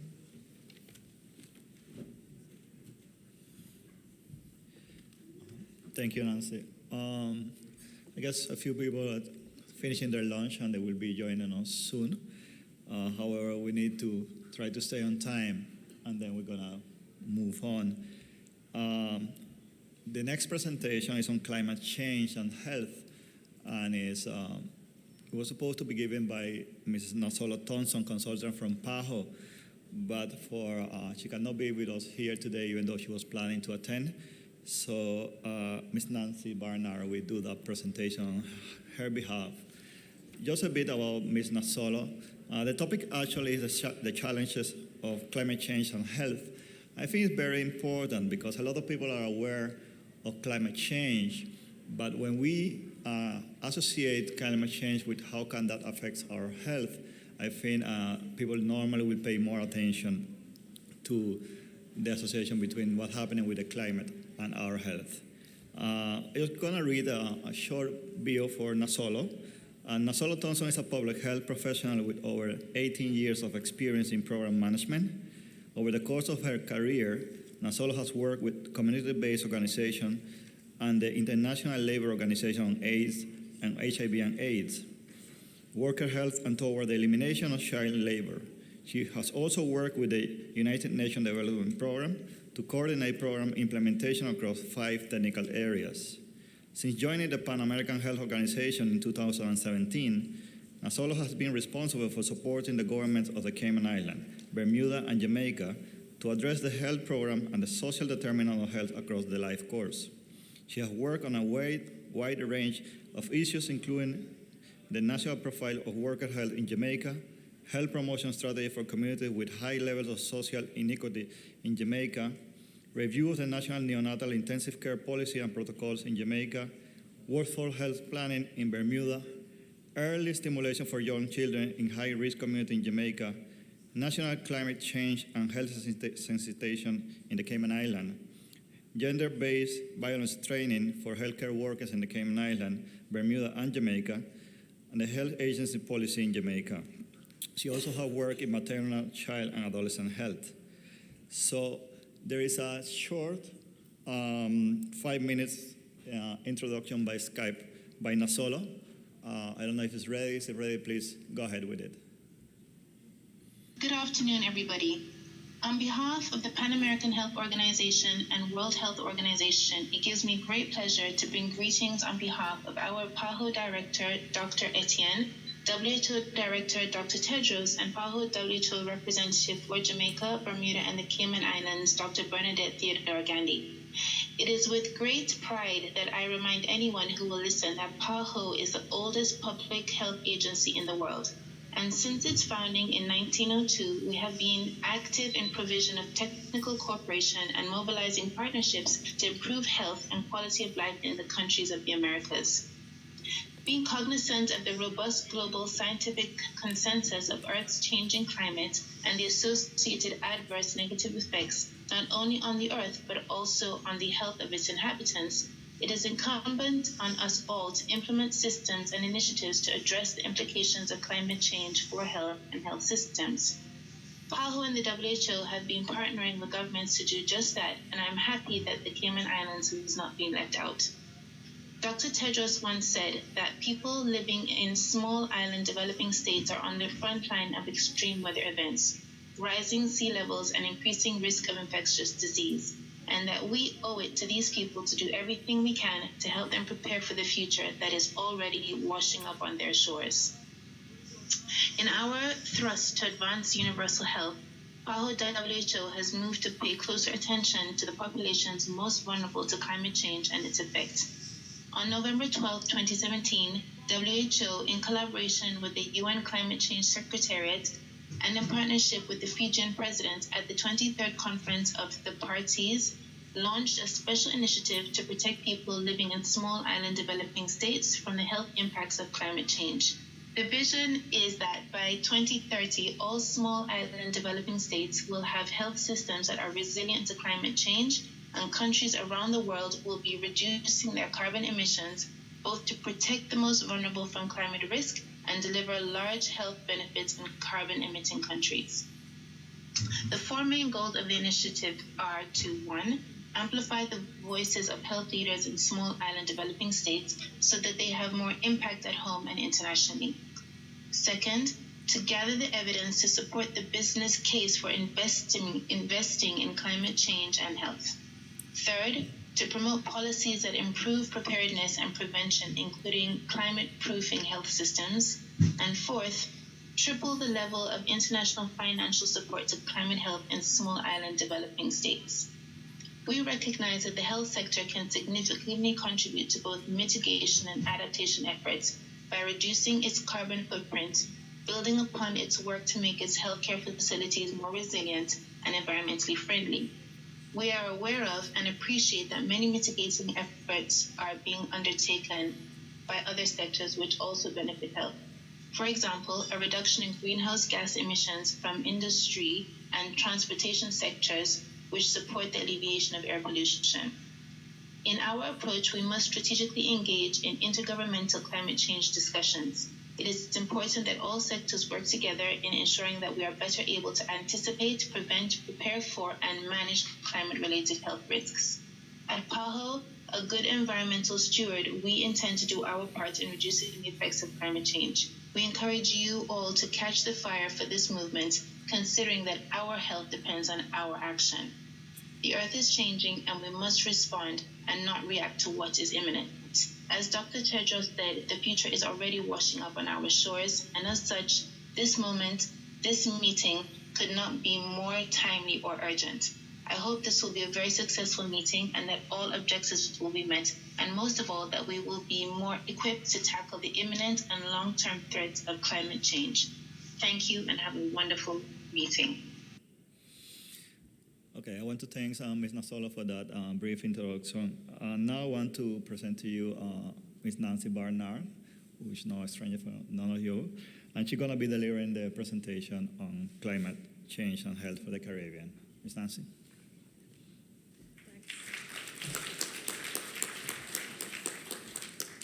Thank you very much, Dr. Williams, my healthy neighbor. So if we could bring the slides up, that would be great.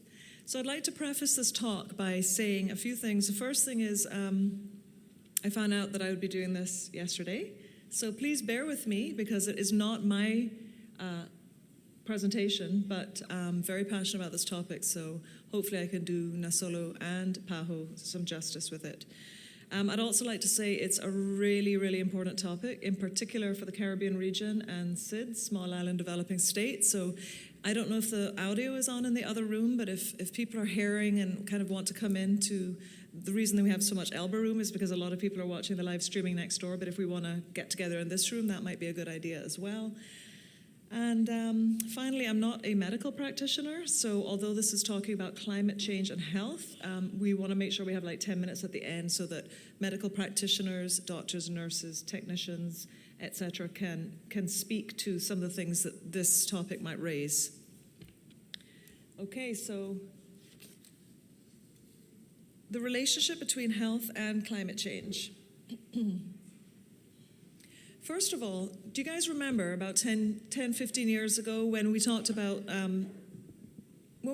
climate change, one of the most common images was a polar bear sitting on a little broken away ice floe. Hands up if you remember that. I know I do. So to me, and I'm sure many of us in this room, it was very much an environmental problem. People didn't think of the health impacts. To be very honest, I didn't until a few years ago. We're the Ministry for Health, Environment, Culture, and Housing, so we have other big subjects. So, we were looking at it mainly from environment. But actually, the impact of climate change on environmental determinants, which then affect health, is a massive issue. And it's just been opening and unveiling itself to us at the Ministry of Health, which some of my colleagues are here, over the last 2 years. What we want to do with this is outline the role of the health sector in adaptation and mitigation. And I want to stress that the main role is adaptation because, unfortunately, while we can do our part in reducing, greenhouse gas emissions and fossil fuels and everything else, at the end of the day, we're tiny, right? So while we don't contribute in a large part to the problem, we're going to be largely facing the issues that come our way. So we're going to have to learn really fast to adapt. So PAHO's key health and climate change adaptation strategies and the regional health plan is what I'll cover. And then I'll get a little bit more into the local context because you're probably sitting here going, okay, that's nice, but most of us here live in the Cayman Islands. And so we want to know what does that mean for our own backyard? Evidence. Now, there's clear evidence. There might have been some climate change deniers, I don't know, 5, 10, 15 years ago, but now there's clear evidence, okay? And in fact, I'm sure you all have been watching the news recently with the news going on with the United Nations meetings. Over the last 20 years, including WHO, International Panel on Climate Change, that human actions, principally the burning of fossil fuels and the associated release of climate pollutants, are causing significant changes to global climate system. This, to me, is a massive issue. And actually, my daughter went off to school. She's 14. She wanted to go off to school, though our schools here are outstanding, but she wanted to go, so we didn't stop her. And I thought, I'm going to look into what I can do to offset every time that girl takes a flight at the end of every term. So I Googled it the other night, layperson Googling, this is not scientific. I was so shocked and dismayed. I basically have to, and I love gardening and have a bunch of neem trees planted in the backyard, and they drop seeds. I'm sure if you all like gardening too, you'll see that. They're very easy, and the faster trees are growing, the more carbon they suck out of the air, apparently, the faster growing trees. And I thought, oh, it's probably about 5, right? But for a round trip from Cayman to Toronto, where she's at school, I can't remember the exact figures, but I would have to plant about 30 trees. That's a lot of trees for every flight. And you imagine, we hardly ever travel. The people that travel all the time for business and pleasure and, and not just aircraft, but our cars, which is why the Ministry of CPI, Commerce Planning and Infrastructure's car-free day with the civil service was outstanding, because so many of us took them up on that and took the bus and so on and rode in. And so we just need to make roads safer and everything, and just really pay close attention to what we can do, whether it's plant 30 trees every time your kid takes a flight, or in our personal choices. We absolutely have to do it now.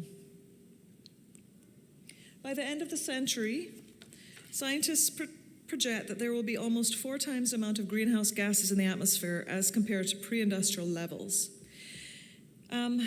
We've touched on this a little bit in previous talks, and we will in talks that come up with the One Health as well. This could result in a 3.7 to 4.8 centigrade rise in global mean surface temperatures. Basically, we'll soon see how that ties in with health. I was shocked when I went to Grenada last year when we had this conference. Last year was in October, and I was in Grenada at the intergovernmental conference with all the Caribbean regions on climate change for WHO and PAHO, and it was a shocking discovery of what we have to face. So there's a lot we have to do. Here are some projected warming trends that are coming out of that. The top is 2020 to 2029. The bottom doesn't bear thinking of. It's a long time from now. It won't really be many of us in this room. It'll be children, grandchildren, nieces, nephews if we don't have kids. 2090 to 2099, basically the end of the century. That's, of course, worst case scenario, as I understand it with this slide, but a lot of it will be uninhabitable. Now, the thing about this kind of session is I don't want to just paint doom and gloom, because I think that's part of the problem. We've always, as human beings, got to have hope, and we've always got to figure out what technology, what innovations, what inventions can we do to stem the tide, mitigate, and adapt to what we have coming down the pipeline. But one thing we just can't do anymore is ignore it, and I think we're at a conference, so probably we all like to read and watch the news and everything else, and I'm sure most of us in this room are pretty clued in on it, but just help spread the word. Now, the increase in average temperatures may result in severe disruptions to precipitation patterns, as well as frequency and intensity of extreme weather events. In the Cayman Islands, for the past 10 years, my colleagues over in the meteorological office have noted that there are the average temperature has gone up year over year for 10 years, right? The hurricanes, anecdotally, hands up if you remember 1 or 2 hurricanes in your childhood. That was me. I remember when Gilbert came through after Jamaica, and I think it was like 88. It was a big deal, and that was maybe a 3 that brushed past us. Now it's kind of every single summer.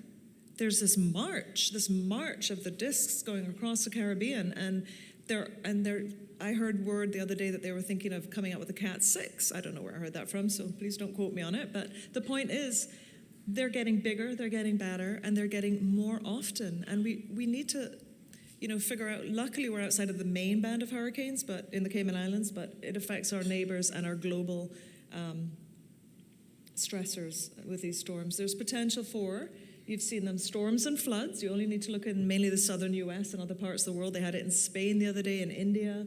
Mass displacement and disruption of livelihoods in low-lying coastal zones and small island states. Inland flooding, particularly vulnerable urban centers. We have breakdown in food systems from drought, flooding, and extremes in precipitation, and potential for increased risk of violent conflict associated with resource scarcity and population movements. Now, the violence over that might not be very widespread, not in the Cayman Islands right now, maybe other parts of the Caribbean, but in other poorer parts of the world with a lower GDP, they are really starting to show themselves. If you think about it, if resources are going down, access to clean water, to food, farming is being changed because of droughts or floods and so on.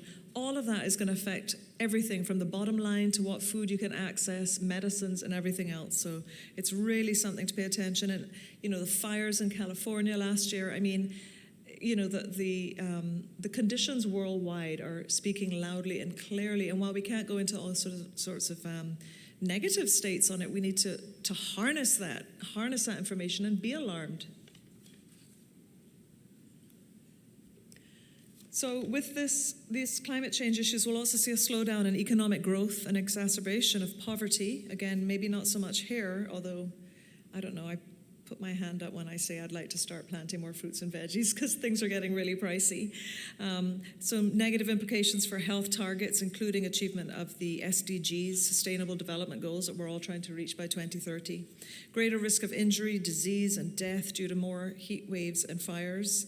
Increased risk of food and waterborne diseases. That's a big deal as well, which is where our lab technicians, I see Tony here, are very, very critical to the work we're doing to adapt and mitigate climate change. Increased risk of vector-borne diseases. And, you know, shout out to our Mosquito Research and Control Unit, MRCU. They're a regional leader. And, you know, it's one of those things you're always kind of walking this tightrope. People are becoming more and more aware of their health, and they're more and more aware of what chemicals and insecticides and larvicides you might be using, but at the same time, it's that balance, isn't it? If you don't use something by a certain time, you might get a crop of new eggs and new mosquitoes, and then you might have a vector-borne disease exacerbated by climate change. So we're finding this kind of push on one side and this push on the other side, and we're kind of in the middle trying to do right as the Ministry of Health and PAHO and WHO. We also have increased risk from undernutrition resulting from diminished food production in poor regions, as I say, maybe not so much the Cayman Islands, but other regions. This slide of Nasolo's is very technical. I think we're looking at this one, which is this top one, which isn't as worst case scenario as this one. So this would be the better case scenario, but it kind of shows where the vector mosquito Aedes aegypti, and it's the one with, it's really easy to spot. They're tiny and they're more domestic mosquitoes around your house and yard, but they have little black kind of lines on their legs, and they basically, vector a lot of these diseases, Zika, chikungunya, dengue, and so on. So they're really, really dangerous little critters. Actually, the largest killer in the world. When you think of killers, you think tigers and all the rest of it, but it's actually the good old mosquito. And this slide is just basically saying with the rate of greenhouse gas emissions, we're going to be, we could increase by 8 or 13%, I believe, is, hopefully I'm doing justice to that slide. And this one shows the selected significant climate anomalies and events in 2018. It talks about, I'll just pull out a few of them out of interest for us. Hurricane Michael in 2018, maximum winds 250 kilometers an hour. Michael was the third most intense hurricane to make landfall in the contiguous US based on central pressure, the fourth most intense based on wind speed. And again, that was just last year. Florence as well. Following suit, we've got Alaska, warmest year on record, second warmest year, trailing behind 2016. Let's jump across the globe over to the Antarctic. You're looking at the sea ice and the melting, and that will, of course, increase the sea level rise and so on. So all over this globe, all over this planet Earth that we live on, there are events and anomalies happening at an alarming rate of speed. Right, let's turn now specifically focusing on health. How does this affect our health and well-being? There are three main groups of health risks associated with climate change, right? The first is a direct impact. You have your extreme weather, which we've talked about, hurricanes, fires, that kind of thing, heat waves, just basically disasters. And it's not just what happens. I mean, I don't know about you all, but, you know, what are we now, 15 years after Ivan here? Who was here for Ivan? See a show of hands. You know, it's the traumas that go on in the weeks, the months, the years after. It's that. So it's the stressors. It's the economic impact. What does government have to spend to bring the country back into line? It's the loss of tourism. So the deduction from the economy. It's so much just for the direct impact. And then, you know, diseases and so on. Then it's impact through natural systems such as air pollution, food and water contamination, when you have floods and so on, distributional shifts of vectors, hosts, and pathogens. And let's talk about air pollution. Asthma is a very high level, one of the main NCD killers. I want to say it's about number 4 in terms of the list. Not to put anyone on the spot. In Cayman, about 4 or 5. So basically, imagine now you have, it's hot, it's more hot and more humid, and that's going to cause more upper respiratory illnesses and events, more asthmatic conditions, and you've got more Saharan dust coming over. So all of that will really affect the health. Impact also through socioeconomic systems. I talked about food and water insecurity, conflicts due to resource scarcity. Forced displacements, let's talk about that in a minute, and mental disorders. But I'm going to come back to forced displacements and the mental disorders when we talk about the Cayman context. And all of this leads to climate change, social and behavioral context, and health system conditions. Okay? So what are we going to do? What are the direct impacts? You talk about heat with increased cardiovascular disease deaths, temperature effects on foodborne diseases, and so on. Sorry, should put the next slide. Extreme rainfall, sea level rise, injuries that come with that, and so on. Health determinants and health outcomes. If we have destruction of health infrastructure, that's a main thing. And so obviously, Dr. Williams, Ms. Lizette Yearwood and the team have to look at continuing after a disaster. Fatal and non-fatal injuries, there's a lot of that could go on with temperature and precipitation effects. One only has to drive by a construction site anywhere here in Cayman in the middle of the day when you're, say, popping home to your AC house for lunch, and see those guys, mainly men, some women, working on a site, and you just go, oh my goodness, how are they out there? So little things like policy, I don't know, split shifts, starting earlier, longer lunch like a siesta, working later. These are all things we have to start thinking about from a policy level. So all of the health risks previously stated are strongly affected by non-climatic determinants as well, such as socioeconomic status, your age, your gender, your ethnicity, displacement or disability. Climate change disproportionately affects poorer populations and children, and for some risks, in some situations, differ between women and men. And climate change will exacerbate inequalities in health. Who are at the highest risk? Children. Hands up if you have nieces or nephews, grandkids, children who are really concerned about climate change. Okay, so I heard a young person the other day say to me, what is the point? Not what is the point in terms of what's the point of doing anything, because the person knows they have to do something. The 16-year-old that said that knows they have to do something. But even if we do something, it's too late. Like, that is now what some of these teenagers are thinking, and that is scary, because here's what we looked at in another slide earlier. We looked at world wars and how that affected various things. But with world wars, they were in certain areas of our globe, and they were politically brought about. This climate change issue is talking about the very breathing, living ball of rock that we live on. Like they're all saying in the media, there is no planet B. I even believe Fox when they say that, although I don't watch Fox. But there is no planet B. So children and teens are the ones most exposed to all of this, and the ones left to sort the problem out. Okay, so they face the highest burden. So what specifically can we expect more of? Heat strokes, dehydration, drowning and trauma, malnutrition. I mean, what happened in Bahamas was just heartbreaking. All of that from that hurricane. Malnutrition, growth retardation and delays, and increased risks of infectious disease. Again, I mentioned respiratory problems and immunosuppression and skin cancers due to, again, the ozone layer issues and so on. All right, let's switch now, coming more local, regional to the Caribbean experience.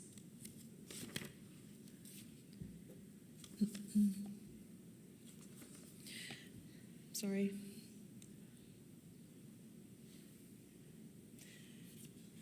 So the Caribbean experience, I don't need to tell all of you because I see Danielle in here. I know she's been working with hazard management and just has experienced a lot of these things across our region.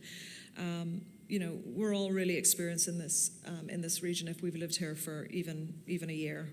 And it's not just Cayman, it's not just our close neighbors, it's just knowing that we live and work amongst people from all over the Caribbean and knowing that their homelands are affected too. The last bullet point, between 1966 and 2015, 60% of all climate-related disasters in all small island developing states all across the globe, 60% occurred in the Caribbean.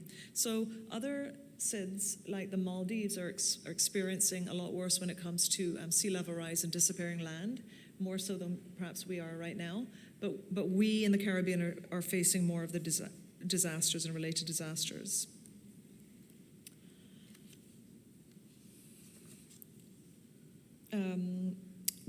Nasolo Thompson with PAHO wanted me to highlight the increased leptospirosis cases between 81 and 2007.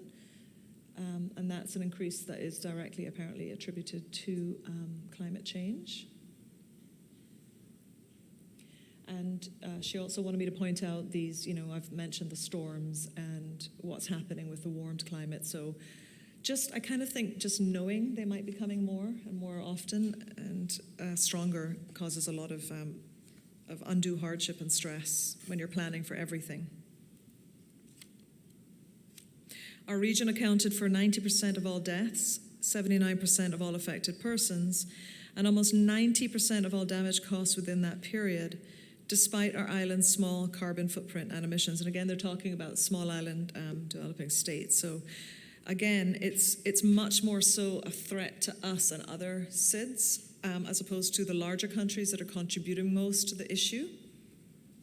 It's also our livelihoods, the tourism industry upon which we so heavily rely, our culture, you know, just think tangibly of some of the old houses that could be washed away and destroyed, or if we don't have funding towards saving those kind of things because we're so focused on raising roads and shoring up systems to support climate change, it's going to draw the economy and the money away from everything else.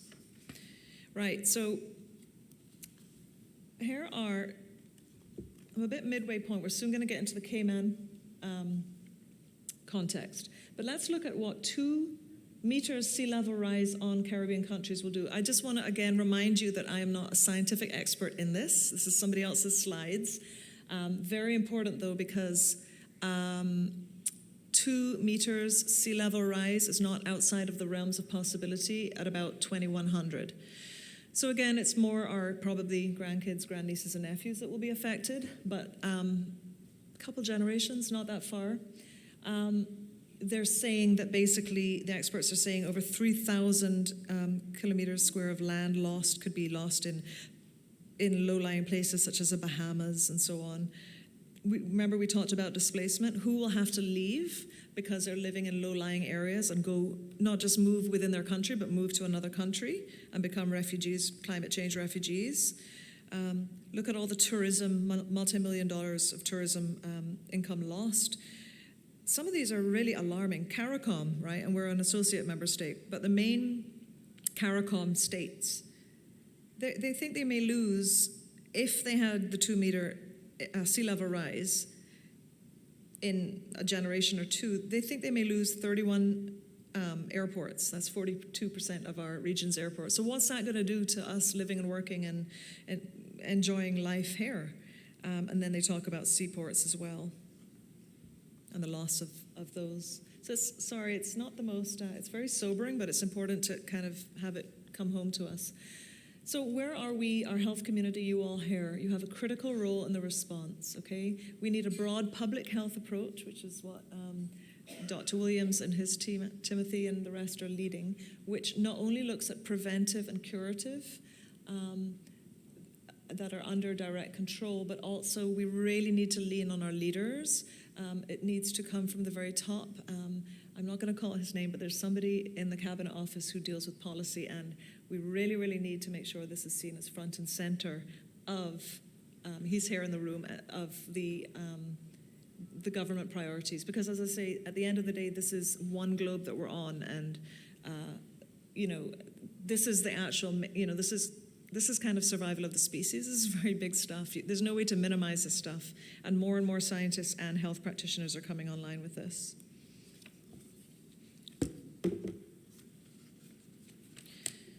So mitigation and adaptation, we can, again, focus on reducing emissions. I'm not going to read out everything, but what can we do with hospitals? We can make hospitals greener. I'm sure at the question and answer session we can talk about that a little bit. We can strengthen our health system resilience, right? Adaptation plans, assessment plans, climate risks, and so on, early warning systems. We can train people. We have to start talking about climate change. When people are coming in and they're saying what they're worried about or what's happened to them, we need to start making this part of our daily vocabulary in the healthcare industry. Energy, intersectoral actions, co-benefits. I'll talk about that in a little while, but we really need to be looking at, this is not just an issue for a ministry that takes care of health and environment. It's not just an issue for infrastructure and building better roads and pavements for people to be able to drive higher up, or even better still, walk or ride their bikes safely. This is about every single ministry and subject field in government and the private sector that there could possibly be. This is a real joined-up approach that's needed. Climate-informed health programs. So I'm sure you've heard the expression health in all policies, so we also need to make sure the health programs are all climate-informed, okay? Because we are going to see more and more of these health events, and the doctors can speak much better to that, but everything from, let's start from the very top, headaches, stroke, heart, upper respiratory, heat disorders, skin issues because of the higher prevalence of cancer, skin cancer, and so on, and stress, overarching stress. So all of this is due to climate change. Just to drill down into one of them, if we look at public health programs, we can revise service delivery to respond to the risks. So for example, there are regular activities and programs that they do with public health can be reviewed and updated to consider seasonal trends, and so short-term and long-term climate change trends as well in all their operations and right across the board, which is why we're so grateful for various groups. Dr. Williams chairs one of them, the remind me, the one that MRCU is in, the surveillance committee, so that we can really bring all the sectors together to see what's going on. And where are we with this now in the Caribbean? I mentioned I went to Grenada and last year this time, actually at the time of this conference, and shortly after, what we did with that was we pulled together a Caribbean Action Plan, and that was published in May of 2019. It's easy to download from the PAHO website. They talk about empowerment. Don't feel helpless. Let's do something about it. They talk about evidence, right? And a lot of people have talked about that today, data and evidence. Implementing it, and the biggie, resources. We need to promote health issues. Intersectoral is big. We need to strengthen educational and research capacities to inform decision making. It's not just an add-on. This is not something that we can tack on. This is something that needs to be mainstream and happen really, really quickly. I'm sure you all have watched Greta Thunberg. I think she had some quotes similar to, actually, no, I want people to panic. People don't go out of the room panicking and say, I said so, but we all need to have a collective sense of serious urgency about this matter with health.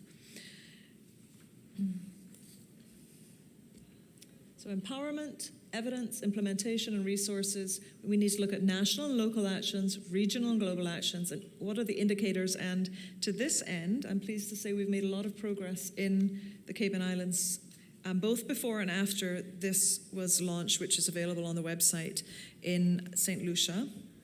Right, there's an action plan for the Caribbean. And what are the next steps of the action plan? COSHOD, CARICOM's Council for Human and Social Development, and Cayman Islands being an associate party to CARICOM, does become involved with their meetings.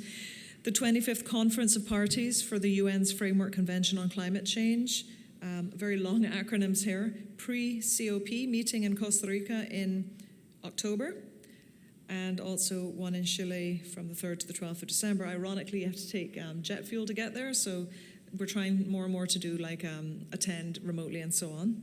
And then what can we do to mobilize all of our resources for implementation? So I mentioned Ms. Greta. I think she's just yesterday been nominated for a Nobel Prize. Hands up if you saw her speech. After the fact, before the fact. Yeah, so it was really inspirational. I don't even know. I would just recommend you just go and watch it. And she's just a trailblazer, and I'm finding more and more youth today are blazing a trail like it used to be, kind of a little patronizing. Oh, well, the youth will show us the way, but actually they're really showing us the way now. It's fascinating. There's a group of 3 in Cayman that do that as well. They're all at CIS at school. Some have gone to university now. Let's look at the global context. Here's one of the biggest issues with climate change and health, is what they're terming now eco-anxiety or ecological grief. Yes, it is a thing. The recommendation out there apparently is to adopt a climate change lens through which we can see how the crisis is increasingly shaping the world, which can bring people to therapy. We help people understand their distress. These last few slides I added, so this wasn't from PAHO, but I was allowed to add a few slides. People worry about, and the healthcare practitioners, relationship fractures and personal distress stemming from the crisis.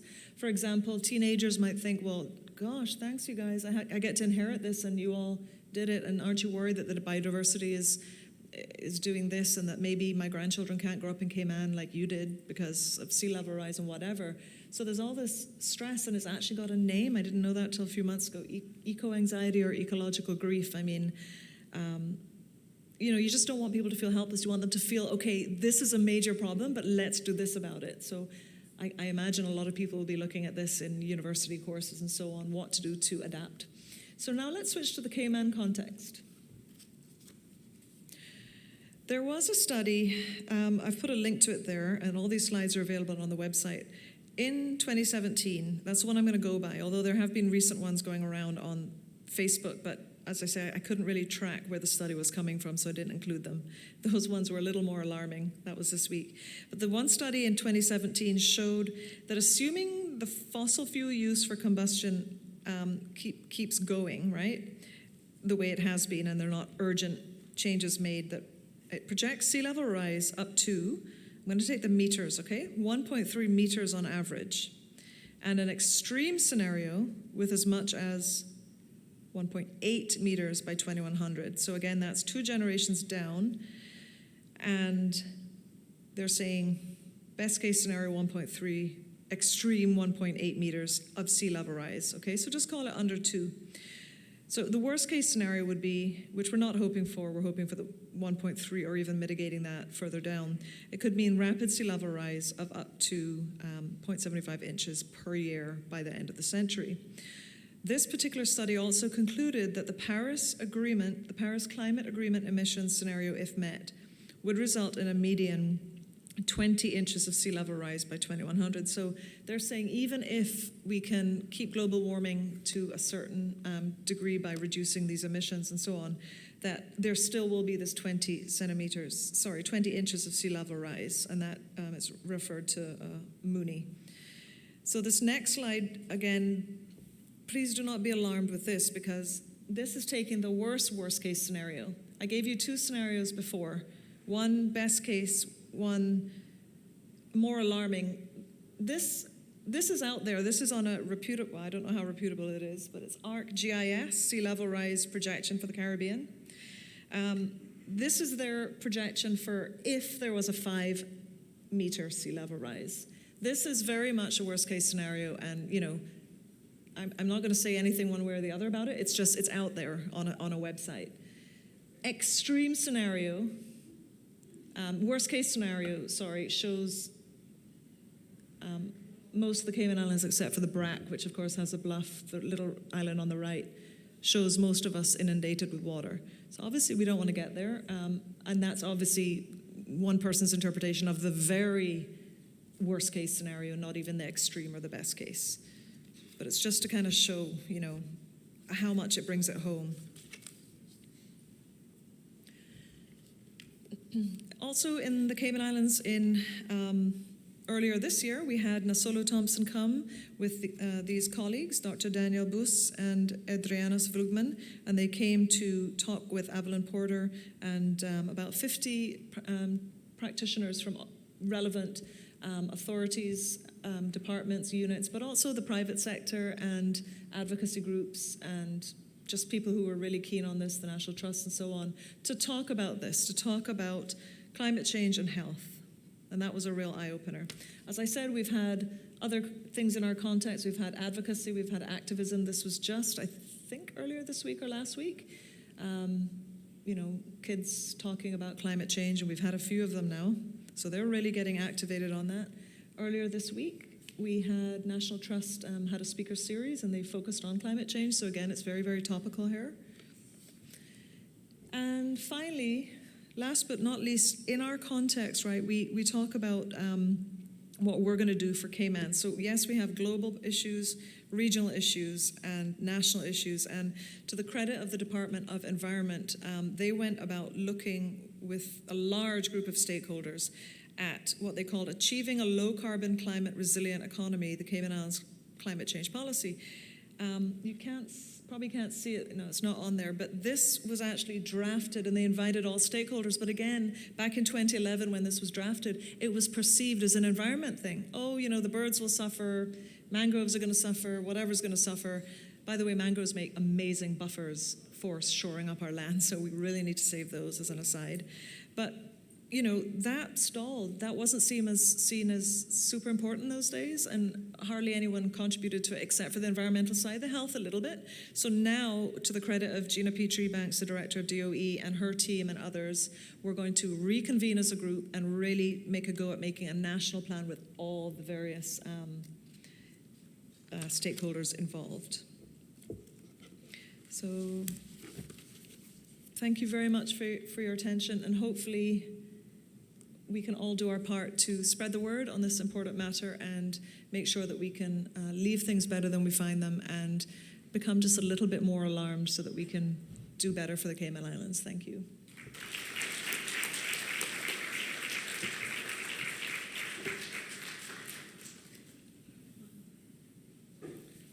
Thank you very much, Ms. Nancy. We appreciate you volunteering. Don't go too far. Volunteering to deliver this presentation in sort of short notice. And so we also have a present for you. Courtesy of her report. So nice. Thank you. Thank you very much. Thank you very much. Okay. Thank you. All right, so we have another presentation coming ahead of us, but I just want to say a little bit about the importance of One Health. Yes, hello? Yeah. Hold on. Any questions from I think there's a question here. We have a microphone right in the front here.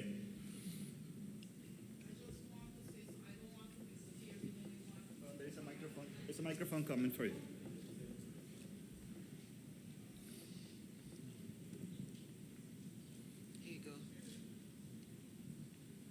Yes, I don't want to be scaring anyone, but people here who have been going to church and things, we learned that from very young age that all of this the Bible have predicted. You have predicted this. Yep. All right, thank you for your comment. Any other question? There's a question over here. Hi, this is for Lizette. As a hospital, we have a lot of waste products, and I was just wondering, is there a long-term plan to actually recycle anything at the hospital besides the batteries? There is a microphone for Ms. Lisette here. Oh.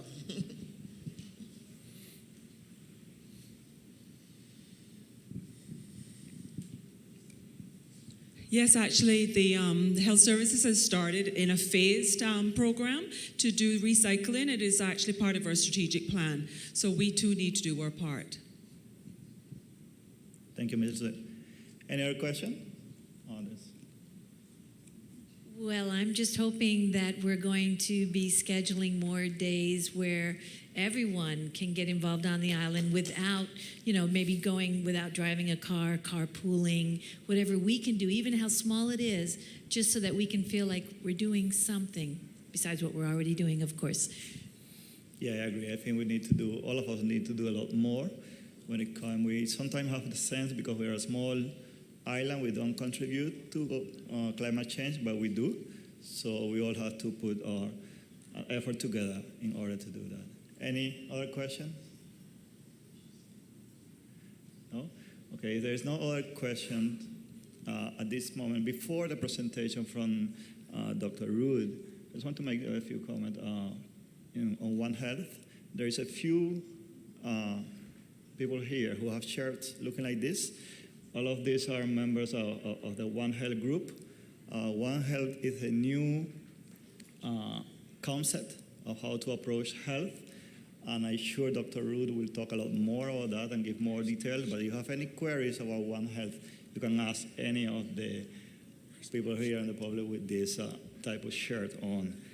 Before Dr. Rood's presentation, I want to call to the podium Mr. Des Moines Nash. He's a senior policy advisor for agriculture in the Ministry of Education, Youth, Sports, Agriculture, and Lands for a few brief remarks. I think he's on his way to us.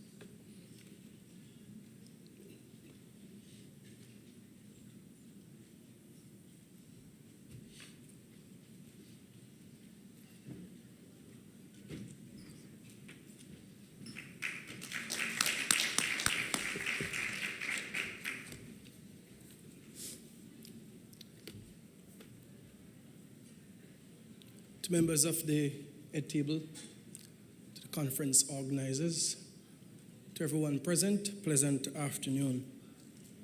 I'm here this afternoon to speak on behalf of our Honorable Minister, Juliana O'Connor-Conley, who is unavoidable absent today. And if you know the minister well, you know she's an eloquent speaker, so my task is very hard today. I'm going to speak on, as the gentleman who introduced me, food safety, food security. I'm honored to be one of the speakers at this year's staging of the Cayman Islands Health Conference. The issues of food safety and security are vital to the health and well-being of those who call this nation home. We in the Ministry of Agriculture welcome this timely discussion. Some time ago, the Pan American Health Organization, PAHO, outlined the leading cause of deaths in the Cayman Islands as diseases of circulatory and endocrine system, as well as nutritional-related illnesses. The Chronic Disease Risk Factor Survey 2012 also highlighted that almost 20% of the national budget for that year was allocated to the Ministry of Health due to the prevalence of non-communicable diseases. Since food security, ladies and gentlemen, plays a major role in a population nutritional status, it is logical for one to deduce that we in the Cayman Islands lack food security. But what is meant by the term food security?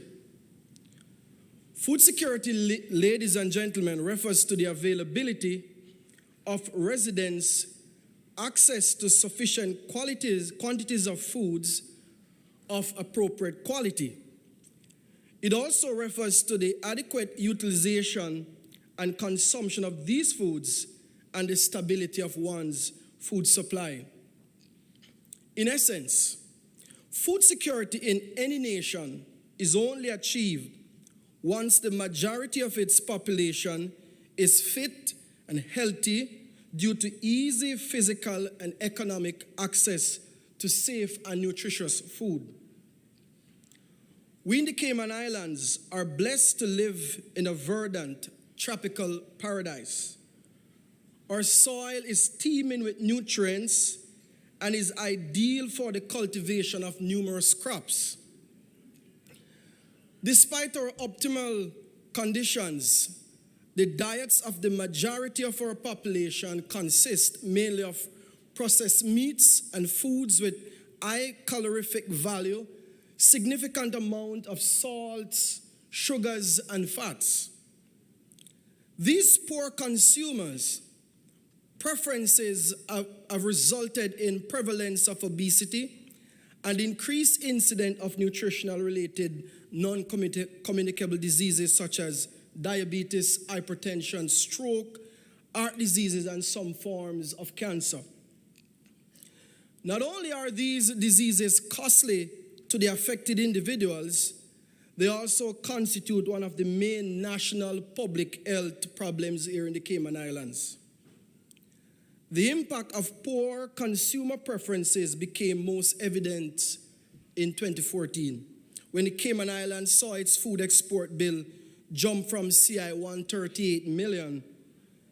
In 2010, it moved all the way to 190 million CI. In the same period, data showed that the agricultural sector stagnated, with its annual output remaining relatively constant at about CI 9.1 million, and its yearly contribution to GDP just over 0.04%. Notwithstanding this modest contribution, ladies and gentlemen, the domestic food and agricultural sector has a vital role in the thrust toward food and national security, and by extension, the health of the people. Backyard farming, ladies and gentlemen, may hold the key as an important source of food and nutritional security and livelihood in the Cayman Islands. Backyard farming supplies and has the potential to supply diverse vegetables and fruits that are rich in micronutrients. It also holds the potential to supply an increased variety of spice, herbs, condiments, and crops of medicinal value. Although backyard farming already features prominently throughout the islands, we as a people must become even more self-sufficient and increase our domestic production by leaps and bounds to ensure that more local food is available for consumption. Increased food security and nutrition means an overall increased health within the population. Eating locally bolsters consumer confidence in the safety and the quality of our food. Our farmers will be encouraged to increase domestic production based on increasing demand for their produce, and this will ultimately lower imports and provide greater food stability. A sole reliance on import threatens the food security and nutrition of any nation. It also follows that any external shocks in trade food access will adversely affect food availability. It is evident, however, that all is not lost and hope is on the horizon for us here in the Cayman Islands. According to the draft document of the Cayman Islands Nutritional Security Policy and Strategy 2016 to 2025, more and more Cayman residents are already exhibiting changing preference and joining the worldwide trend of enjoying the value of homegrown produce. We as a people are now benefiting from consuming fresher, tastier meals while cushioning ourselves to some extent from price hikes and shortages. The Ministry of Agriculture plans to develop shortly a coherent policy that will address food security and nutrition. The overall objectives of a food security policy are to ensure that all people have continued access to sufficient supplies of safe foods for a nutritional adequate diet, and in so doing, achieving and maintaining health and nutritional well-being. The draft policy has put forward several strategies that can contribute to the overall health status of the islands.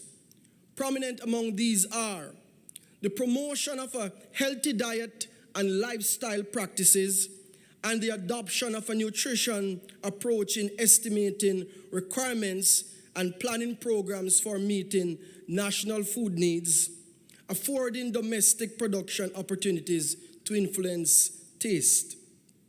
Ladies and gentlemen, with these measures in place, we at the Ministry of Agriculture are certain that the Cayman Islands will achieve food security and significantly reduce the incidences of non-communicable diseases in the country.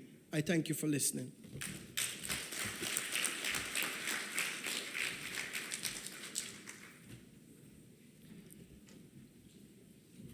Thank you very much, Mr. Nash. It's good to see that the Ministry of Agriculture and the Minister are so engaged when it comes to food security and food safety in the Cayman Islands. We know the importance that they have for all of us here. And also want to thank the Ministry for their support to this conference. And we hope that this support will continue throughout the years. Our next presenter is Dr. Kerry Rood. Dr. Kerry Rood presented in this year's One Health Conference. And his presentation was so impressive that we invite him to present in this one. And it seemed that he liked the Cayman Island a lot because he said yes right away. So we're glad to have him here. The topic of his presentation is the One Health, the veterinarian's role in combating antimicrobial-resistant zoonotic disease and climate change. Most of you will be aware of the impact of antimicrobial resistance is having right now. And in the future, actually, WHO projects that antimicrobial resistance to become the first cause of death worldwide if we don't do something right away. So I'm just gonna read a short view from Dr. Kerry Rood, and then we'll just give him to take the stage. So Dr. Kerry Rood is an associate department head and has served as extension veterinarian at Utah State University since 2007. Prior to this academic appointment, he served as the Vermont State veterinarian and chief animal health officer. A 1997 DVM graduate at Kansas State University, Dr. Rood has been in mixed animal practice in Oregon and Utah.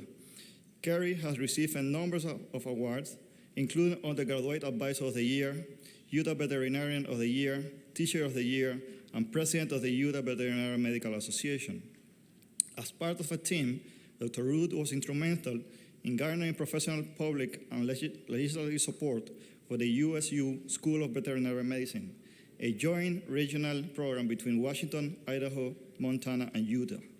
Kerry is from Cross Bay, Oregon, and raised on a family-owned dairy and beef operation. Dr. Rood married Rachel Taylor in 1989. I think she's here with us in Cayman. Welcome. And they have 3 daughters. If you get any spare time, you will find him road cycling or competitive pistol shooting. So I just inviting Dr. Rood to the podium and to deliver his presentation.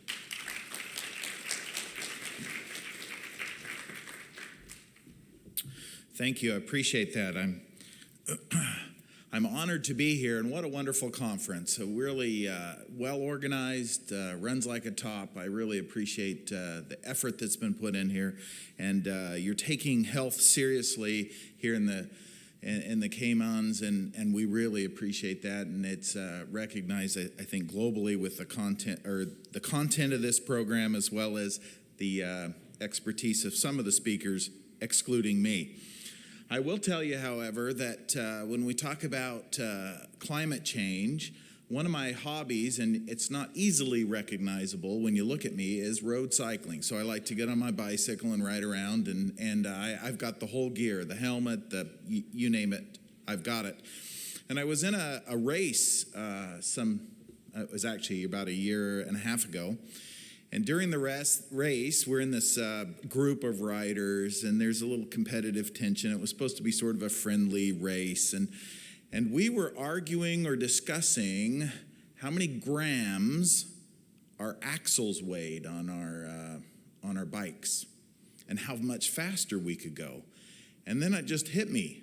It was like an epiphany. You know, if I lost 10 pounds, I could go faster than buying the $2,000 titanium axle. Nonetheless, I had this brilliant idea that I needed a carbon bicycle. And I asked my wife for a carbon bicycle, and the answer was no. And if you're not familiar with those bicycles, they cost quite a bit of money. And so I thought I had compromised and worked the price down on the model and some of the components. And I again went to her and asked, and our family discussion was it doesn't fit the budget. So then I said, well, you know what, I'm going to appeal to her and her do good for the universe and the environment. And I said, you know, if I got that carbon bicycle, I'm sequestering carbon into the bicycle's frame. So I'm actually green. I'm 2 times green if I ride it. So I got the bicycle, and some months ago, she suggested that I hadn't been riding as much as I should, and I'm hurting the environment now because the bike's not being ridden. Well, I'm very pleased to be here, and it's a wonderful opportunity. My stay has been nothing but hospitable, and I really appreciate it. There are 2 examples that make the argument of why veterinarian or animal health should be included in this One Health paradigm, this idea that we should include people, planet, and animals, or environment, as we think about these issues. The 2 that are foremost right now to us in Utah is this idea about the dependence on opioids that we're seeing in our human patients and the crisis that's there. A number in the legislature got together and said, let's pass legislation to address this. And they forgot to include veterinarians. And an unintended consequence is that now we couldn't treat our canine, feline, and animals with pain medication because it was too difficult to get in terms of policy and regulation. So veterinarians weren't consulted in that legislative effort. The second in Utah is a little bit more recent, and that's they've legalized medical or medicinal cannabis for human use. During that legislative discussion and the legalization in the state of Utah for medical cannabis, they forgot again about the veterinarians. And because it still remains federally illegal, we as veterinarians in our Practice Act cannot discuss it. So if you as a client came in with your animal and wanted to discuss the use of medicinal marijuana or cannabis, it's illegal for us to discuss it. Now, I'm not saying prescribe it, I'm saying discuss it even. And so there's a couple of issues where veterinarians weren't consulted in the legislation, and I just wanted to highlight that. So I'm excited to talk a little bit about this idea that the animal health veterinarians should be included in the conversation. A brief agenda in front of you. We're going to talk a little bit about this, continue the discussion on population growth and global warming and that effect that we see in the world. We're going to look at land scarcity as well as some food security or insecurity issues. I appreciate a representative here from the government, Mr. Nash. By the way, I think you have a really good political future ahead of you. Once you started speaking, he really got into that voice, and it really came. That confidence came out, and I appreciate that. But that idea of having the resources available so that you can provide some community gardens and those hobby farms, I think you called them, spot on, particularly here for Cayman. We're going to talk a little bit about this idea of sustainability, and then I'm going to end with some conversation about CAFOs. Ooh, big evil CAFOs. These are concentrated animal feeding operations, and we'll look at some of the data. So as our population continues to grow worldwide, we see that there's been an interesting decrease in the birth rate. So that's good news. Previous speaker mentioned that she likes to be a little optimistic. Well, here's some good news. Our population rate is actually decreasing. However, our population continues to increase. I will point you to the x-axis here on this graph. About 1802, came on, had its first census. Do you remember how many people were in the first census here in the islands? 933, according to somewhere I read online. And so it was 0.9, it was 0.9. Let me get back here with this pointer. It was 0.9 billion worldwide, but I thought that was an interesting census here. Global warming, I propose, is going to rise the tide, and we've heard some previous speakers here before. I assume it's the reputable source here in the islands because it said it was. Let me get my pointer here. The island's most reputable, trusted source just had an article here the other day that talked about the impact of climate change here on our small islands. I really appreciated this quote.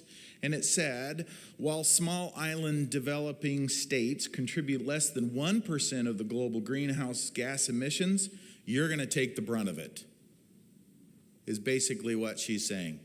Is that unfortunately, these islands, you're going to take a lot of the brunt of global warming. And so I appreciate the voice that we're hearing coming out of the Caribbeans that say, hey, wait a minute, world, stand up, let's take attention here because it's really going to affect us. And I saw that worst case scenario that was pretty sobering. In this particular article here in a paper, suggested that a number of private structures would be affected, and if it raised, the sea level was to raise here in the Caribbean. Well, where's all the land? We just have more land we can put to production use if this global population is increasing, right? Well, this is interesting data or a chart that shows that we kind of have the land we're going to have in terms of what's available for production. Now, there are some gee whiz new technologies that come out that help us green up uninhabitable lands and that sort of thing. But if we look at it on a fraction, we sort of have what we have, and we need to treat it well. And compounded with that is the fact that we're losing, in developed countries, we're losing land that can be in production to developments and urban sprawl. And so that's really an issue particularly in England and in the UK as well, or that is the UK, and in the EU as well as in the United States. That's a big problem as we look at where are we going to grow these things as we move forward. Food security is an issue. And when we talk about food security, we sort of have it's not only protecting our supply from folks with nefarious intention, but it's also the insecurity that we have around food. 1 in 6 people in the United States, 1 in 6 children actually in the United States are food insecure, don't know where their next meal is going to come from, or they have some anxiety that's associated with that. Here in the Caribbean, I found this that indicated that a number of the states are insecure as well in the population because 80% of the food that you consume has to be brought in. And we heard that earlier from Mr. Nash, that 80% of the diet comes from foods that are not grown locally. And so one big hurricane, some political unrest somewhere, and they decide that we're not flying anywhere, can really affect food security here in the islands. This is an interesting concept. Not only do we need more food in the future, but we need to reduce the waste of what we have. And as in the U.S. in particular, 40% of our food is wasted. Now, I've seen data that even put that a little higher depending on which population you look at. I work at Utah State University, and I go to the cafeteria and I see the sheer volume of food that's wasted by our student, and it's amazing how much is wasted. And we need to do a little bit better at reducing our waste, because if we can reduce our waste, then the burden to produce more is not as large. So if we can just reduce our waste, that is fantastic.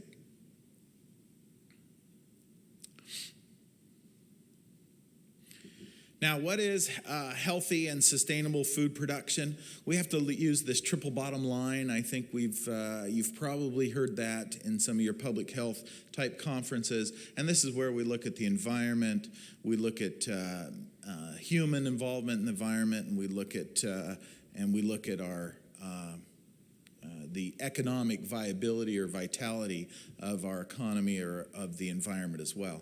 So basically, I tell my students it's the 3 Ps when we look at sustainability. It's people, it's the planet, and it's profit. And sometimes when you hear that term sustainability, profit gets thrown out of the window. They say, you know what? You shouldn't be profitable. Well, I'm here to tell you that if we can't get good agricultural if we can't have some profitability in agriculture, it's still not very sustainable. So it can be the best thing for the environment, it can be the best thing for the people, but if it's not profitable, it's not going to stay around very long. And so we have to find that happy median between all 3 of those components. So there is this upward pressure to produce more food. This is one graphic infomercial here that suggested that maybe we're going to have to produce 70% more food production to accommodate that 9 billion projected population by 2020 or 2050. And that ebbs and flows and depending on what model you look at. But the fact is we're going to have to produce more with less land, and we have to do it in a viable way on the planet and on the economy, etc. So these are some really large challenges and problems that we have here worldwide. I tell my students in an animal science class that I teach, I tell them right now, in fact, I was supposed to lecture today, but I haven't, so if anybody in the class is listening, hello, from the islands, it's great down here. And I tell them that these are actually, not only are they challenges, but they're opportunities, and I believe in the future generation. I actually think if we can get them off of video games, I think that they are wonderfully smart and bright, and they have resources that I didn't even dream about when I was their age. And I think that they're up to the challenge. We just have to, as the older generation, if we will, motivate, and they're actually motivating us, and so I think we're going to be in good hands. Here are some of the animal production issues that we see that could be challenges in the future. They include animal disease prevention and control, animal traceability, animal welfare, this whole public perception of agriculture. In the States in particular, and the EU, we're seeing this huge uprise in public perception of agriculture. And in some areas, it's a little bit of a scorn to be involved in agriculture. Imagine that. We have emergency preparedness. We have to be prepared for emergencies, and as well as this whole issue of antibiotic resistance. Let's talk about these challenges that we have and the opportunity we have to rise to the occasion and solve some of these problems. In terms of animal disease prevention and control, as the climate changes, as it warms up, we see the emergence of more diseases. And in particular, what's really scary is nearly 3/4 of all the diseases that are new to humans come from animals. And so we have this animal-human zoonotic type of a relationship that as global warming affects the planet, we're going to see new and unusual diseases that emerge. And we're seeing that right now. We can list a whole host of names here that start from SARS to Ebola to a number of these. What was interesting about how we looked at animal disease and prevention. In the upper left picture, we used the UK and foot and mouth disease as the poster child for disease prevention in animals. So foot and mouth disease is a viral disease. It's not hand, foot, and mouth disease. That's a human different disease. But foot and mouth disease in animals is very contagious. It can travel some distance on fomites or inanimate objects, as well as even in the wind and aerosolized form, etc. And we use that as the model. I don't know if it's the right model to continue to use. I think it's these more obscure diseases that are showing up that involve a human zoonotic public health concern that we're going to have to be concerned about. In Utah right now, because of our climate change, we didn't have a lot of leptospirosis, which is a bacterial or a spirochete disease that can affect humans that you typically get it from drinking dirty water or being exposed to animals that have urinated in water, etc. And we just didn't see that in Utah because of how Utah is in terms of climate and humidity as well as moisture. But lo and behold, the last few years we're seeing an emergence of it. And the reason we're seeing an emergent is because we see more travel of pets. For example, in St. George this year, they had a huge leptospirosis outbreak of people who were traveling to this southwest corner of Utah in St. George, Utah. And their pets were using a doggy daycare swimming pool. And the dogs, of course, invariably were urinating and defecating nearby, or some of that was contaminating the water. The animals were becoming sick. Lo and behold, their human owners were becoming sick. So this is an interesting paradigm shift in veterinary medicine and animal health, is deciding which disease we should actually plan for in terms of emergency response. There's that ugly mosquito that we talked about. And this is an interesting bug here. This is a tick, the Asian longhorn tick, that we didn't have in the United States, and suddenly we found it a few years inside of the ear of one of our sheep in New Jersey. And so which is interesting, because that particular vector has an Asian viral disease that causes fever in humans and can create quite a bit of more morbidity and some mortality. So the emerging diseases and disease prevention. Another item that we struggle with in the States is this idea of animal traceability. Where does, at any given point in time, can we trace back to the animal and what farm it came from? And this is really key for disease control and prevention. There are millions of cattle that are transported from farms to farms in the United States on a yearly basis. And at any given any given day in Kansas, there's over 30,000 head of cattle on the roads. On any given day is the average. Probably a little less when Nebraska and Kansas State are playing football that day, but nonetheless, there you can get some of the scope. And unfortunately, we're behind in the States in terms of disease traceability or animal traceability as it relates to disease control as well. Other countries are doing a fantastic job. Hats off to certain provinces in Canada that are doing a great job with disease traceability, and in certain countries such as the UK as well as Australia. They're light years ahead of us when it comes to this realm, and we need to do better in the States. This is a little picture, an app. You can go into some supermarkets where you can scan the steak or the produce, or in this case it's a meat counter. You can scan it and it'll pop up the farmer's face and maybe a little a spill about where the animal came from, etc.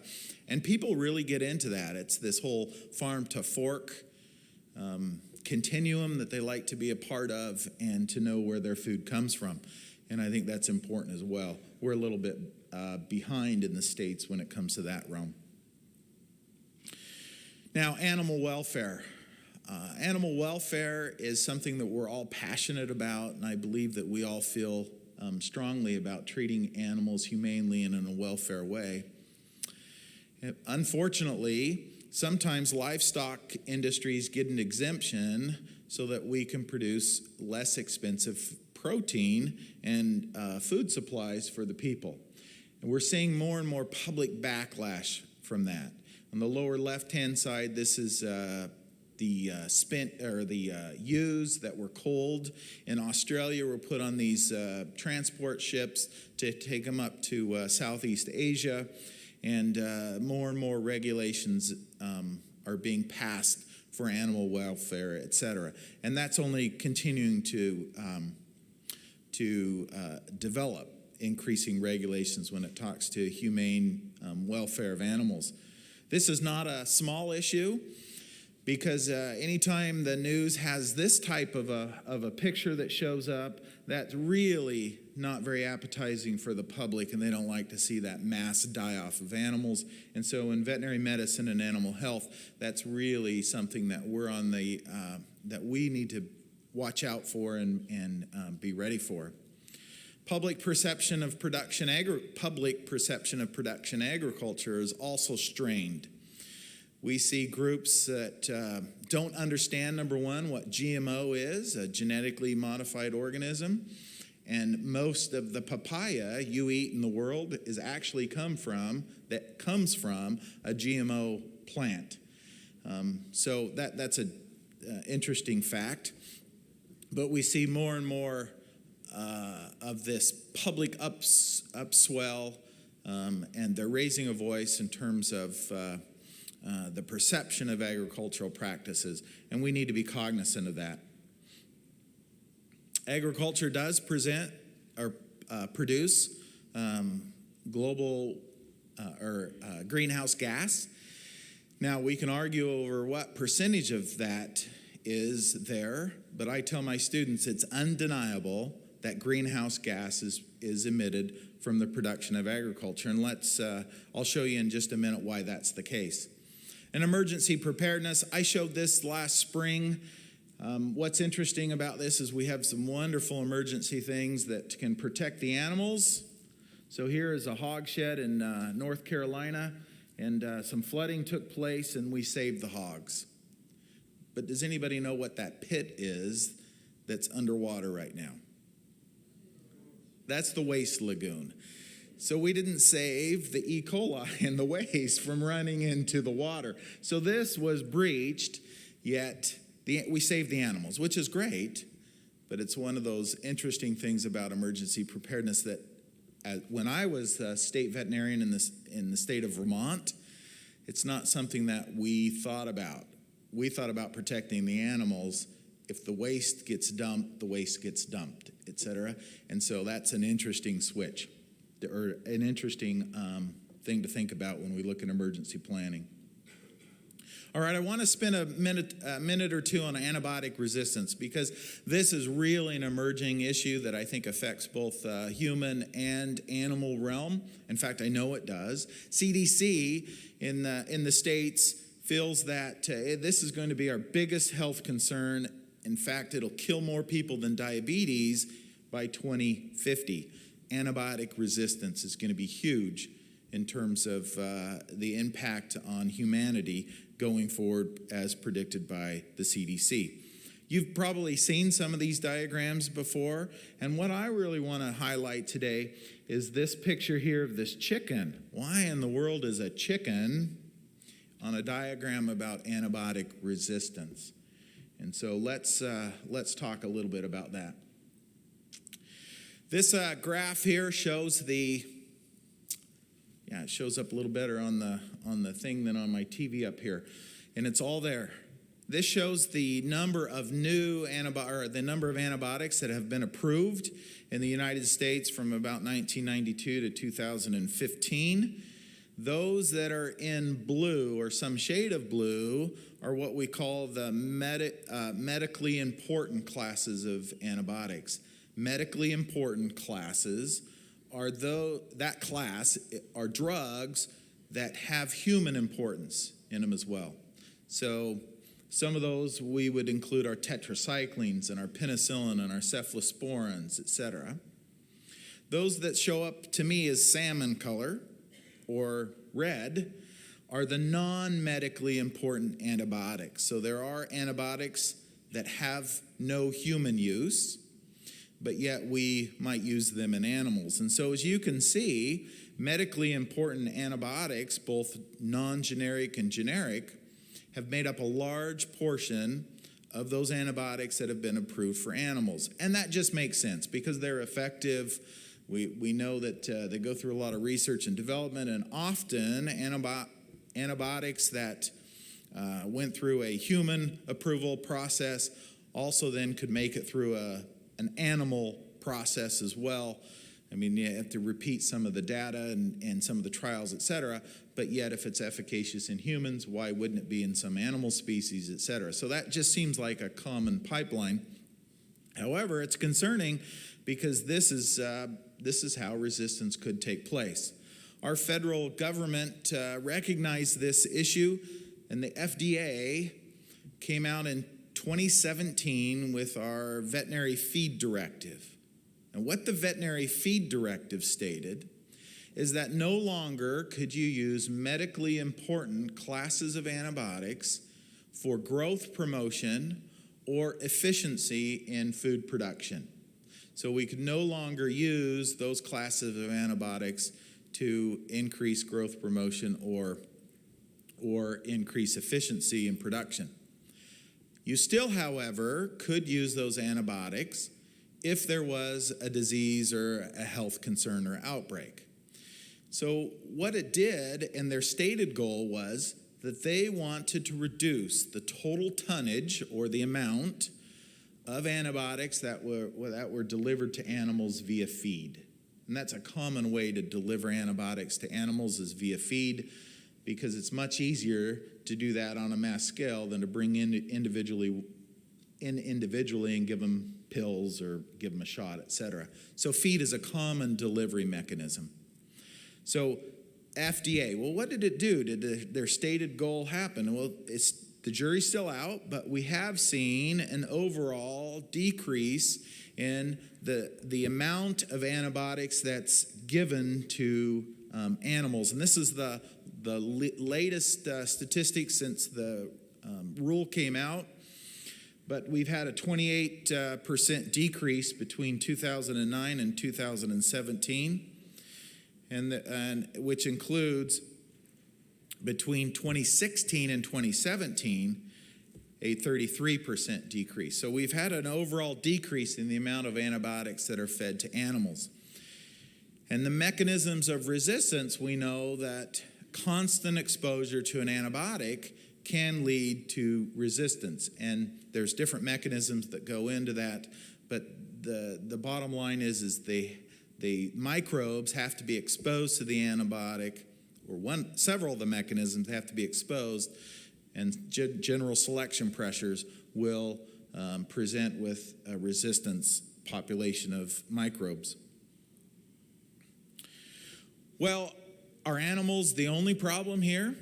I think animals have been a role in the development of resistance, but this is an interesting new study that came out, and they're looking at strep, agalactica, and the human. These are human cultures, and they said, these are cultured from animals, and they're looking at the resistance genes, and they're saying, did the resistance gene come from the bug that was in animals or the bug that was in humans? And lo and behold, this data shed some light that resistance can go the other way as well. So if it originates on the human side, it can be transmitted to the animal population. Let me repeat that again. If resistance emerges on the human side, it can be transmitted to the animal population as well. So a lot of times we point fingers at the animal side first, and we forget to point fingers at ourselves. I asked my class an interesting discussion point survey. One of the questions I said, are you ever frustrated when you go to your primary care physician, nurse practitioner, or physician's assistant, seeking an antibiotic to treat what you think is an infection, and you didn't receive an antibiotic or a script, are you frustrated? 70% said they were. So there is some expectation when you have a fever, when you have a sore throat, that you're going to get an antibiotic. And I think that's an interesting public health dilemma, and I think we're doing a fairly good job. However, I would argue in the state of Utah, which I'm most familiar with, we're not getting that messaging out there, at least with this generation that's coming up. They're not hearing that. Okay, so I think we can do a little bit better job that just because you have a fever and a sore throat doesn't mean you need a course of antibiotics. All right, so food animals are bad for the environment, right? Well, let's look at some EPA data here on the lower left. This is from the U.S., and agriculture represents about 9% of the greenhouse gas emissions. Over on the UK, that's UK data on the right. Their sector is a little bit higher, 14.5%, but be careful.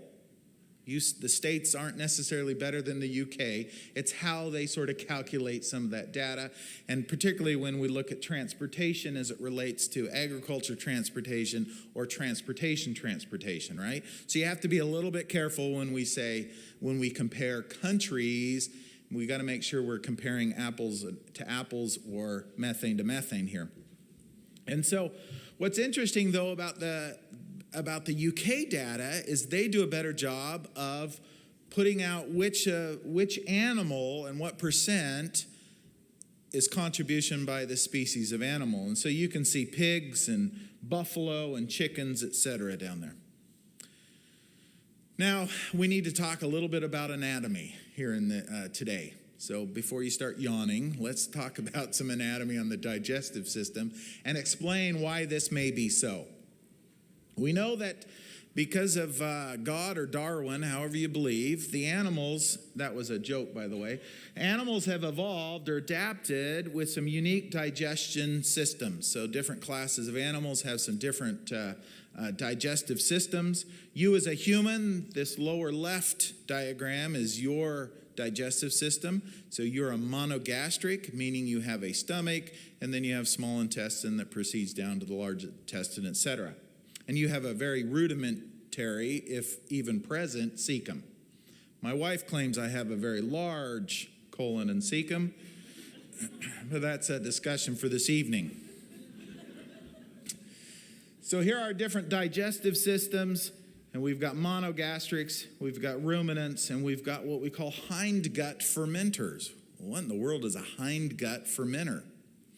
Well, those are animals such as ostriches, believe it or not, horses, as well as rabbits.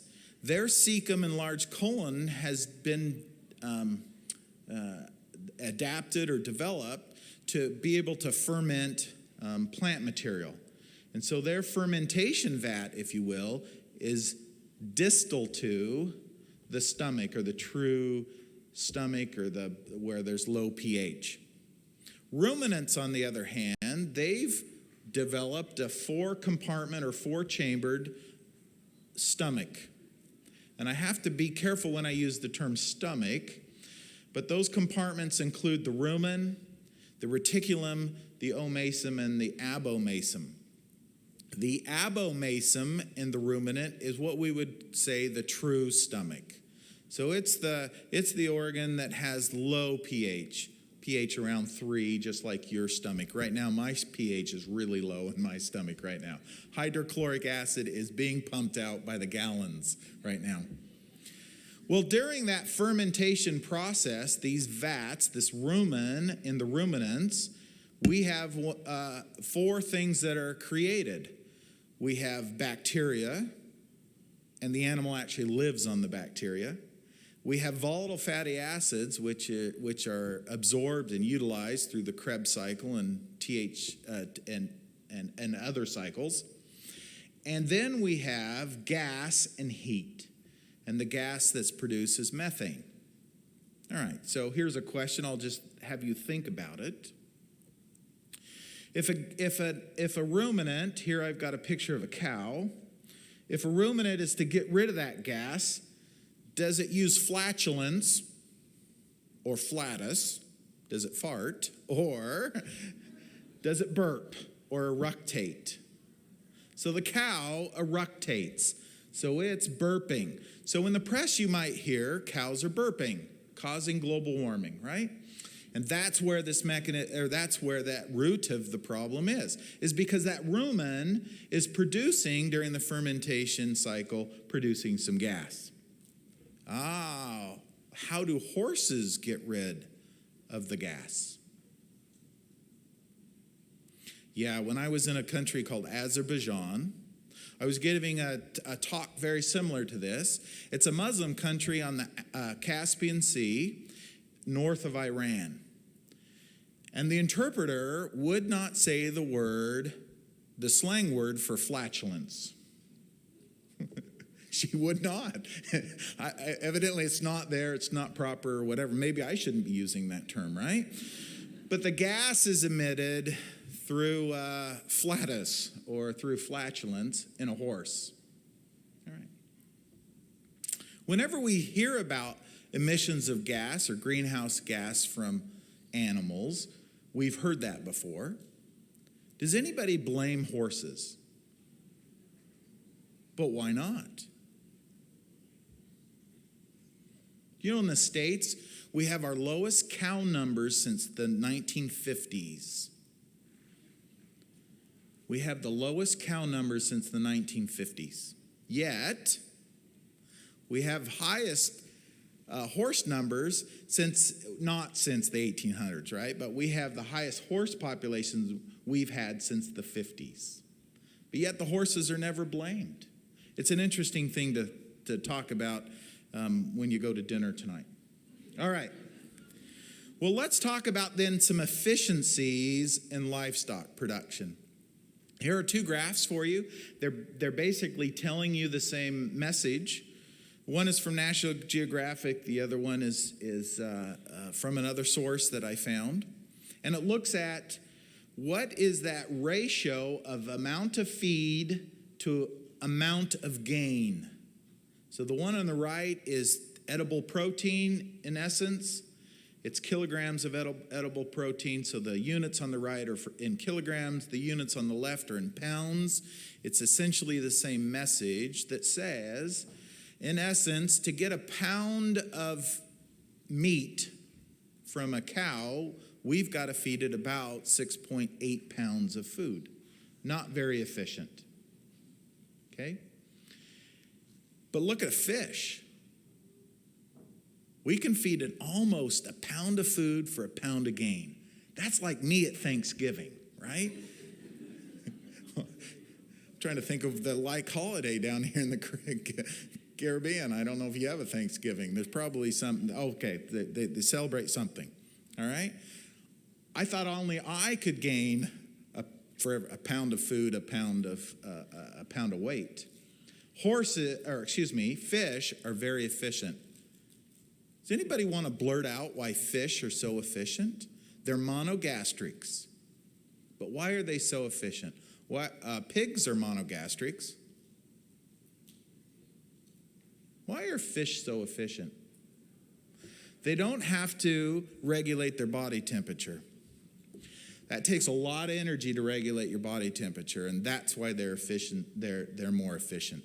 So I bring this into context to ask you or to further the discussion of what is this carbon footprint of each commodity, and we're talking about livestock here. What's the carbon footprint of each commodity worldwide? And you can see some efficiency differences there, right? So the amount of greenhouse gas, in this case it's CO2 that's emitted, the kilograms of CO2 that's emitted. Couple of points, because of their digestive system, our cows and our small ruminants like sheep and goat are going to lose every time. Okay? Pork, chicken are more efficient. This is the root of some of the conversation of one day a week go to fish, or one day a week, go to chicken. Instead of red meat, eat this other color of meat or whatever. And this is some of the root in that, okay, because there's lower amounts of CO2 that's emitted. All right, the other point here before we start with CAFOs, do you see a range, though, that's presented? Right? So a lot of these charts, there's a range that's presented, and then in the bubble is the average. All right. So in the States, we have what we call concentrated animal feeding operations. They are CAFOs. You might have heard the term feedlot. So they're confined animal feeding units. And here are two examples. The one on the left is a beef feedlot that's in the state of Idaho, just north of where I'm at, about 150 miles. And then on the right is a dairy farm in the Midwest. And you can see those are concentrated animal feeding operations. And each of these little pins right here, there's at least 40 animals in each of those pins, probably more. I can't tell from the satellite image here how many are in each pin. So, do CAFOs hurt or help the environment? Well, your gut feeling might be they hurt. It's awful. They're like little nuclear waste sites, right? But here's some interesting data that says that when we produce beef by extensive means, so this is backyard, hobby, in pasture settings, you can see the range of the kilograms of carbon that's emitted. So it ranges from probably 18 or 15 clear up to 130. But when we use intensive agricultural practices, when we use intensive, and the term we use in these states is CAFOs, or concentrated animal feeding operations, you can see how much more efficient it is. On the right is a land mass use graph. What are pulses? So pulses are examples of the legumes and beans that our friends on the vegetarian side say that we need to eat to have a more a diet that's has the essential amino acids, et cetera, in it, a little better protein profile. And you can see that, of course, that looks less, right? And so my argument today is not we should be vegetarian. My argument is to really evaluate when we make statements like concentrated feeding operations are bad, etc. All right. But are CAFOs all unicorns and rainbows, or rainbows and unicorns? This joke in the back, if you can't read it, says knock, knock. This is the unicorn that's saying knock, knock. And what is that, a cockroach? It says, who's there? The unicorn says, unicorn. Cockroach says, unicorn who? And the unicorn says, unicorniest joke teller I've ever met. Doesn't make sense. I just thought I'd throw it in there. But they aren't all rainbows and unicorns. CAFOs have their challenges, particularly on a local level, with local runoff, air quality issues, odor issues, etc. So they still have their challenges. All right, in summary today, we've talked about a number of things, but I hope that I've made the argument that veterinary health, or animal health, veterinary medicine should be included in some of these global challenges to provide a different perspective. And together, then, we can work to help save the world. Thank you.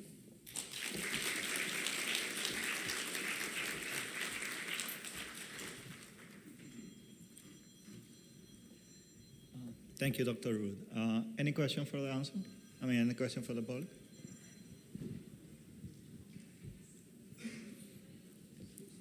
Yeah, there's a microphone in the front.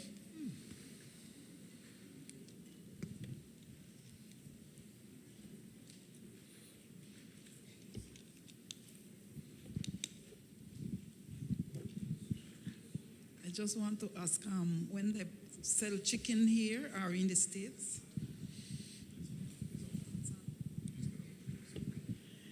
Yeah, that they have these chicken and they say they are antibiotic free and hormone free. If that's always be true, what do you think? I assume that directed towards me.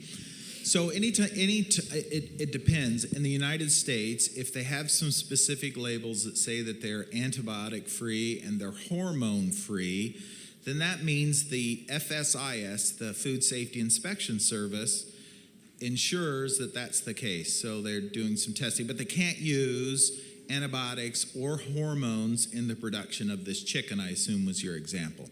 So that is tightly regulated in the United States.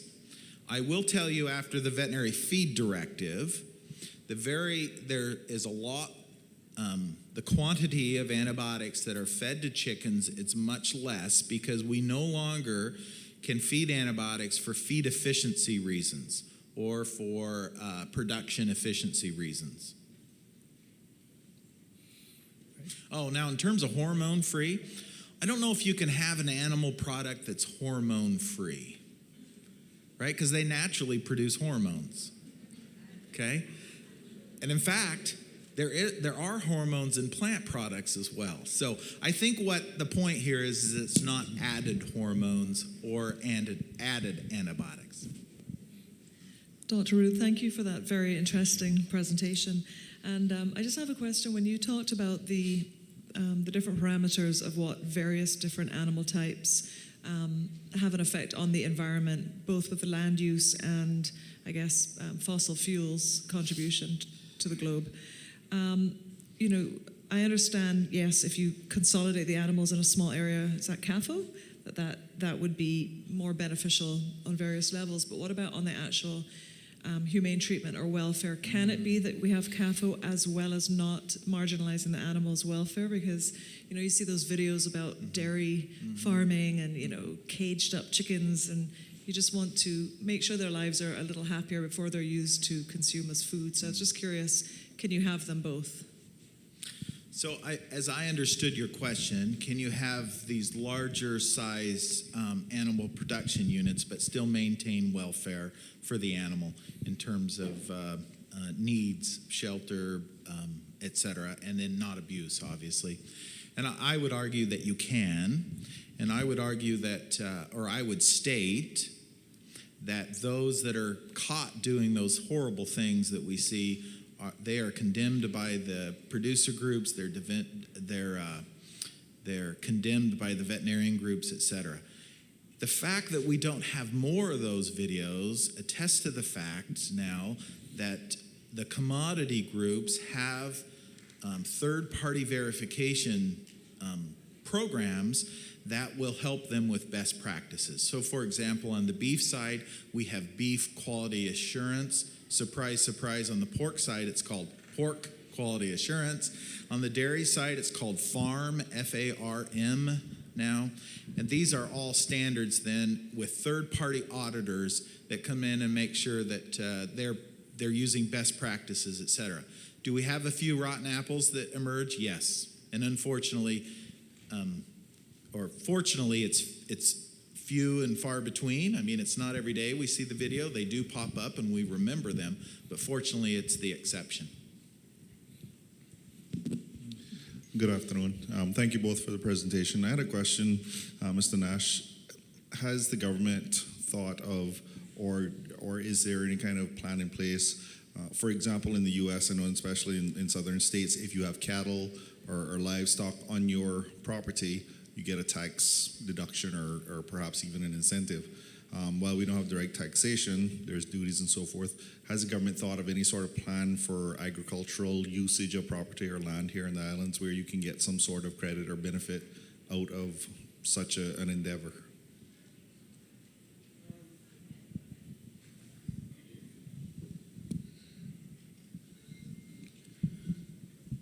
To answer your question, not that I'm aware of at this time. There is no facility currently to give any benefit for that sort of use currently.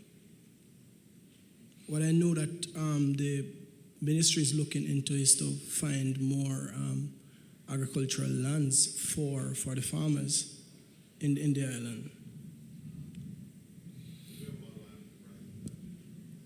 So I know there's a policy that we're looking at.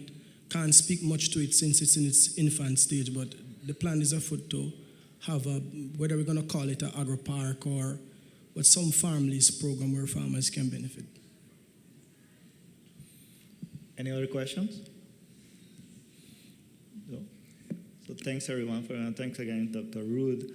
I just want to make a comment. It was interesting to know about your presentation where you said not taking into account veterinary when we do these new policies and laws and regulations. It's important we have some government officials here throughout the days, and we have some acting chief officer and Ministry of Health.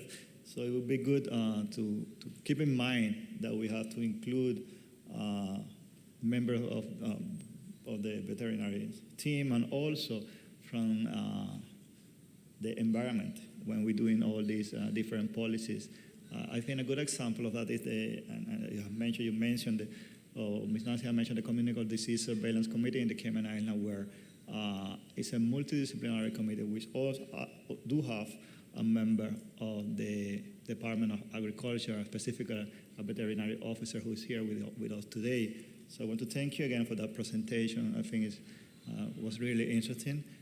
We do have a present for you. We'll hand it to you right now.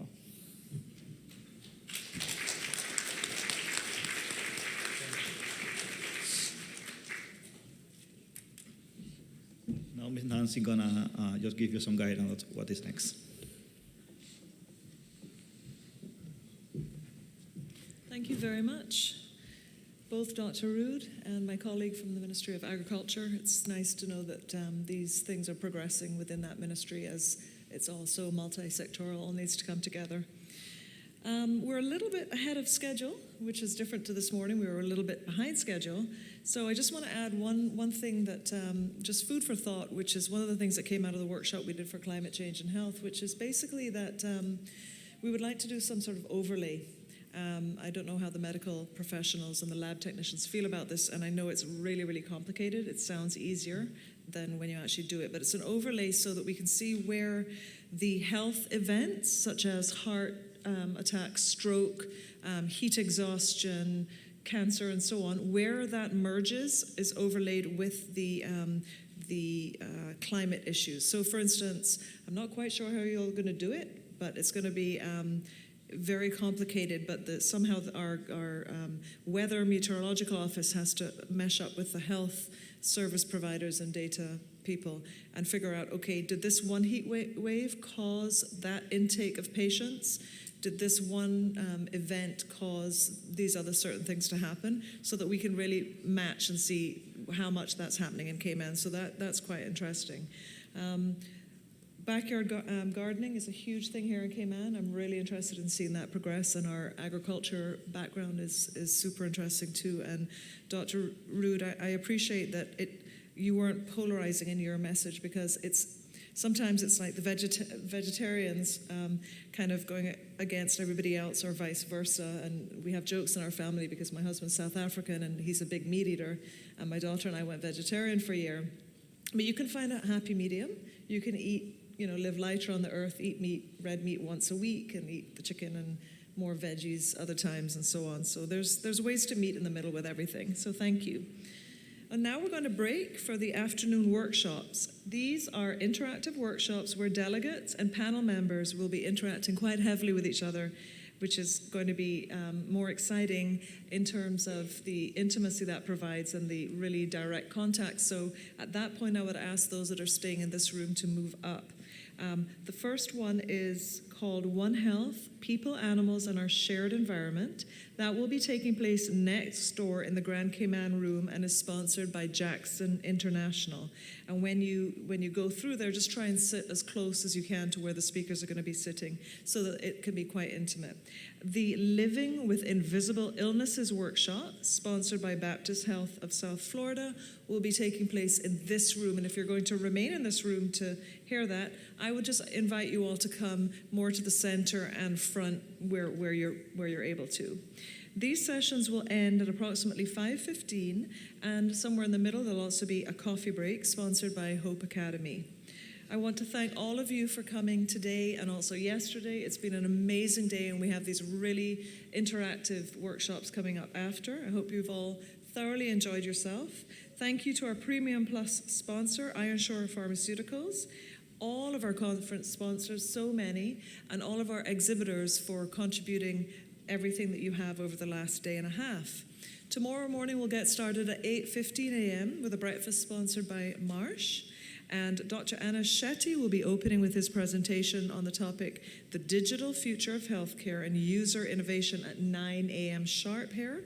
We will also hear from Dr. Jason Markle tomorrow, speaking on how Cayman innovation is redefining orthopedics.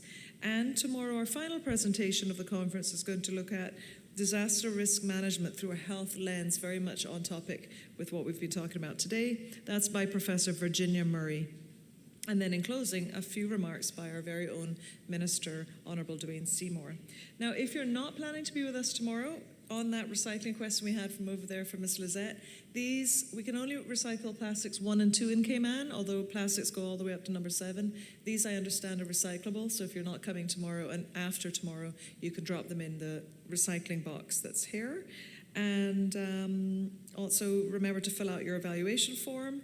And hopefully we'll see all of you back tomorrow, but if you can't make it, I hope you've really enjoyed today, and thank you to everyone for your speaking today as well. Thank you.